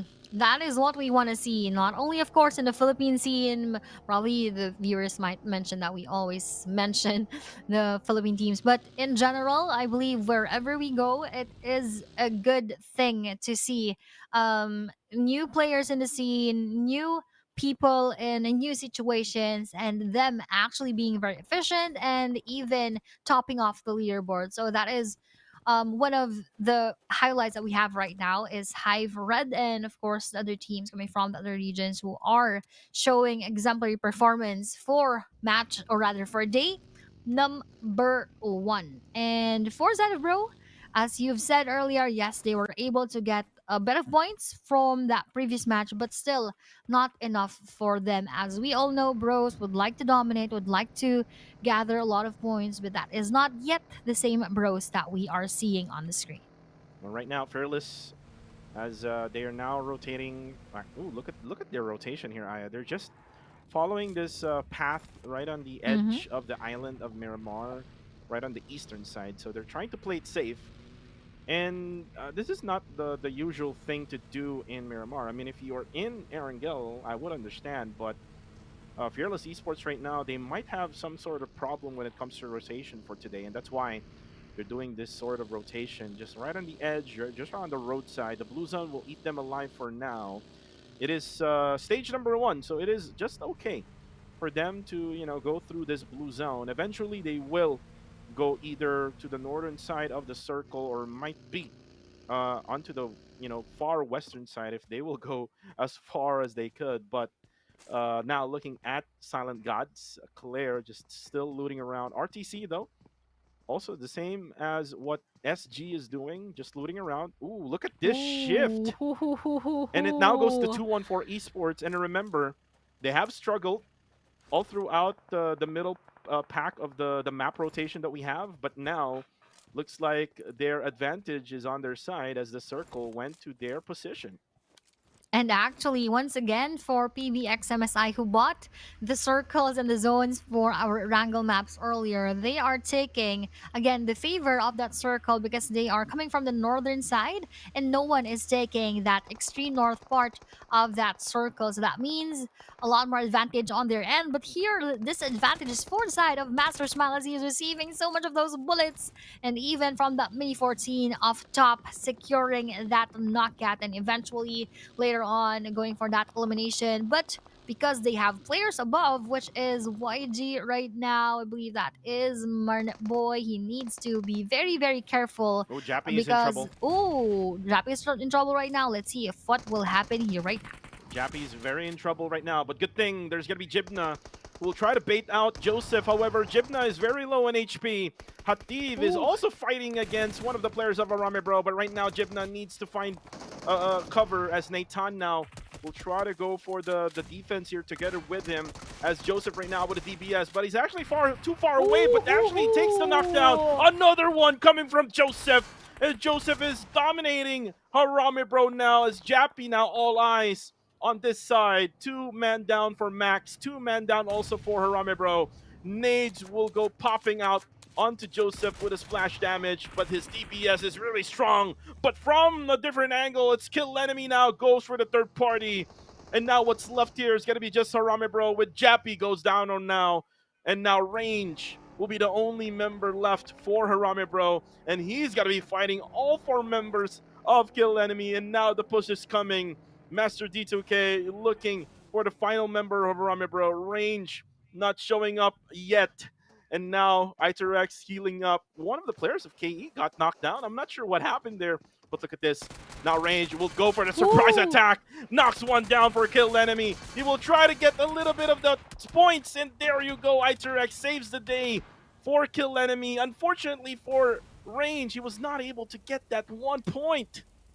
That was very, very close, and he was actually very eager to confirm that elimination, but he wasn't able to do so. And when he got inside of that monster truck, he went outside of the other side, and there was a player from Kill Enemy who was waiting for his exit. And eventually that ended his life together with the rest of our Harame bro. Meanwhile, another battle is emerging from RTC and BG, and that nade coming in from Yahiko knocks down Snitch Boy right here. Another follow-up, dealing him so much damage and eventually securing his life. And we have Renishki preparing with that same nade onto Lilyatka, Ooh, and that will nice. land perfectly. And that shrapnel damaged him so much to the point that he needs to kneel down to his opponent and going for most of those nades. This exchange of frag grenades is really on point because those eliminations we have here, one from Oh no, Yahiko, Ichi.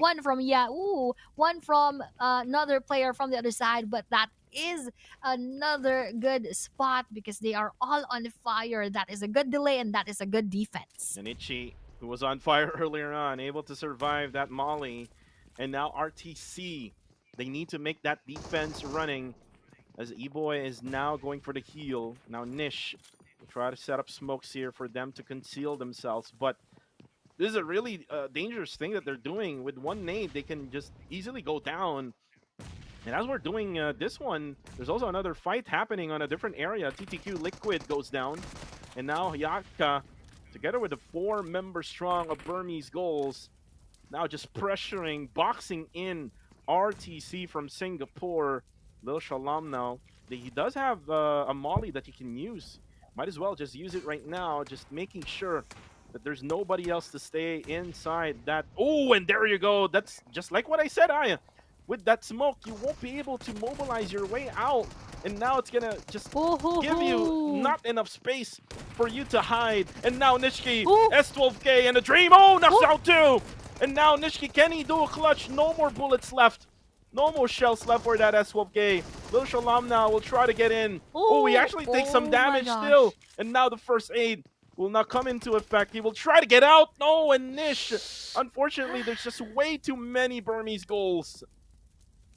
That was very, very close. And I really like the strategy of what that last player did inside. I believe that is our Nish. Is that Nish? I believe that was him. And him jumping from the other side to reload first and going to the other end so that the vision onto him coming from the opponent would not be so easy. And he did try to his best to do that in the way that he would eliminate everyone else, but 2 knockdowns is still something that is very commendable from his end. So let's see if that will be shown to us again tomorrow or for the next days or even from other teams. And speaking of Sin that I've mentioned earlier, they are very quiet right now, but at least they were not the ones to be eliminated first. And they still need to get a lot of those eliminations. So we are still waiting for that moment, most especially if that circle will end up in their favor. Now circle will be shifting, and there we go.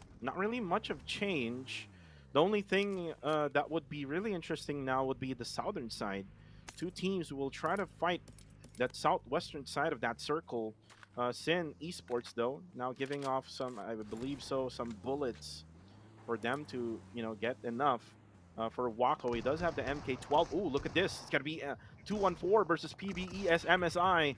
And now Pretzel will go down. Monboy will go down as well, as they will be confirmed by Midchi. Now MM will try to protect his teammate, who is currently down right now, as Miner is calling for help. But, oh, there you go, Kree for 214 Esports, able to eliminate the 4 members of PBX MSI. And like what I said, Aya, this is the time for 214 to make a change, to make that winner chicken dinner push. But look at this.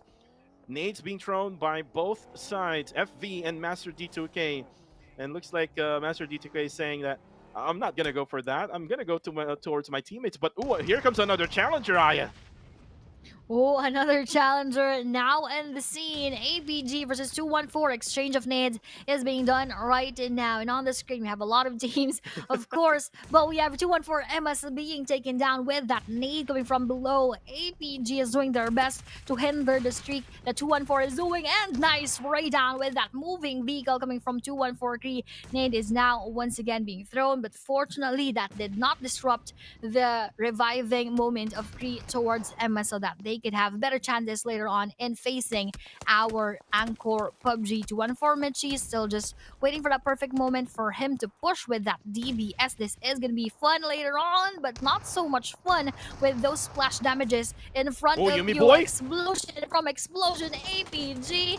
Top will be knocked down. Last player is Nangex versus Oh! everyone. Ooh, Oh, two no! knockdown players in just that streak and in just one peak. Nangex really has that fire within him.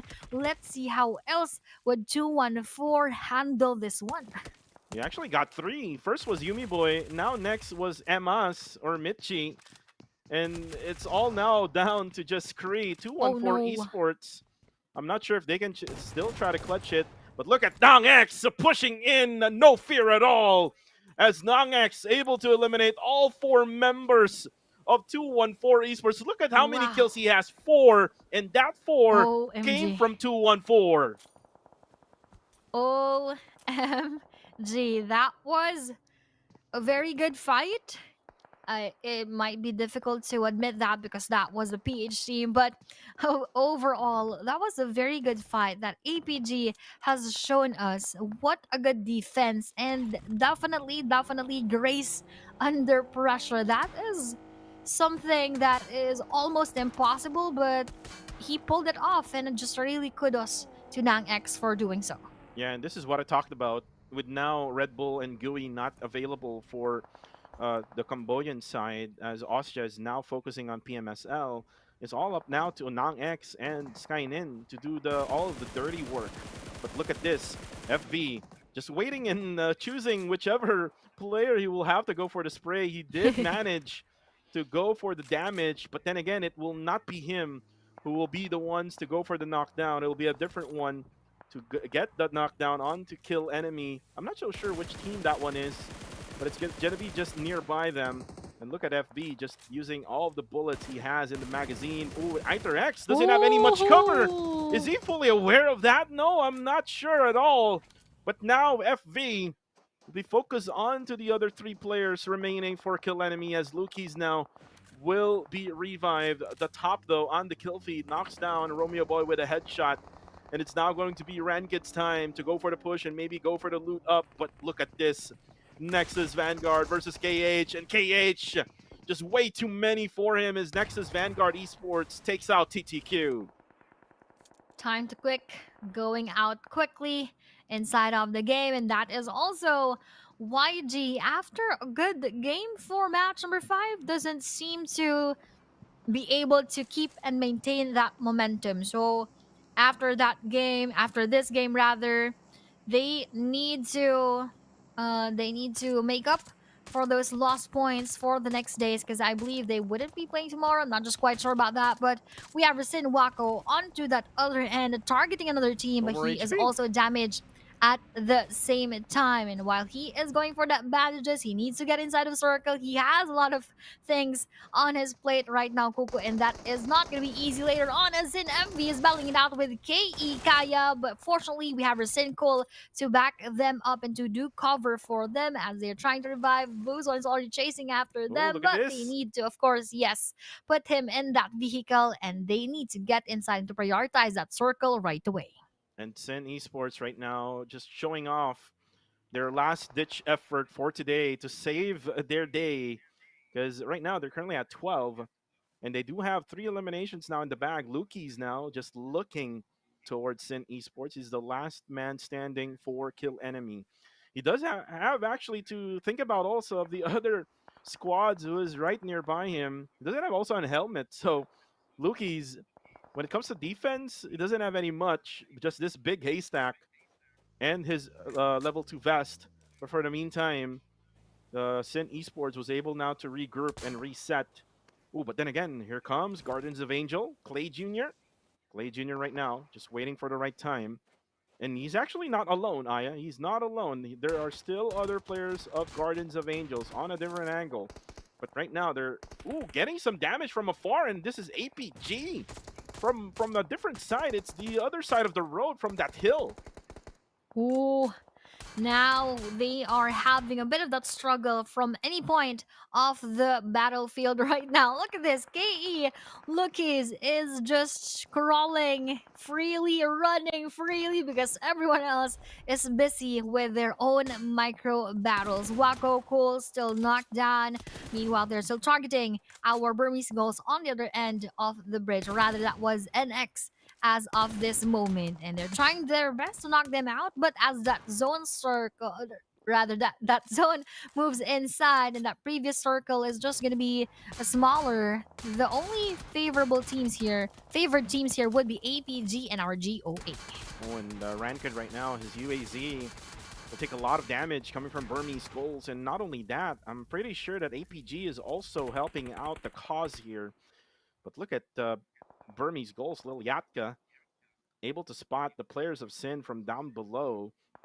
And he's using just this M4. There you go. It's going to be Yaiko, though, will be the ones to knock down Rankid.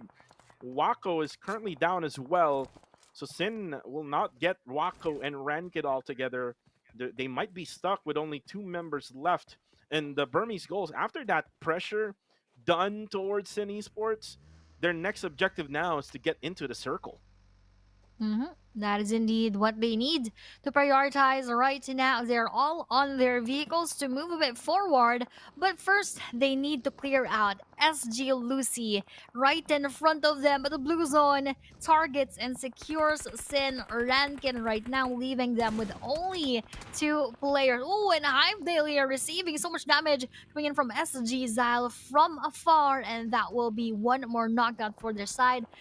Good thing is that he has this ridge so that he would not be confirmed right away, but Hive Claude will follow the footsteps of his teammate, and that is once again courtesy of SG.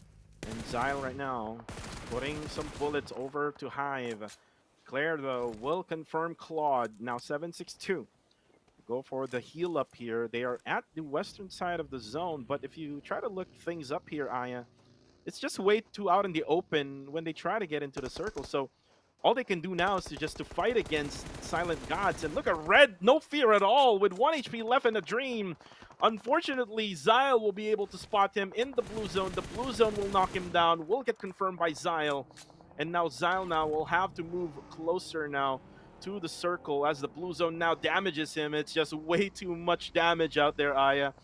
I would not want to be in the blue zone right now. Yup, that definitely would deal so much damage staying outside of that blue zone. So they are really going to be forced into staying within the perimeters of that safe zone. And we have our Hive just behind this rock formation, which is not the best spot for them to take. And just like that, that is the bullets of Nang X going through Hive 762, and they will be the lone ranger to revive him. And if he is going to be unlucky, he will also be facing it with the players who are going to be coming from behind and above, which is going to have an open and free view towards them. And APG, all eyes on the prize right now. They have a lot of reserves left.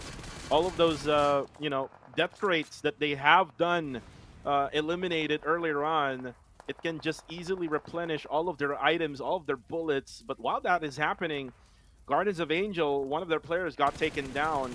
And this is going to be hard for Goa as they're out in the open. There's not much of any cover. Jeffrey goes down as well. Nang X still dealing a lot of damage here. Ooh, and actually he spots one more as Noti out in that open, in that really small opening in that window in that small shack. Hive, though, 762 still battling against Silent Gods as Claire and the gang. Ooh, and actually APG also helping out the cause. Hive International is out, and now 5 teams remain. APG with that many eliminations now, 8th in total in this game.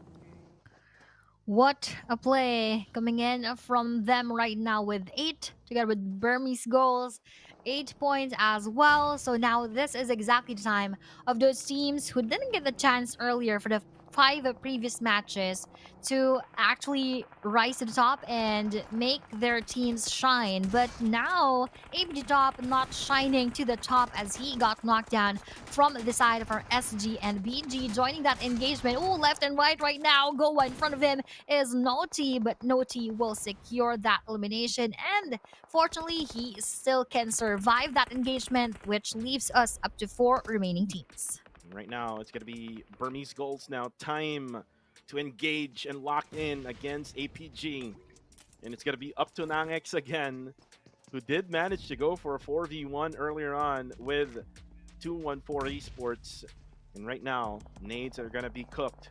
Lyatka and Yaiko now going to be throwing up those nades, but no, it won't hit any. On the kill feed though, Godspeed, aka West, from Nexus Vanguard will go down. Smokes will try to delay things up here for APG so that they can, prepare for that push and maybe try to avoid all of these smokes by Burmese Goals, because it's concealing all of the openings that Burmese Goals can actually throw these nades in. And right now you can see, the damage though onto Yaiko will take his HP down to just 1/4 HP. Circle will also update while this is happening. Lil Shalom just waiting for that right timing. And now look at this circle. It's going to be out in the open.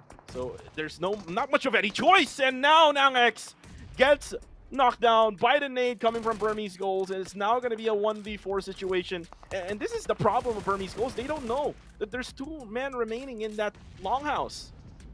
That's why that came as a surprise for them, and that almost got them knocked out. And we have Yaiko also spotting behind them our Silent Gods, and he actually welcomed that Molly in front of them, or in front of him rather, which made him receive so much of that damage and eventually got knocked on coming in from that S12K. And Migs here receiving so much as well coming from WTZ, and he's just hiding behind that vehicle because he doesn't have any choice, and that is his only cover right now. And being sandwiched is our APG. Shalom from behind secures that kill onto our anchor PUBG, who is eliminated with 9 total elements. And a beautiful drop shot by Shalom. The nade though will explode onto WTC, but on top will eliminate him as Lucy of Silent Gods eliminate Nexus Vanguard.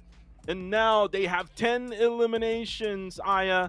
It's going to be them up against Burmese Goals with a 4v3 situation, though. The one player, actually Claire gets the first knockout.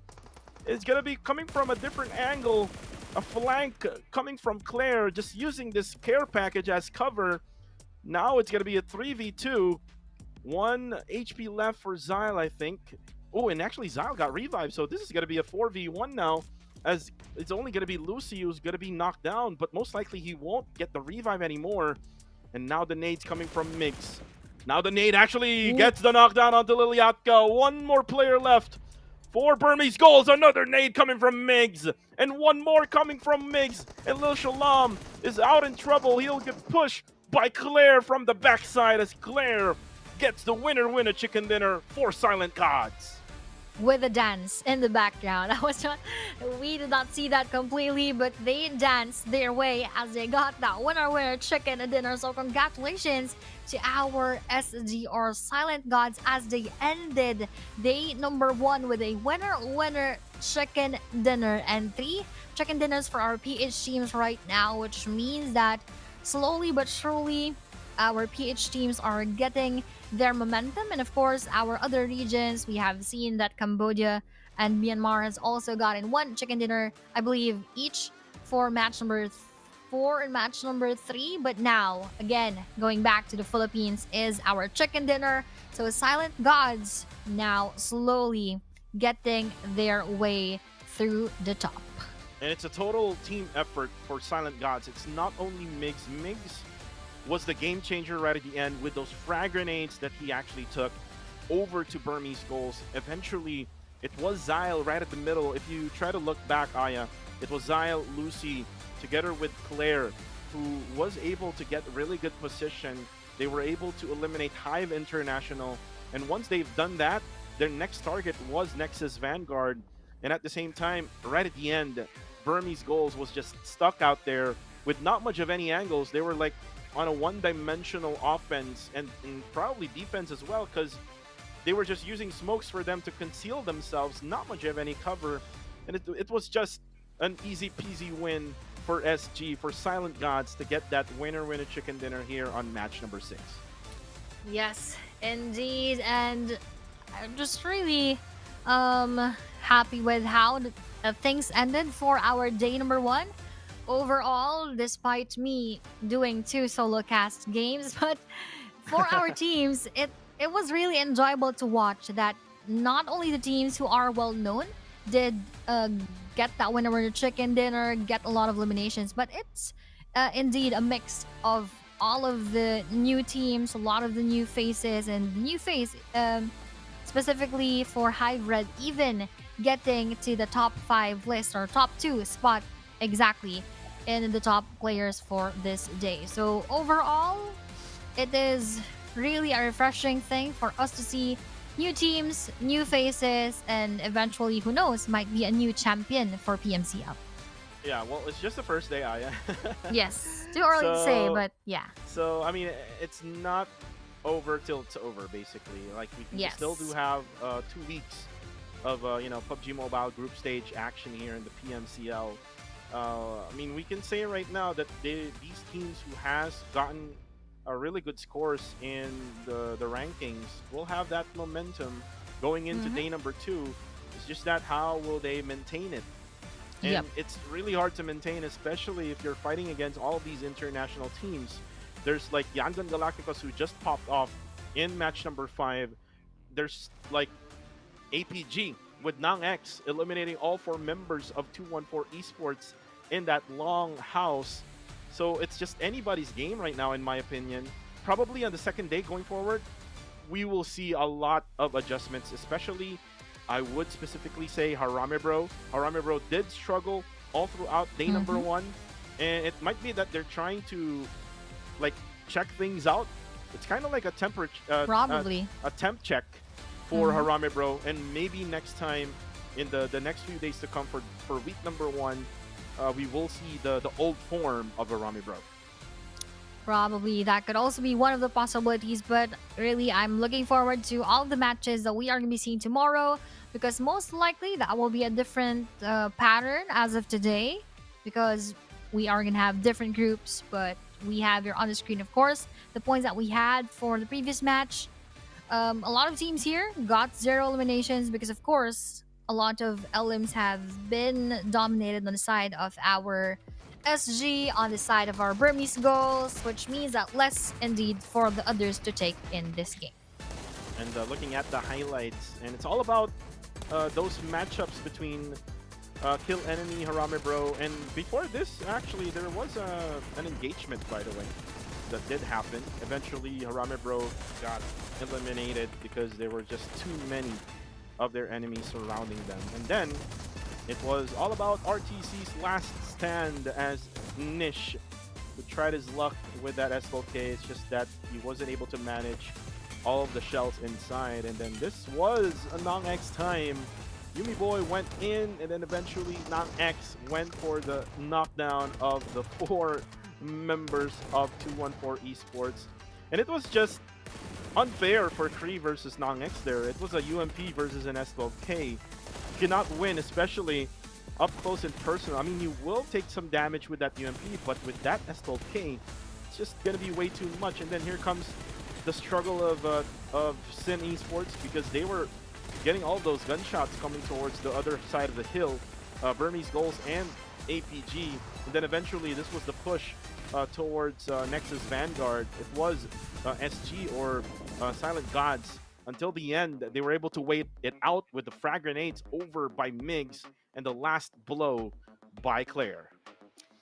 And we have here on the screen, of course, the overall ranking so far. Still on top at the end of the day is Hive International. To be honest, I'm not expecting them to dominate day number 1 so far, but they have been proving they have been proving to us for match number 1 they day number one rather, that they deserve this spot. The question again is, will they be able to be consistent up until towards the end of the week or until the next week number two for league stage? And for top four teams so far, SG here for match number 6, Burmese Goals, APG, and NX, which is very evident because 13 LMs for SG, and as I mentioned earlier as well, Burmese Goals had a lot of kills as well with 10. So these two teams top the leaderboards, and even APG with even more damage despite just getting 9 eliminations.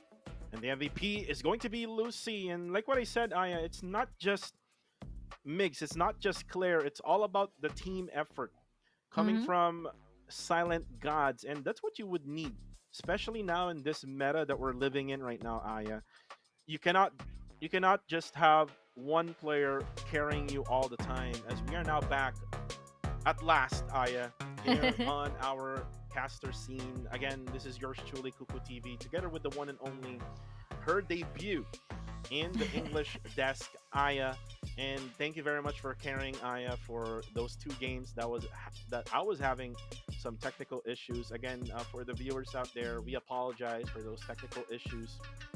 It happens, especially in the first day, Aya. It's not just with the players, it also for the casters. And while we're saying that, again, guys, this event is proudly brought to you by Techno, a brand that understands the needs of hardcore gamers with the Canon 30S, powered by the fast gaming processor and a 120Hz ultra smooth AMOLED curved screen. Also exclusive support Dolby Atmos in game. Your gaming experience is now more responsive and lag free. That's why you're able to see me now. I'm lag free now, right?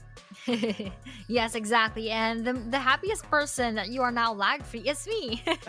So everyone who's watching, once again, thank you so much for sticking with us through those 6 matches, and especially when I was doing solo cast, because I believe I was seeing a bit of the comments cheering for me, and even you personally, you cheered for me when I was doing solo cast. So thank you so much, guys. And again, this is my first, again, after a very long time, of English cast and the English broadcast. I'm just more than happy to be here, and I'm looking forward to the next day's come. Yeah, I'm looking forward also for the 4 other squads that did not play today.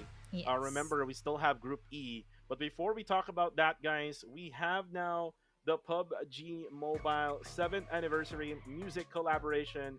It is on its way. I believe so. You've seen this one already, Aya. Alan Walker is going to be back. But Yep. we also have the PUBG Mobile version 3.7. The 7th anniversary version is coming on March. The golden moon is about to rise, and the memories of flowing sand will once again begin to drift.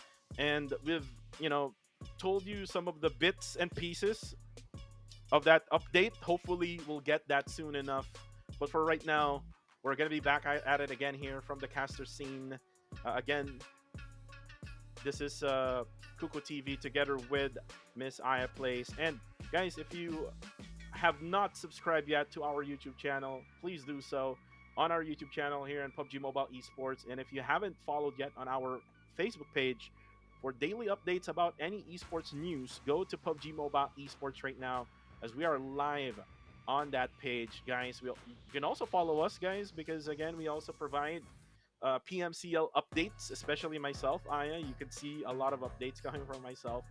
Just go ahead and check it out at I am Cuckoo TV on all social media platforms, on Facebook, on YouTube, on IG, and also on TikTok. How about you, Aya? Why not promote any of your socials? Of course, you can also see me on TikTok, on Facebook, not just active on any other platforms, but those 2 platforms. I'm quite active. So at Aya Plays with a triple S at the end. So that's just it for me. And I'm just really overwhelmed right now. And I'm very, very happy. And I'm very sort of tired of what we've been through. But I think this is it for today, and thank you so much to everyone. See you again for tomorrow. This is PMCL Southeast Asia Spring 2025 League Stage Week number 1.